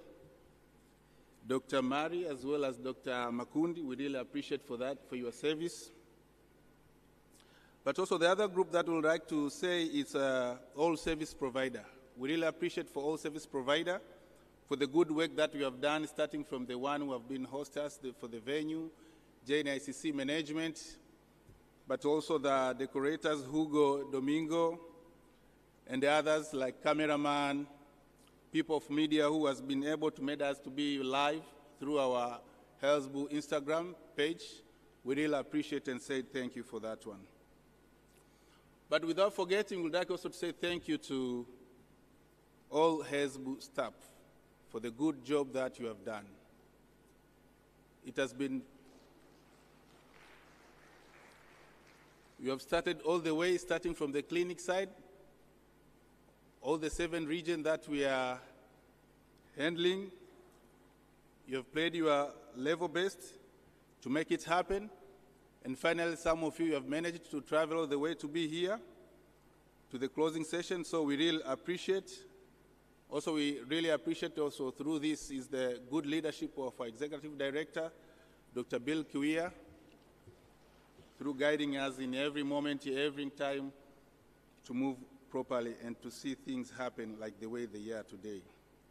But finally, we as HESLB would like to assure you and give a commitment for the directive that has been issued by the government through Honorable Prime Minister Kassim Majaliwa, the directive that he has issued during his guest of honor yesterday. We have taken it. Also the directive that we are issued by our board chairman and the ministry as well. We have taken them, and we promise and be committed to ensure that we are going to work on it, to put in our strategic plan, to ensure that we attain value addition and positive impact, innovation, and deliver a good service to our stakeholders. Having said so that, thank you very much, and we really appreciate for your participation, and we wish you Best of luck as you are going back home. Thank you very much. Jamhuri ya Muungano wa Tanzania. Thank you very much, Director Eliruma Lema, responsible for Finance and Administration on the Loans Board. Now I call Professor Peter Msofe, representing the Ministry responsible for Education, Science and Technology. Professor Msofe is overseeing the Loans Board in terms of policy matters. So he's the right hand of we are implementing the policy, he's setting the policy. So you're only welcome to give your remarks. Good afternoon, ladies and gentlemen. I did not hear your response, so I'm going to repeat it until I hear a response. Good afternoon, ladies and gentlemen. You're getting better, but we're not there yet. Good afternoon, ladies and gentlemen. That's much better. Thank you very much, Dr. Mari, for welcoming me. I stand here on behalf of the Minister of Education and Science and Technology, on behalf of the Permanent Secretary, who was supposed to be the one officiating the closing. Now, I wanted to thank a lot of people, but Eliruma did all of that, so I'm not going to repeat the thanks. But I want us, when we leave this majestic hall, having spent 2 days of brilliant and very, very stimulating discussions, I want us to carry home 7 messages. There were many, but I picked 7. Number 1, 20 years for supporting students' education and higher education is a long time. If you don't believe me, I've seen ministers, actually a prime minister for that matter, being part of the system. I've seen a banker sitting right there in front. I've seen a professor, myself, and Joel. I've seen judges who within those 20 years benefited from the Loans Board and rose when the occasion came to whatever position they are now. So 20 years is a long time. So when we plan for the next 20 years, we must be very specific because we have a long time to come in 20 years. Number 2, we are still in business. The projections that Dr. Chegere gave yesterday, the projection that we saw from the comprehensive review on form and function of the Loans Board as it is now, shows that we are still in business for many, many years to come. So if you were planning to quit the business of student financing, you are doing it at the wrong time because the business is still open. Number 3,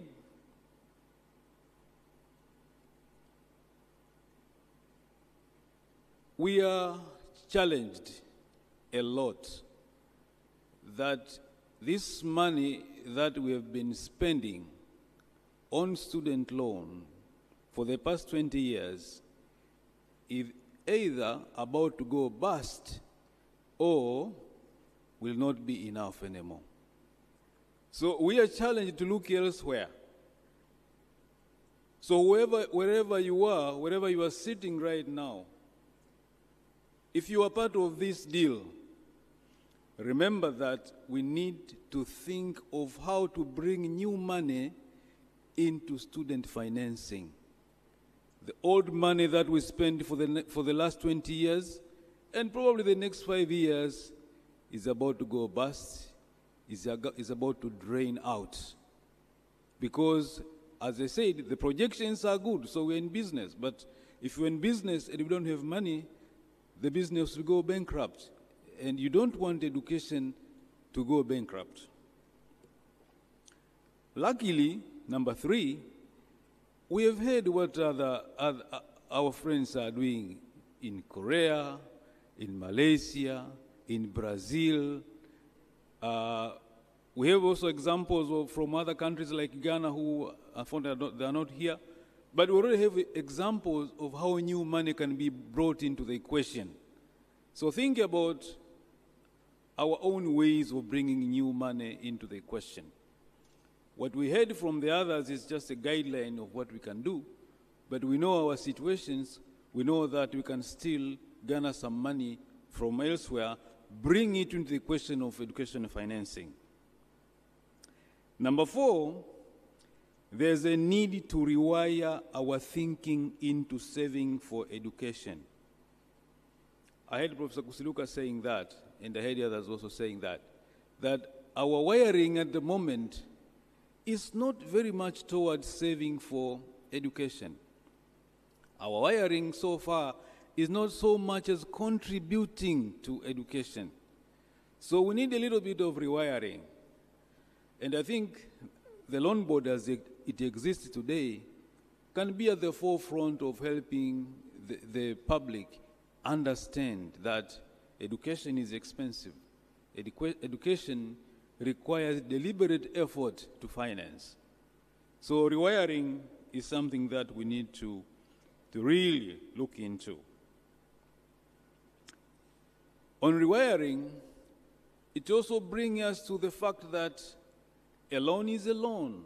There's a principles on getting a loan.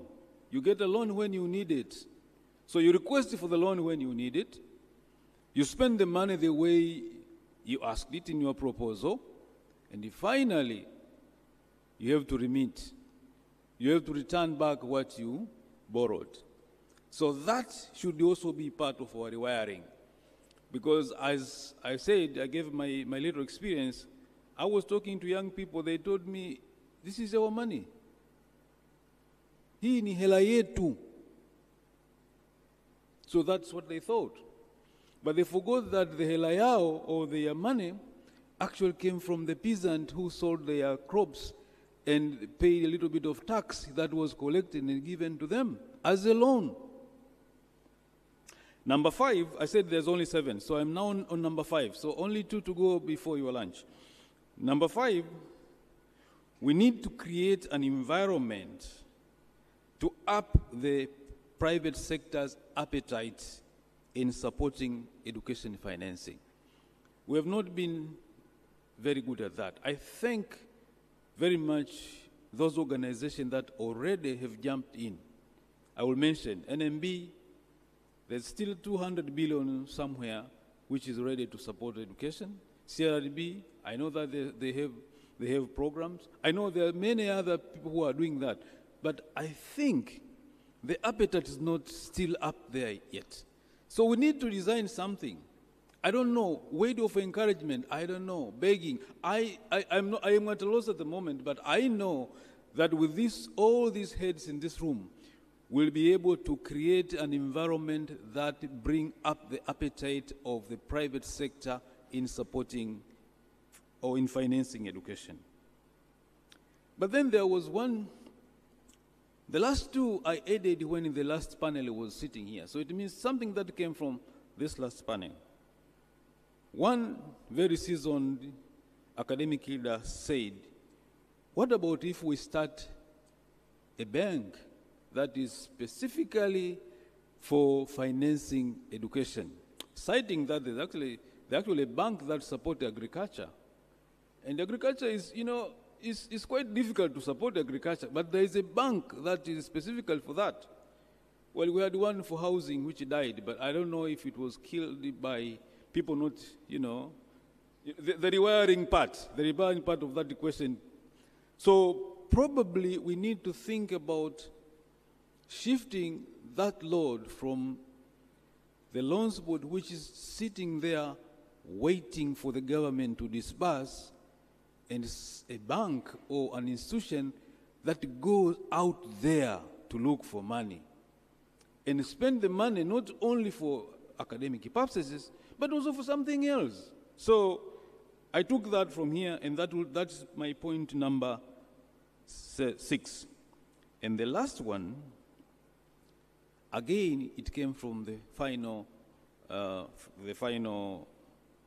panel, is about what institutions can do to reduce the burden of student financing from government or other sources.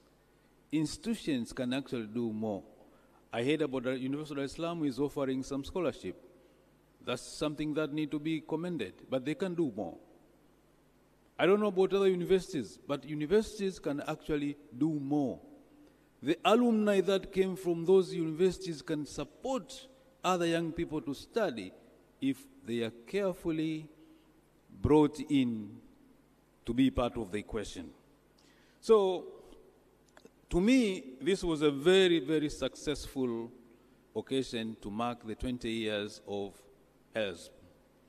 To me, 20 years has shown that you can feel like 14 of the Benjamin Mkapa Stadium with the people who have been granted loan.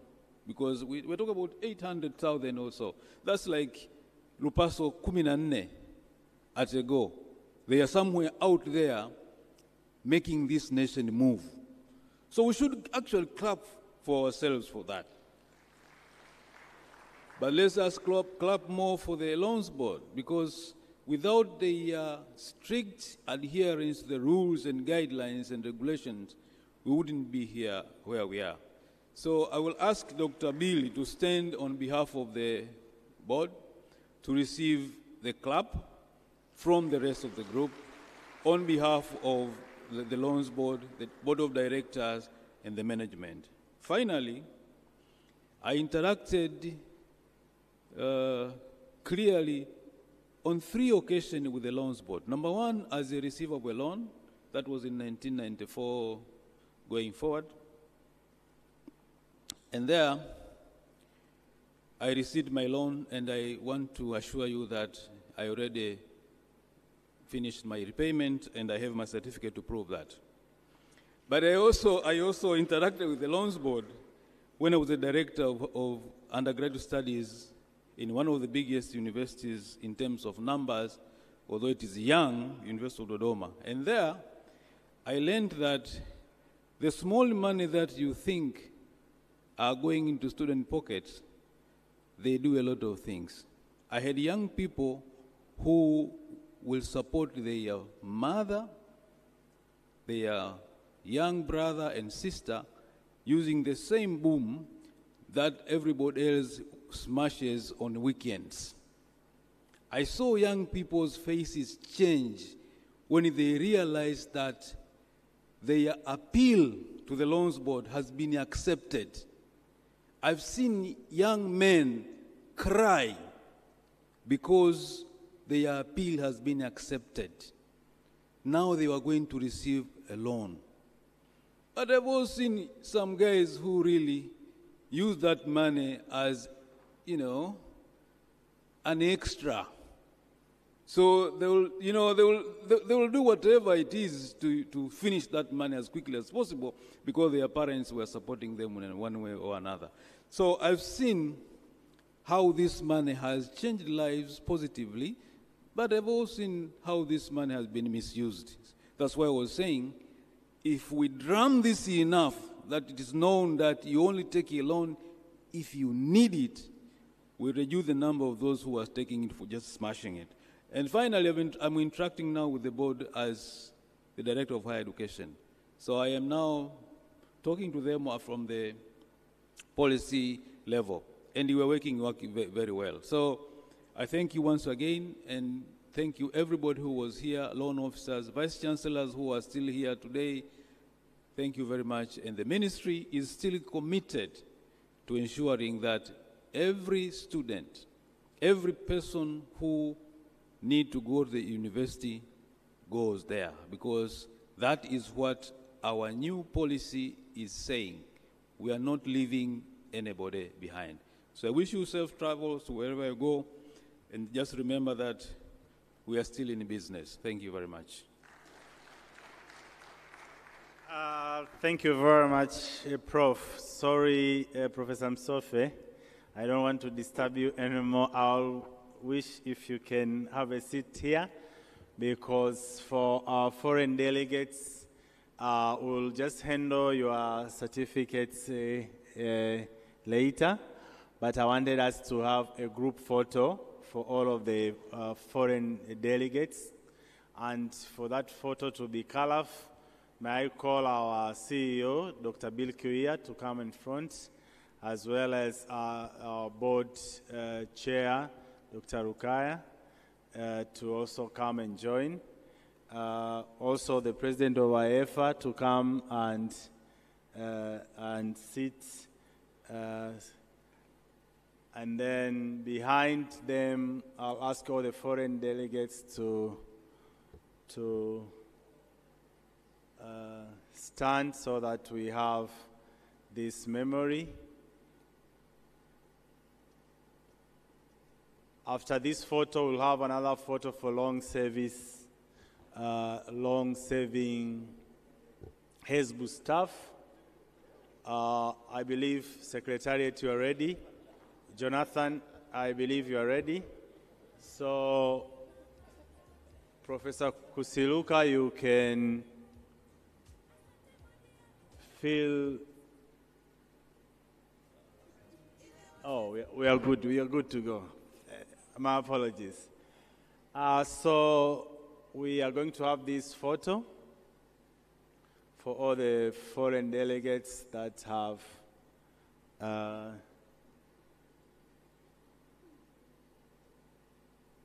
yes, you can proceed. As they are taking the photo, I want to let you know that the certificate for your participation in this conference are accessible online, and there have been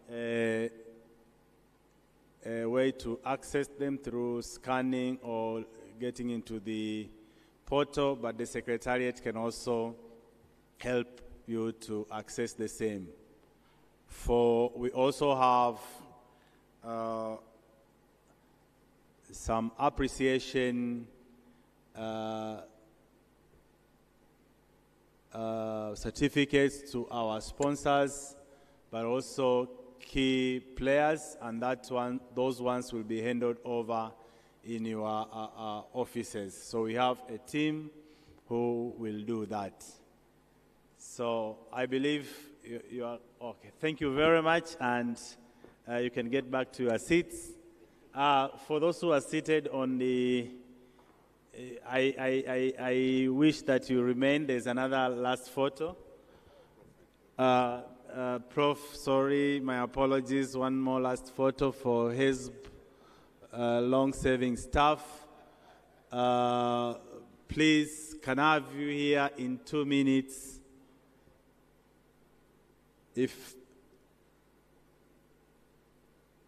Are they ready?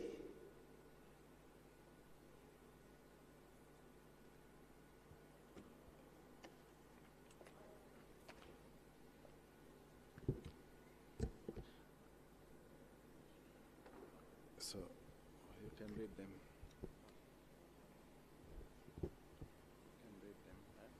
You can read them.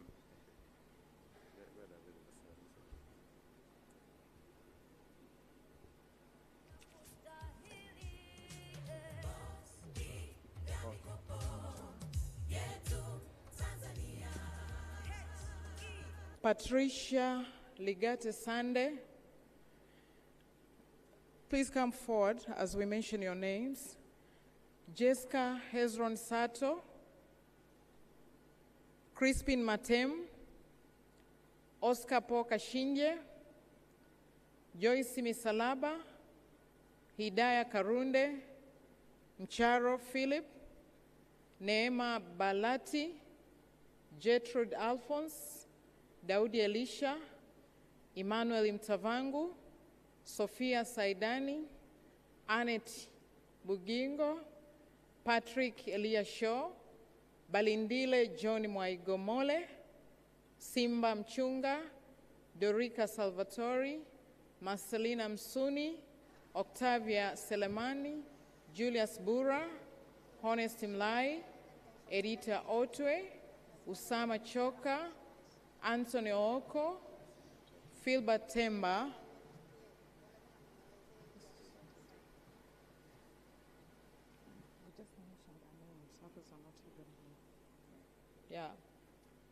Rukia Semoiko, Christina Chacha. We have only 1 minute, so I guess you are already here. Changala, Alice Barongo, Edson Mzarifu, Sarah Fihavango, Neema Nitume, Saleko Mandara, Godfrey Chawe, Rosada Furia. Yeah, the rest, if you know that you have served more than 10 years, you can please come forward. So this is a photo for long-serving staff.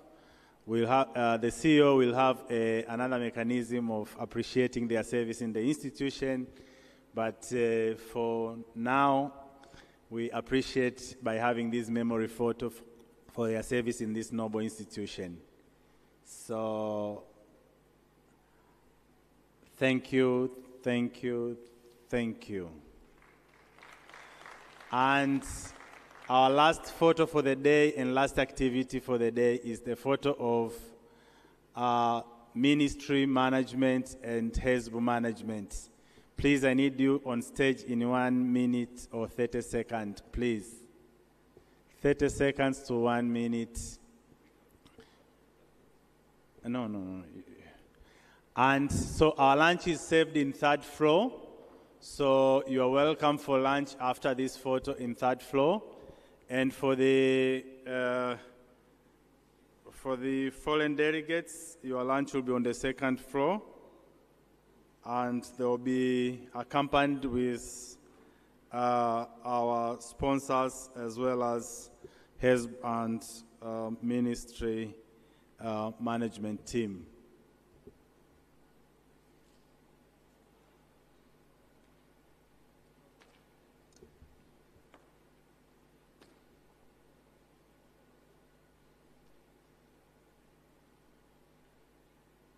There's a special request for the VCs present to also join this photo. I see like 4 VCs in this room, so wherever you are, please join this photo. Apologies, these memories are very rare. To get these all people in one room, it happens once in after very many years, so you bear with me. Yes.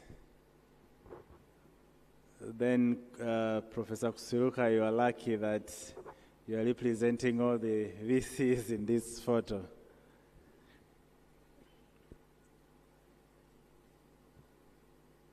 Yes. Lastly, I want to thank you all for your support to the panelists and the moderators, for being attentive and active. Can we put our hands together for each and every one of you for what you have been able to gather for these 2 days? And I welcome you to lunch. There are ushers out there that will serve you and direct you where you can get your lunch. For our foreign delegates and management and sponsors, you'll be served in 2nd floor. Someone will take you there as long as you get out of the room. Asanteni sana.